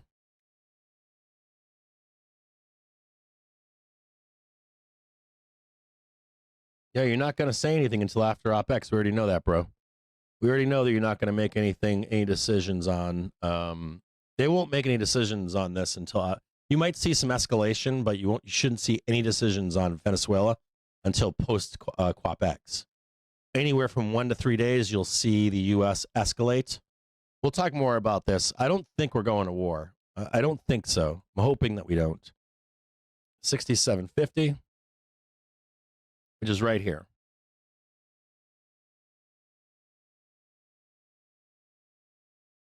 I would really like to see, embargoes can be very, a lot of people today don't know that. See, I'm older. I remember these things. You can remove, people don't think that the U.S. has power. They have more power than you think.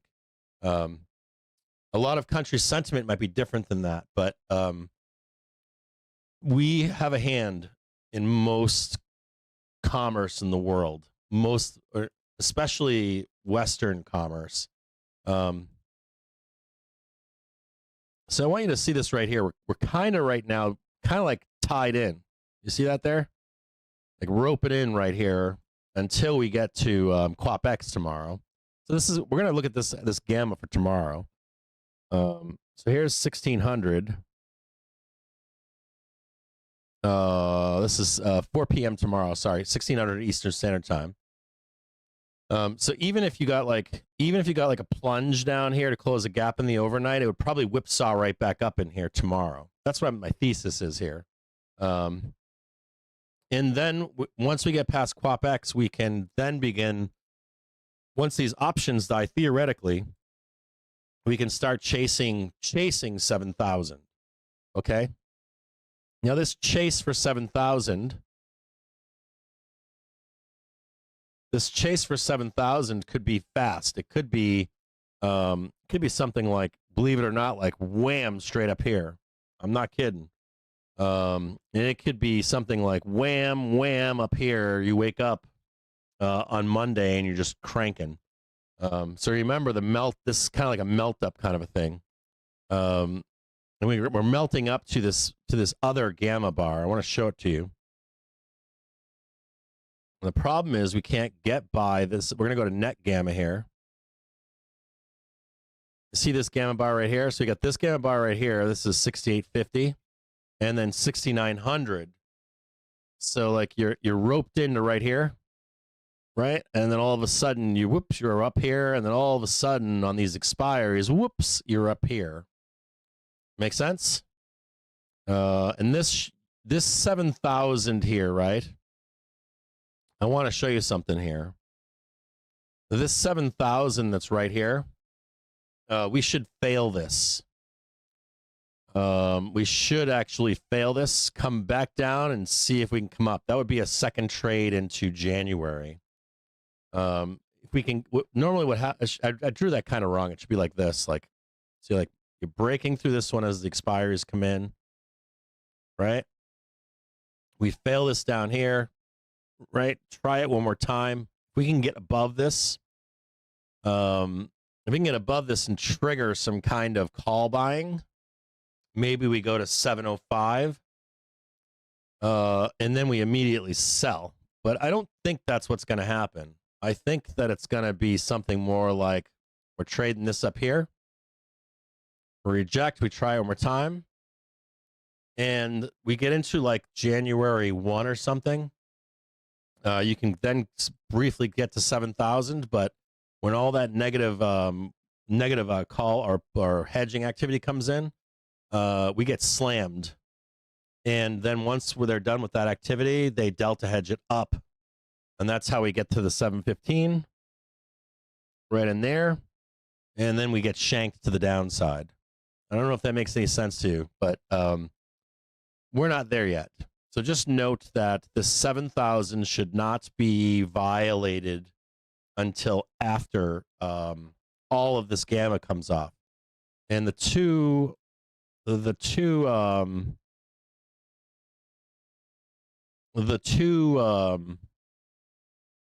events that could instigate that would be the expiry tomorrow and the month-end expiry, and the last part of it would be delta hedging negative flows for Q1 doom.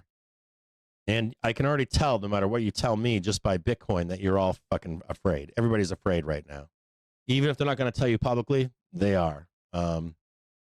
So, and I completely understand why. Now, on that gamma two, I didn't show you the gamma yet. I want to show you the 1 date gamma. I haven't shown you that yet. The 1 date gamma pins, or not pins, but we've got 6,800, 6,850, 6,900, and then we got 7,000. This is all good. This is going to drag us up no matter what happens. Now, I want to show you something else here. We've got this 6,700 down here, 6,730. We got some 6,700, some 6,600 down here. You can't see it, but it's over here. And more importantly, by the way, this all comes from Gamma Labs. This volume right here for the next 2 days, I want you to in particular look at this right here. I want you to look at this 6,700 and the 6,750. This, more importantly, like these two right here. Now, this is 2 date gamma, and then we have the net gamma right here. I should probably try to show you where it's to sell and to buy and stuff, but just over here, we have 6,780 down here, and we got this real bottom down here, 6,500. That's really deep.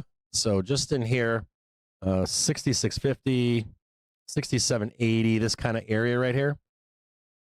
If we do get a little doomish at any point, or we get any kind of negativity, I would still expect that, let's say you get a knee-jerk reaction on B of A, sweep down, and we're up and out of here. If there's any kind of wicking down here, anything like this should provide an opportunity to get long. And that's what I'm hoping for. Now, let's say I don't get that opportunity. Let's say I don't get that opportunity. We don't get to close the gap down here. We don't get to come back down here, a little cup and handle and sweep higher. Let's say none of that happens. We hope that happens, but this is where CJJ used call lot is, somewhere down here. Let's say that doesn't happen, and we already have our first. Just make sure I got this here. I'm going to check it on an hour. So we have our high here. Do you see it? I want you to see this. On SPX, you have this high, and this one is actually higher. So this is telling me that we're going up. So if we don't get a new low down here to make that new high on some kind of like quirkiness overnight, something like that, which doesn't really, like you have like a blast down in here, right? Maybe blasting down, then all of a sudden back in cash, we're right here. This is fake market, right? This is after hours bullshit, overnight bullshit. But if we start to go back up here, we make that new high, I will take the trade right here. So CJJ will take the trade right here. So you got the high, the new high. I'm on. If not, I am a buyer somewhere down in here. Any lows in here, I'm a buyer. I don't care how bad it is. I'm a buyer down in here. So if we can get anything, either any kind of like cheapness here, buyer. New high up here, buyer. Just in there. You see it there, buyer right there, buyer right here, buyer right here. Any of those. The only thing that I'm not doing is I'm not making any major decisions. I don't want to give back $30,000 to anybody. So I'm not feeding the market for that. So if you want to wait for me, you can. If you don't care, I understand. There are a lot of traders right now that are like, fuck you, Cap, for the best price. It ain't going to matter, bro. If we go down here and I'm already long right here, I really don't care because it's still going to print money up here. I understand that. Some of you out there think the market's going to have a meltdown. I realize there's still a small percentage of you that are like, you know what's going to happen, Cap? It's going to go down here, and then we're going to plunge into the end of the year. I understand that too. So for me, in particular for myself, I am waiting. And I just want you to be aware of that. SPX Gamma for right now. We are roped in on SPX and SPY. If anything changes between now and tomorrow, we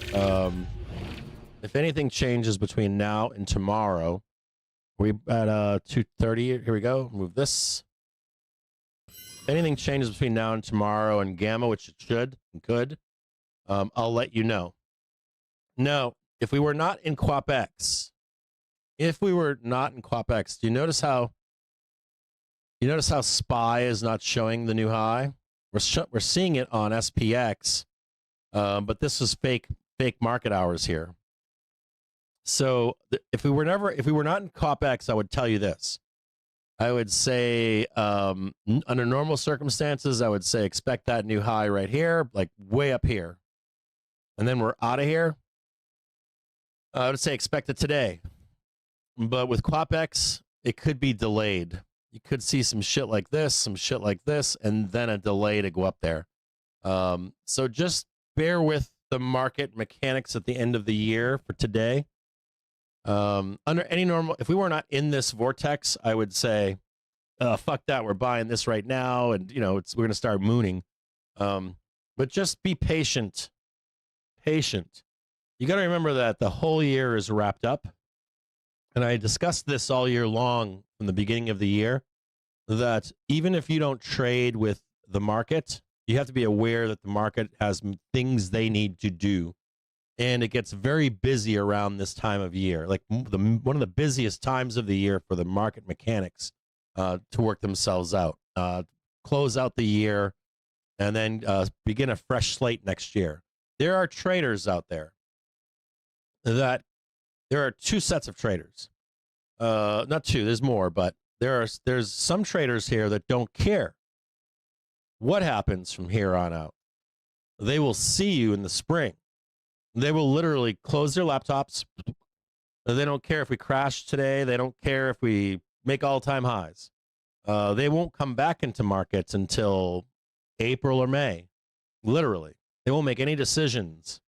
They've already checked out. They'll check back in the spring. I want you to be aware of that. And then there are other traders that believe they make their whole year in this next week or two. 2 weeks, yeah, into Jan 1. Or the first week of January. So I want you to know there's like two groups of people. And then you're going to get like a third group that disappears. They're doing hookers and blow. They're, I don't know, doing family parties. They're at church. They do whatever it is that they do. And they're just not even in the market at all. So you have a lot of different players or with different things they're trying to accomplish or not accomplish right now. So I'm going to give you an outlook here for up and down. So I'm going to go right here. This is Friday close. No, let's start back. We got to go back here and look again. Back to this month.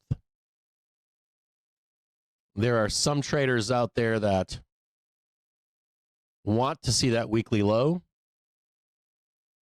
whether that's tomorrow or even after, or there are still traders out there that I know that think there's risk from the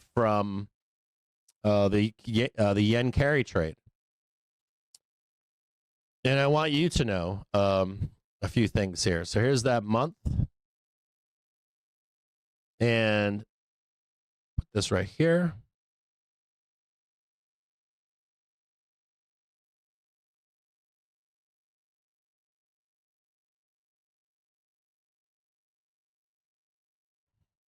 A week.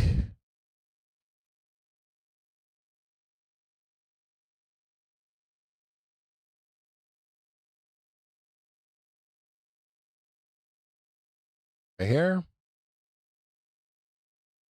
There's still traders on this trade right now. There are traders that are not looking up at the end of the year right now. They're a very small percentage, but they're there. Don't believe for a second that they're not there. Now, don't look at this wick right here, but I do want you to be aware of this wick right here. I'll show you this in a second.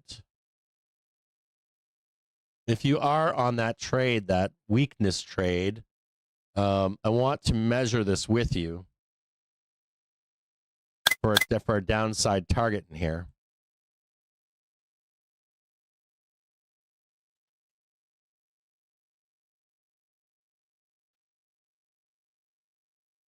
Give me a second here.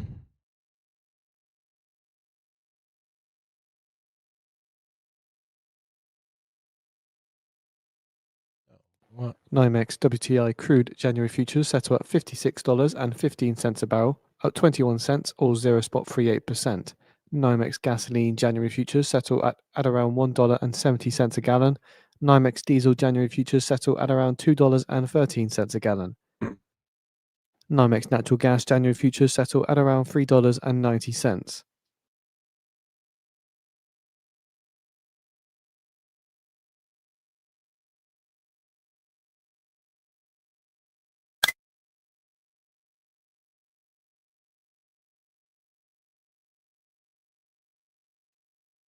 If you're on that downside trade, 666 would be the target. If you think we sweep lower in here, that's where I'd be trying to take the money. I'd at least be trying, I shouldn't even draw it like that. I would just be trying to get out right here. It's 666.01. If we break underneath it, you could begin the next trade. You want to see that? But I would be targeting that 666. And the gamma market shows that too. If you break below 66601, we would be easily sweeping this, and then we would take this candle out, and you'd be looking for 6600 right in here, and then somewhere down in here. But the reasonable target is somewhere down here, 6601. Okay, just a note to you. That's the highest percentage chance if you are. I gotta drink some water here. Hold on.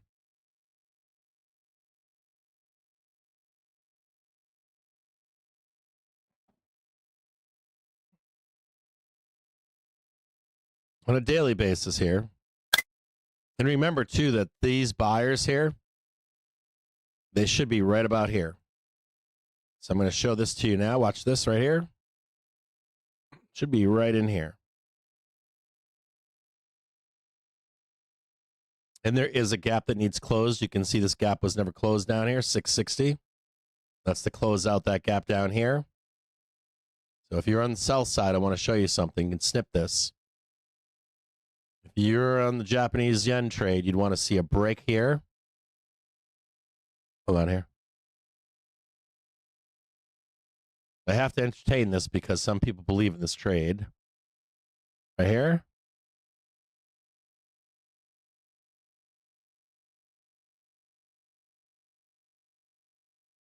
Just a note, that would be it right there. And your buyers would still be available. And I would get out before then. I would actually get out, I would get out personally at 653.28. If you're on that trade, 653.28.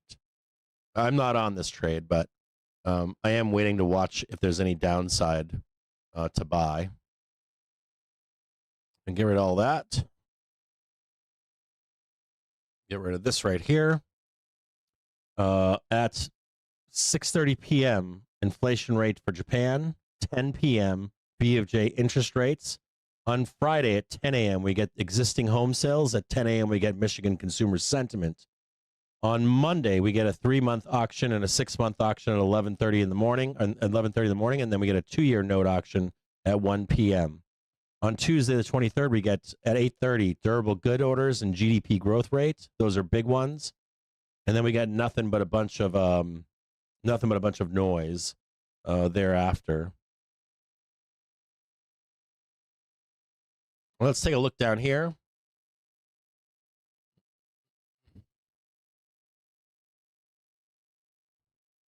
There's the day count right there. 4 hour. This is what I would like to see. I want to show exactly what I want to see happen here.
There we go.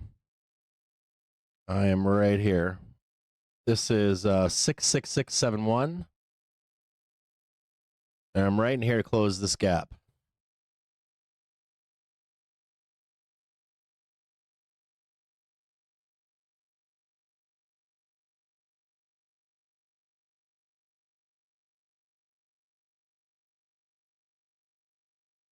Between today and tomorrow, I'm parked right here and I'm parked right here.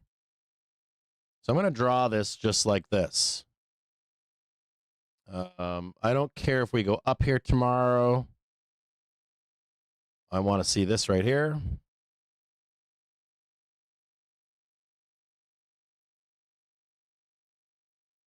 Just right here. And I don't care if we hit this one right now or not.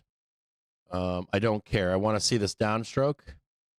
And Friday, 9 a.m.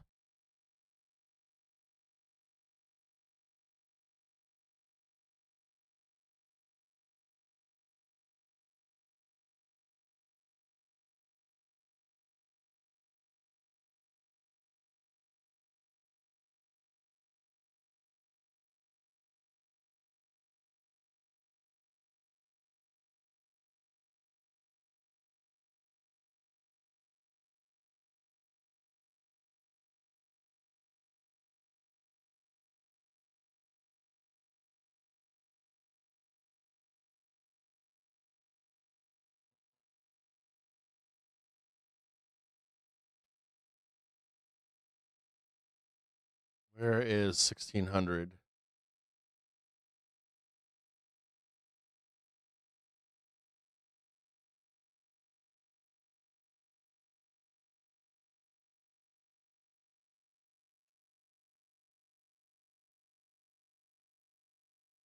Something like this. It's like that, and then a ramp.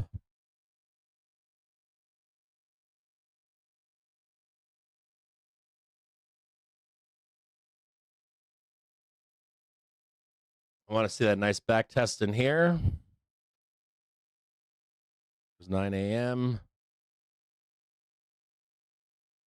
And I want to see that one right there. You get your 1 and your 2.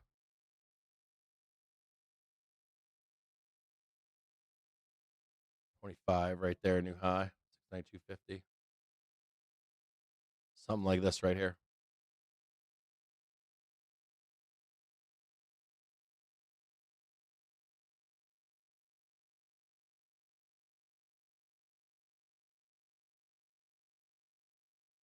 Wait a minute, where's Christmas? 23rd, right? 1 o'clock? Right up in there. Something like that.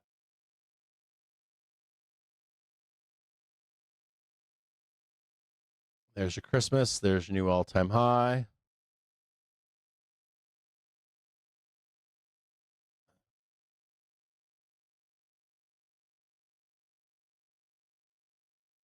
Right there. Looks kind of nice, right? Looks nice. It's never this easy, but and that fuckery is constant. It never ends.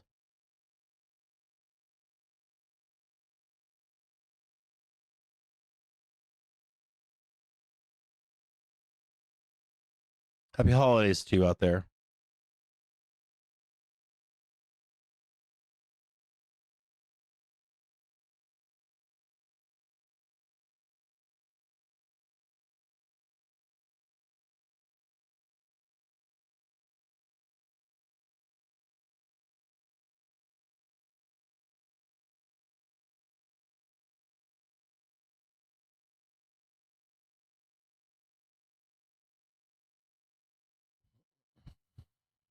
Now, what happens here, right? All-time highs come back from Christmas.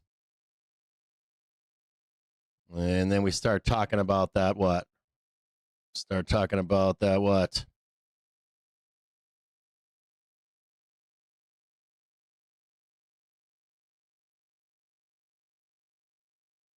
It's slammed back down over here. There's your hourly trigger. And then your New Year's is here.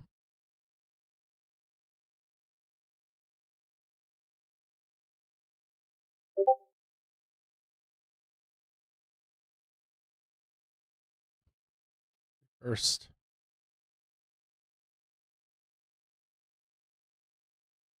And what I want to talk to you about here is the grind. Like grind, and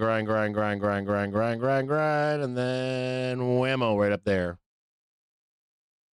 It should be like melt grind. You can even see some lows in here.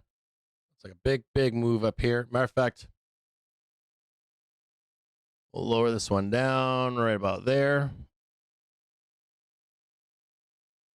A little bit lower right there. Fail that one. And then you got the grinding bullshit in here. Like literally, maybe down there, but whoop. Right up into right about there. And then you get the once the thing is done, New Year's Eve, there's your 7,000 bar gets hit. Get above it. And then you should get shanked in here. The 5th and 6th, they're going to shank your ass. Have a little bit of play money up here, but then they'll shank your ass, and then hopefully we get one more move higher. And that's way down here. But the daily trigger will be, show you where that is. See that daily trigger right there?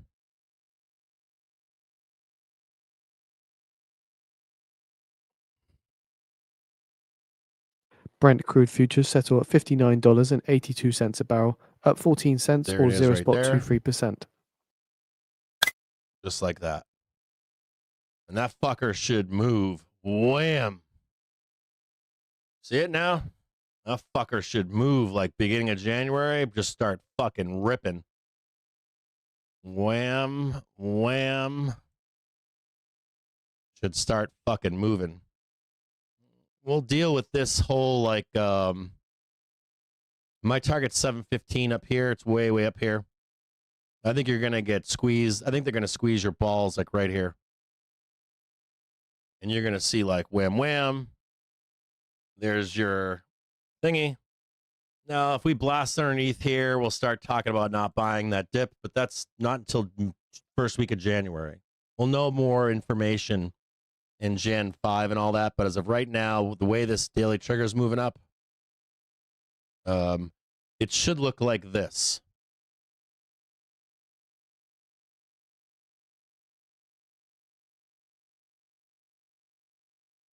See this right here? Oh, nope. Hold on.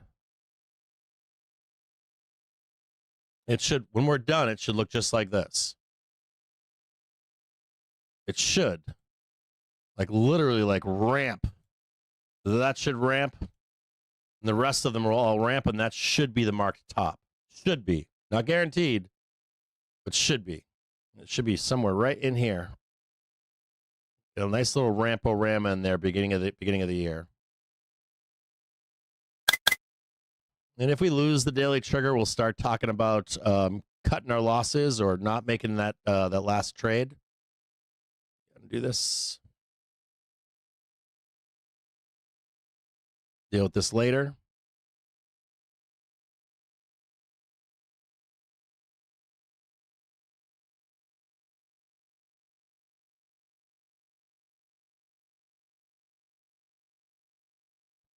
Oh, this is the one I'm wonky.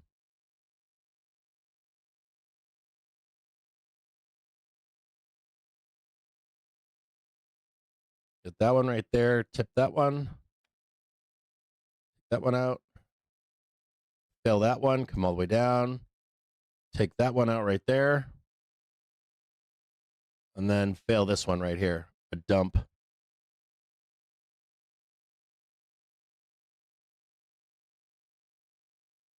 $690.96.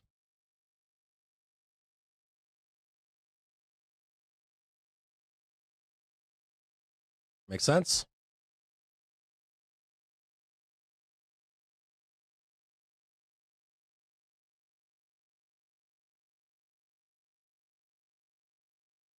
Back to 1 minute here.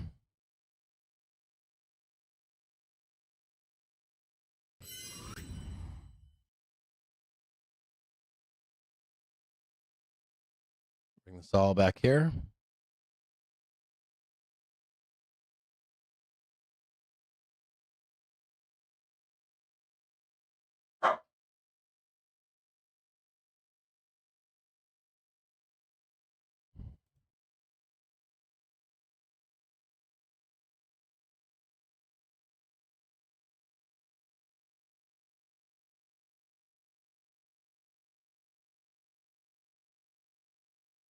So just to keep in mind, Commerce Secretary Lutnick is currently speaking on Fox News.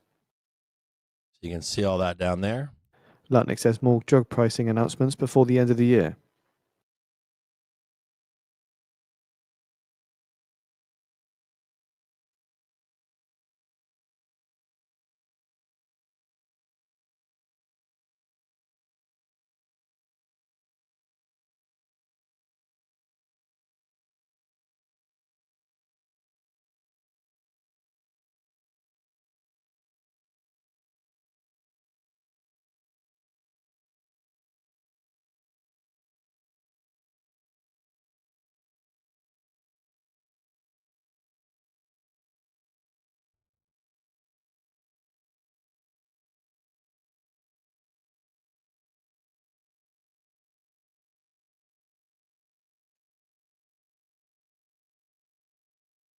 Where's my account? Lutnick says the new Fed chair will bring down interest rates.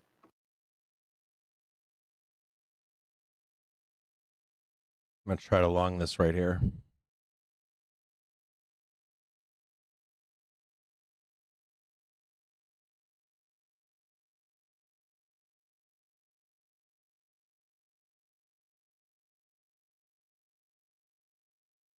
$677.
Lutnick says Trump has great Fed chair candidates.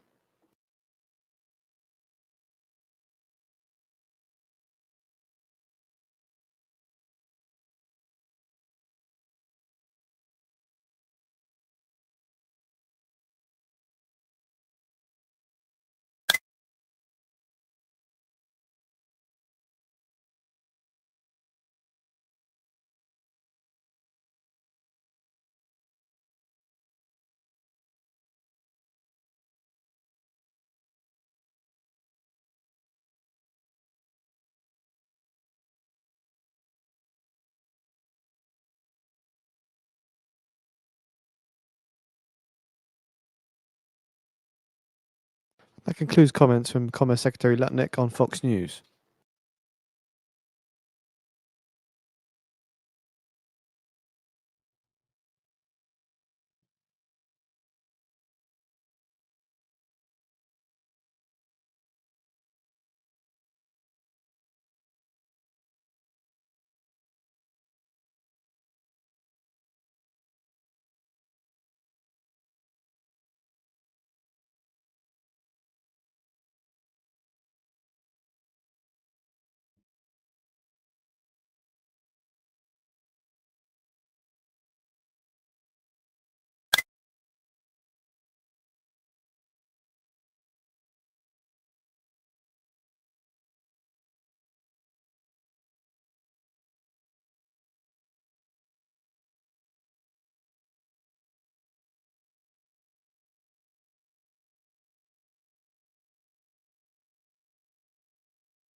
House Democrats introduce bill to ban US AI chip sales to China.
House Democrat Meeks issues a statement on China chip sales bill.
going.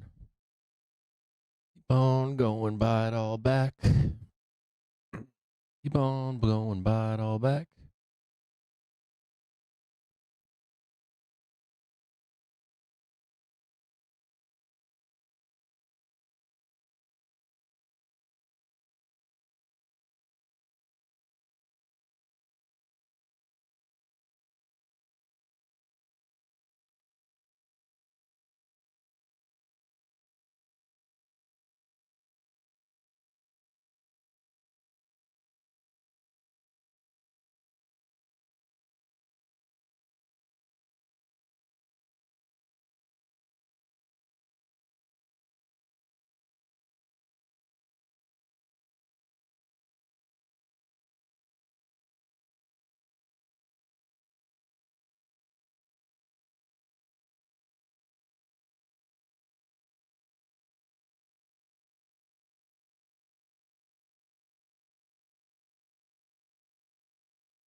Yeah. Yes, yes, yes, yes, yes, yes, yes, yes, yes, yes, yes, yes.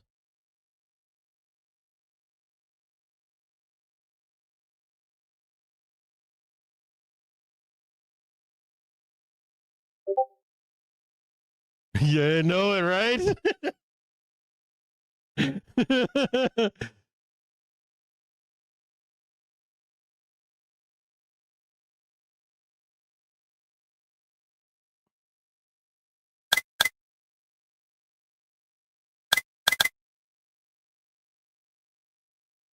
That beeping over there. Mute that shit over there. Mute that fucking tab over there. What is that? Click, click, click. Mute that fucking tab. Mute that fucking tab. It's muted. Okay, that tab's muted.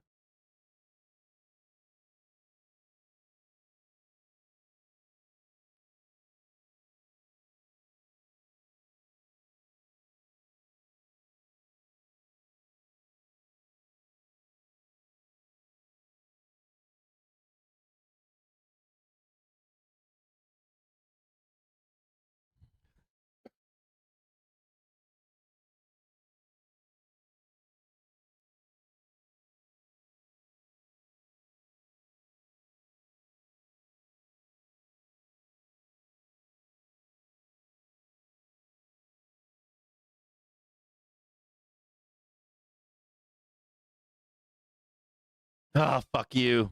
Don't fucking drop it again.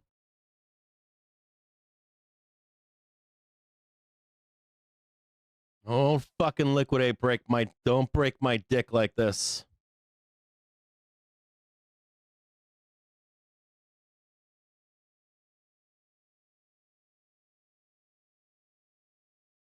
You fuckers.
Don't fucking reject there.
Get up there. Fucking go. Fuckers are following me in trades. God damn. I'm getting delta hedge down here like this. I gotta add more, come back up here and run this fucker up. I'm fucking I'm putting in 100 packs that I'm watching following me as I say something. Someone following me with 300 packs. I'm like, oh. So I gotta add more.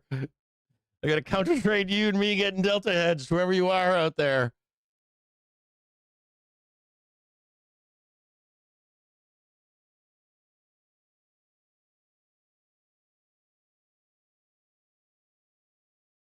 So frustrating.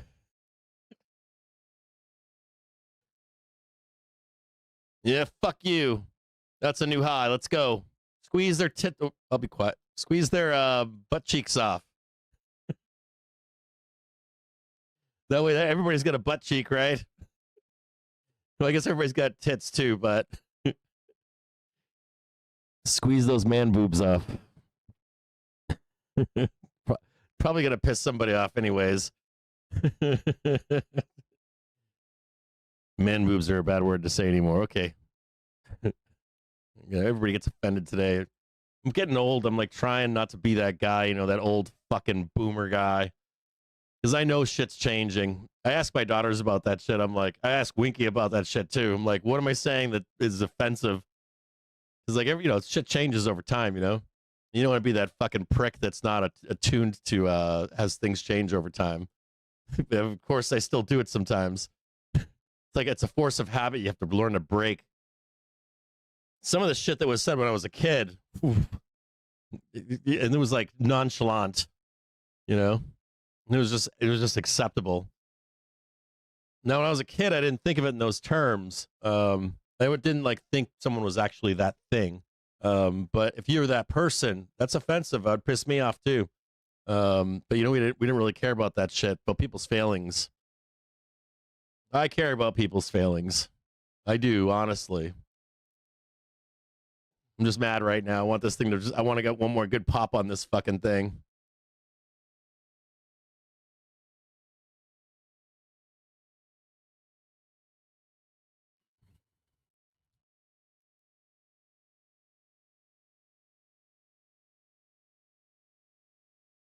Fuck, I hate when I get delta hedged in the middle of the fucking day. Low liquidity. This is going to get worse as we get into like, I was just talking to the guys in the Prost channel. I was like, I swear to fucking God, if we go into this like low volume fucking like low volume Christmas and New Year's. I'm just not going to say anything about zero dates. I'm just going to talk about the spreads. I don't give a fuck about those. I can wait a day or two for those to iron out, but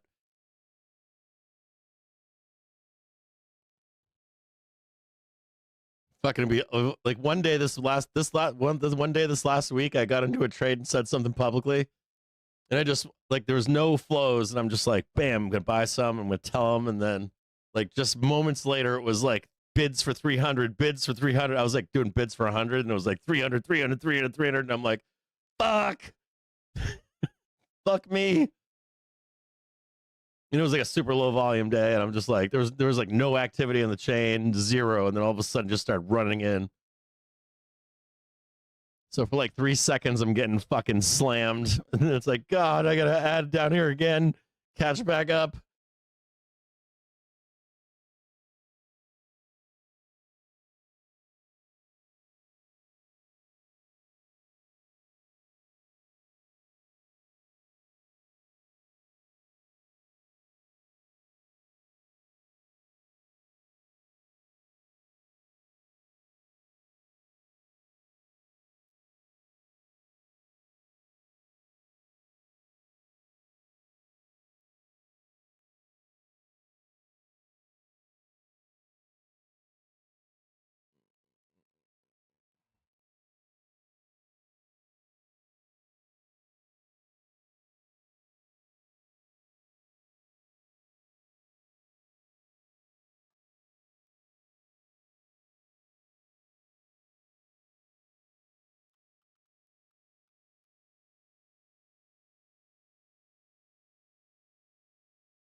They're accepting the ask right now if you're selling calls higher, just so you know, higher. They're taking the ask right now. Higher than the bid. Oh yeah.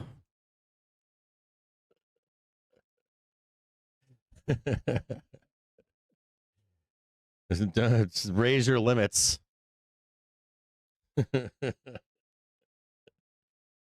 Yeah. Oh, fuck yeah. Oh, yeah.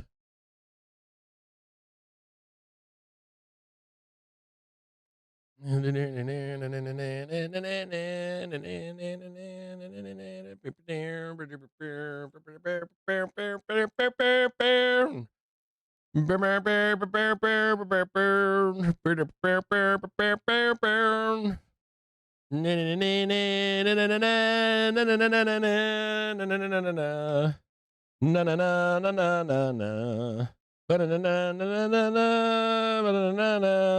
na na na. So much fucking money to be made.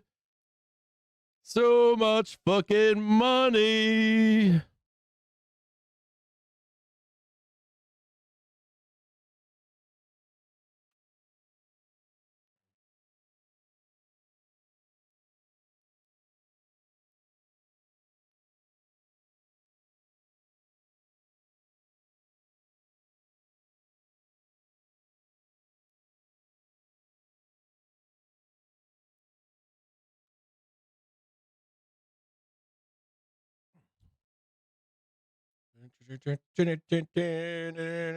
Fucking yeah.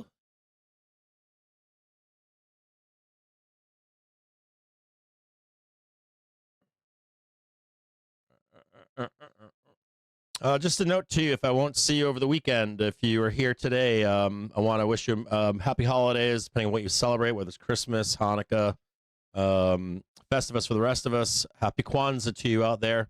If you're just secular, if you're religious, whatever you are, spiritual.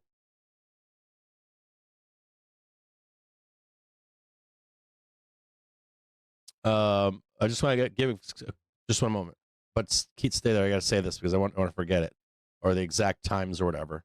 So a few things, production notes for you out there if you're watching the show right now. If you are leaving for the holidays, please be safe, be nice.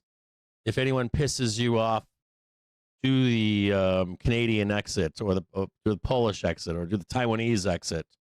I don't know. I usually say Irish exit, but then everyone's like, "What about the French exit?" So we'll just pick a different nationality this time. I want you to have a wonderful weekend. If I don't see you next week, if I won't see you until after the next week's Christmas vacation, Merry Christmas, Happy Hanukkah, Happy Kwanzaa, Happy Festivus for the rest of us. Happy I don't celebrate that holiday, whatever that may be for you. Please have an enjoyable weekend or week next week if I don't see you. We have some production notes for you. I will be here tonight, likely with Binky. He seems to be the only other person watching the BOJ except for me. We both have differing opinions on it, which is great. So you can get both sides, right? But I know that he's interested, and I know I'm interested in it. And so we'll probably be watching this together at 10 p.m. I just want to give you an update that at 10 p.m. tonight, is it 10 p.m. tonight? I'll make sure I get this right. I don't want to get this wrong. There's an inflation print at 6:30 p.m. for Japan, and then there's a 10 p.m. BOJ interest rate decision.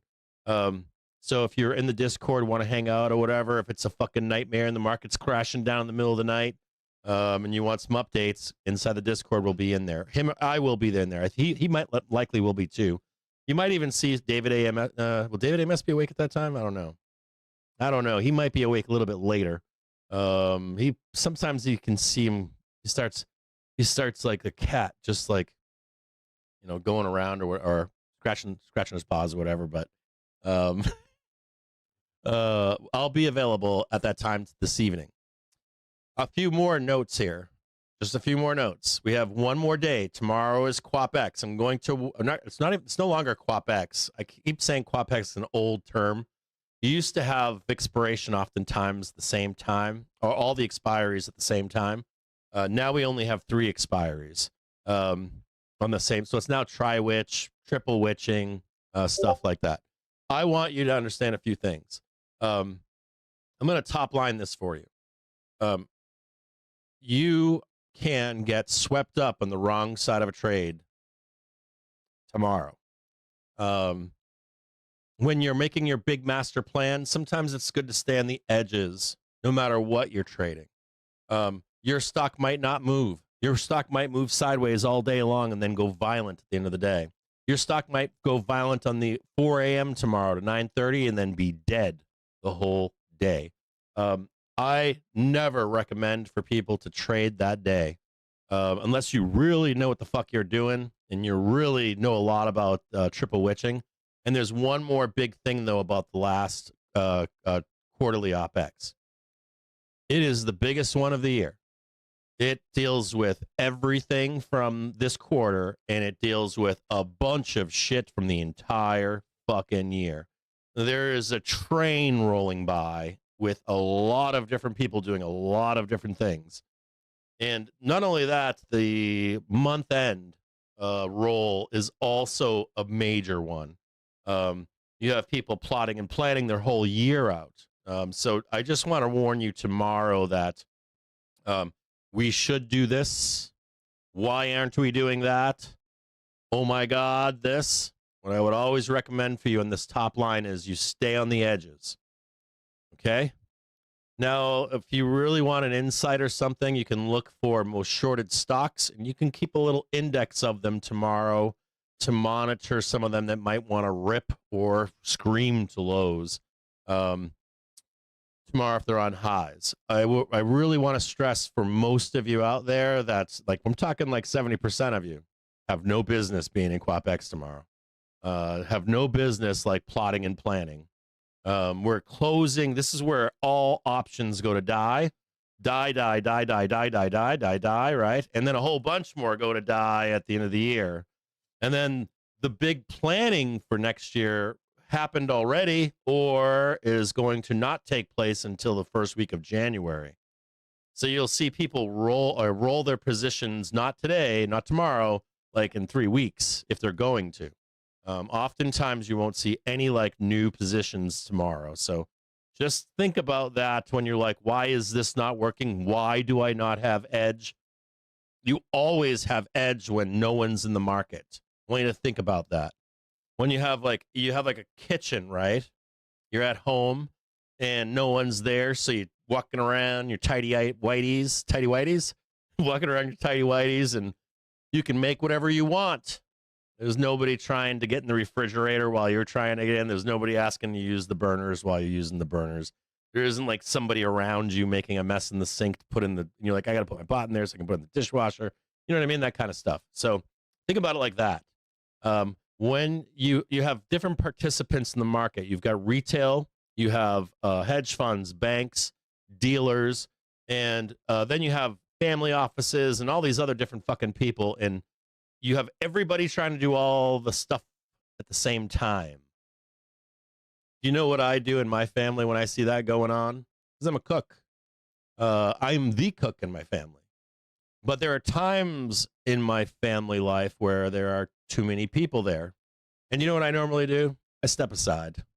I don't need to be cooking when I got a daughter making cookies or donuts for school. I got another daughter that's got I don't know, a sorority thing going on, and she needs pot stickers or something. And then my wife hasn't eaten in fucking, I don't know, 10 days. She claims.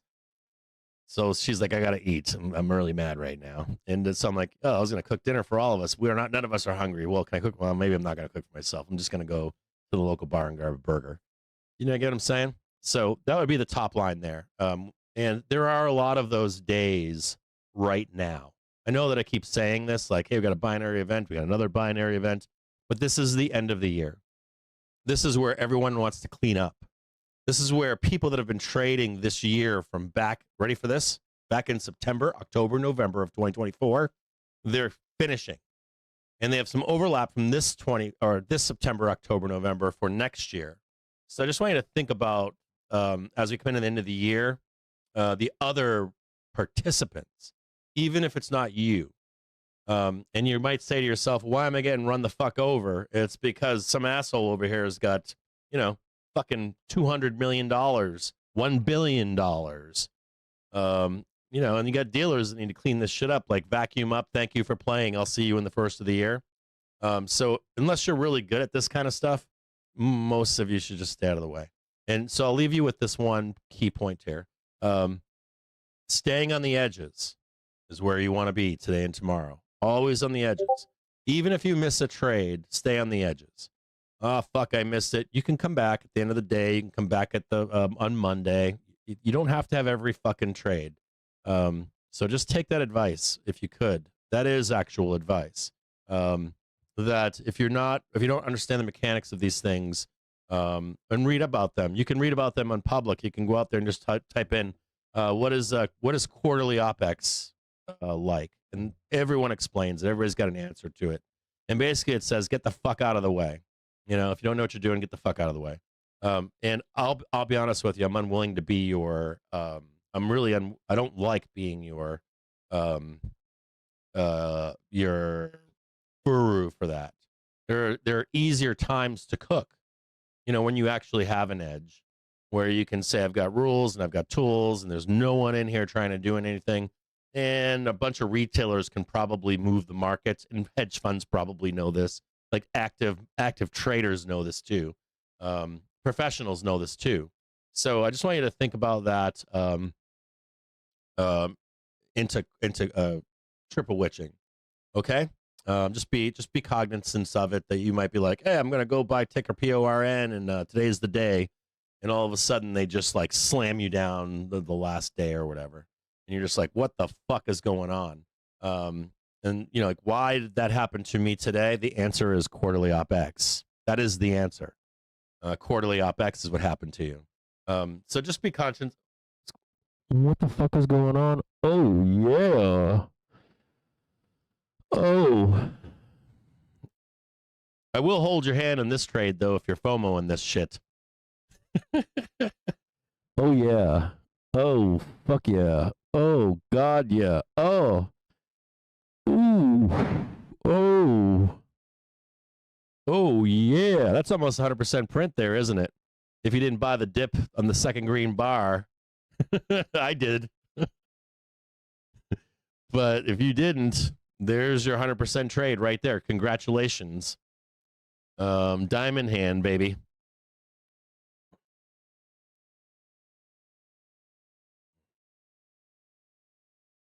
So just a few more production notes here.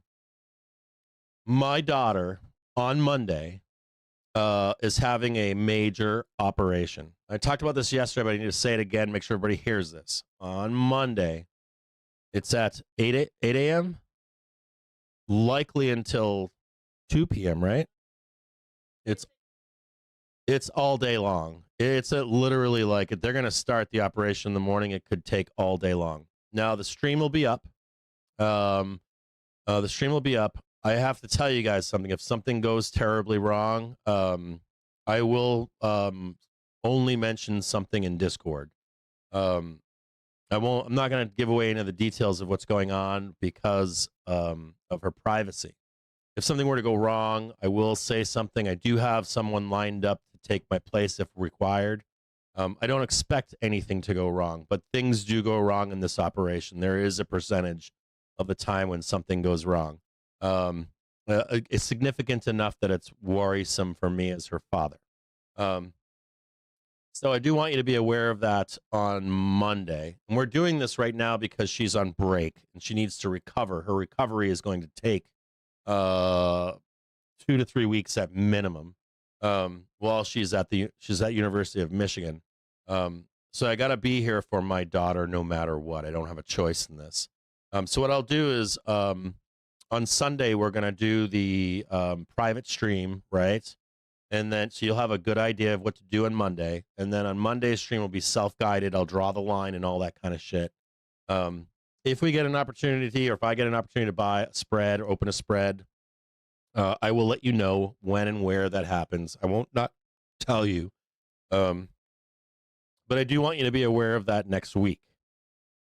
There is one other thing that's not big right now, but on January 5th, they wouldn't take me until then. So I have to go and do some kind of roto-rooter thing, I think, a second fucking time. And I don't know what that means. I did get a call from my doctor. It's probably nothing where it's going to matter right now, but I'm hoping that it's fucking nothing. And she called yesterday or the day before or something. So, but for right now, just note that I will be up for the B of J tonight. I will be here with you tomorrow for QuapX. And then Monday, I think I might have mixed that up, but it's Monday, not today. So Monday I will be at the it's the University of Michigan Hospital too, right? Yeah, I'll be at the University of Michigan Hospital with my daughter on Monday. That's in Ann Arbor, if you don't know. And I have to be there, and I'm a fucking choice. There's no questioning that shit. You guys would be feeling the same thing. And it's not, it's my child. So, what time is it right now? Oh, yeah, baby. Was someone asking if we're going to go back up into the end of the day today? Who was asking that question? Someone was asking me that earlier. We have massive buying on the MOC close here. MOC close. I'm going to post this for you really quick. I do want to warn you. So this will change at the end of the day. I like the end of the day better.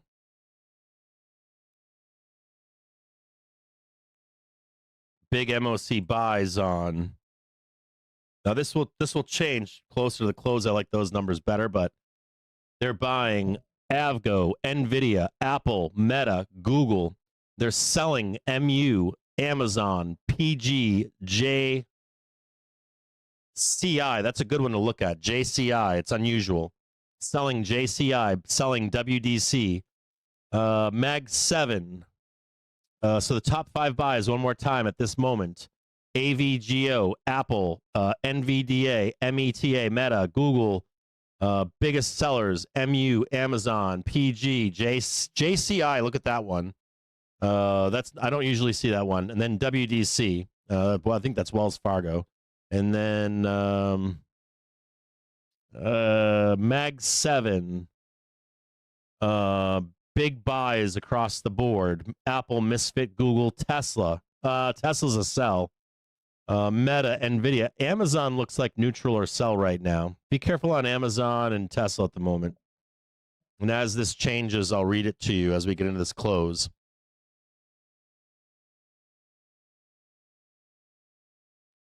What else do I have here? What else do I have here? Just a note to you. I will be available this evening for B of J. If you see like doom overnight, don't fucking sweat it. I wouldn't be sweating it. I would think that it would do a mean reversion quickly. If that offers us an opportunity to buy a low, fuck yeah. Make it rain red bars all night long, please, so I can buy that fucking dip. If you're a bear out there and you're hoping, pleading that shit prints for you, I wish you well. I really, truly do. If you get that big ass print and you can come in and slam dunk the bulls and you get the what do you call it? What do they say? What's that shit that they say? Like you got served. So you can say to the bulls, you got served tomorrow. Fuck yeah, do it. I want to buy that dip. So if you can get us down anywhere, like 60s, 50s, 68, I'll take any of them. Do it for me. Do it. If they can't get it down, and we'll wait. Hopefully, we can get a QuapX QuapX fucking. Should I just do TopX maybe? Change that to TopX. Start a new way of saying it. Do note here that the half-an-hour trigger is crossing the hourly trigger right now. That's usually pretty freaking bullish. So just note that reversal is coming right now. What else I got for you? So I'll be here with you tomorrow. Sunday I will be doing the preview for next year. Monday I'll be at the hospital. We'll go through the holidays together. There may be times during the holidays where I'm gonna be like, I'm out of here if nothing's going on. I'll put the stream on, but if we're like trading sideways with low volume, I'm gonna go drink some eggnog. What else do I have for you guys? I hope you had a great fucking year. If I don't see you, I hope you had a kick-ass fucking year. That you're at least green or flat on this year. I hope next year we all get to make some money together. I want you to know something else. Next year, focus is going to be on buying the market. I know that sounds crazy. Why would you say buying the market, Cap? If this is the top, or if it's not the top and we get a nice fat fucking correction, that means like a crash. What I think we're gonna do next year is we're gonna start buying. You can mirror this trade in SPY, but I'm gonna buy something correlating that's cheap, like Ford or something that mirrors it with high volume.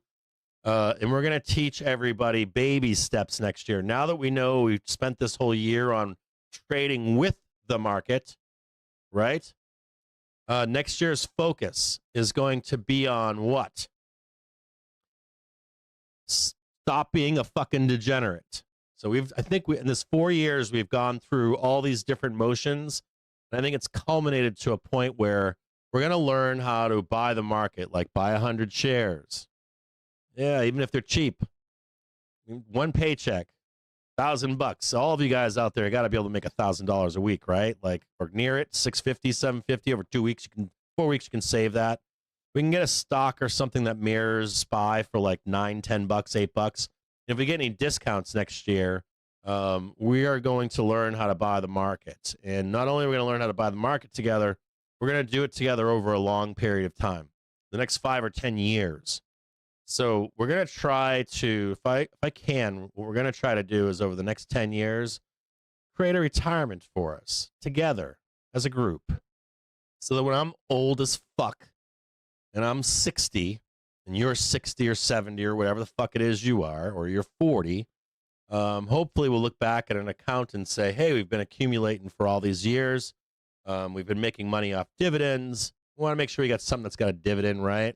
Dividends are important. We want to make sure we got something that tracks the S&P 500, something that has a dividend, and something we can sell options against. And we're going to do that for, I don't know, probably the next 5 or 10 years. We'll still do the degenerate stuff. Don't get me wrong. But the focus on this is going to switch to long-term holding, like long-term, like 10 years, 20 years. And I hope to retire. And you and I, as a group, we're going to make this jump. For the next 10 years. That's the plan. And I'm hoping that when we turn this shit off, that all of us walk away. You know, when you come into like, I want to tell you guys something. You know, you come into like, I remember there was a time, I don't hate this guy either, but there was a time when I was watching Meet Kevin, and he was selling his account. And he was like, I'm dumping this, I'm dumping that, I'm dumping this. And I remember I thought to myself, I was like, man, I wish I was there for while he was accumulating all those stocks. That's real. That's serious. I was like, I fucking wish I was watching that guy's show when he had been accumulating all that during that time period. So I want you to know that this is going to be the start of an accumulation next year for me. Wherever we are in a low, I don't care. I don't care if it takes us till the end of the year to buy that shit. We're going to start accumulating. We're hoping we can get a nice big fat correction. We're going to go through this for a long period of time. Until we actually the bubble you want to see pop, yeah, that ain't happening, not yet. I guess you'll say it's been popped, but I want to. You show me that monthly velocity underneath -100, and I will agree with you that the bubble popped. And if that's the case, we'll buy that fucker and we'll do it for 10 years. And if it takes us 2-3 years to accumulate, that's fine with me too. But we're gonna do this for next 10 years. And we're going to leave this money in these accounts too. You're going to have to do the same thing. We're going to pour money into it, or at least you don't have to do this with me, and I don't want you to do it with me. I'm going to do it, and you can watch me do it. And I will put I don't know if I can. I'm always afraid of putting these accounts on public. I've had my brokerage broken into, but I'll look into how I can show it somehow in real time, all the time. I'll put like a live stream up in the Discord or something. So we can constantly watch it over time. And what else? I think that's all I got. I think for today, that's all I have. What else? Did that work for you guys? Did you guys get out up there? Did you see that? Did that work for you? Now there's like some sellers like, fuck you, man. This is so bad. Look at that. So much doom. So, I wasn't in that. Got a nice little cross though coming up right here. Nice little bullish cross right here. Well, I'll give you the MOC again for the close here. One more time really quick. Largest buys end of day. Avgo in order. Avgo, Google. Avgo is the biggest. Google, Meta, Nvidia, AMD. Biggest sellers now. Nike, AMP, J&J, baby. PG, PNC. Avgo, massive buying. Biggest sell right now. Nike. Avgo, though, massive buying on Avgo. That might be a winner tomorrow. And we're coming into the close right now on the cross of the half-hour trigger and the hourly trigger. That should be pretty significant here. So what else? I think that's it. I think I got everything for the day. Can't wait to see you all at 9 a.m. If you've been naughty, let me know and I'll send you feet pics late night. That's you, doggone it. You dirty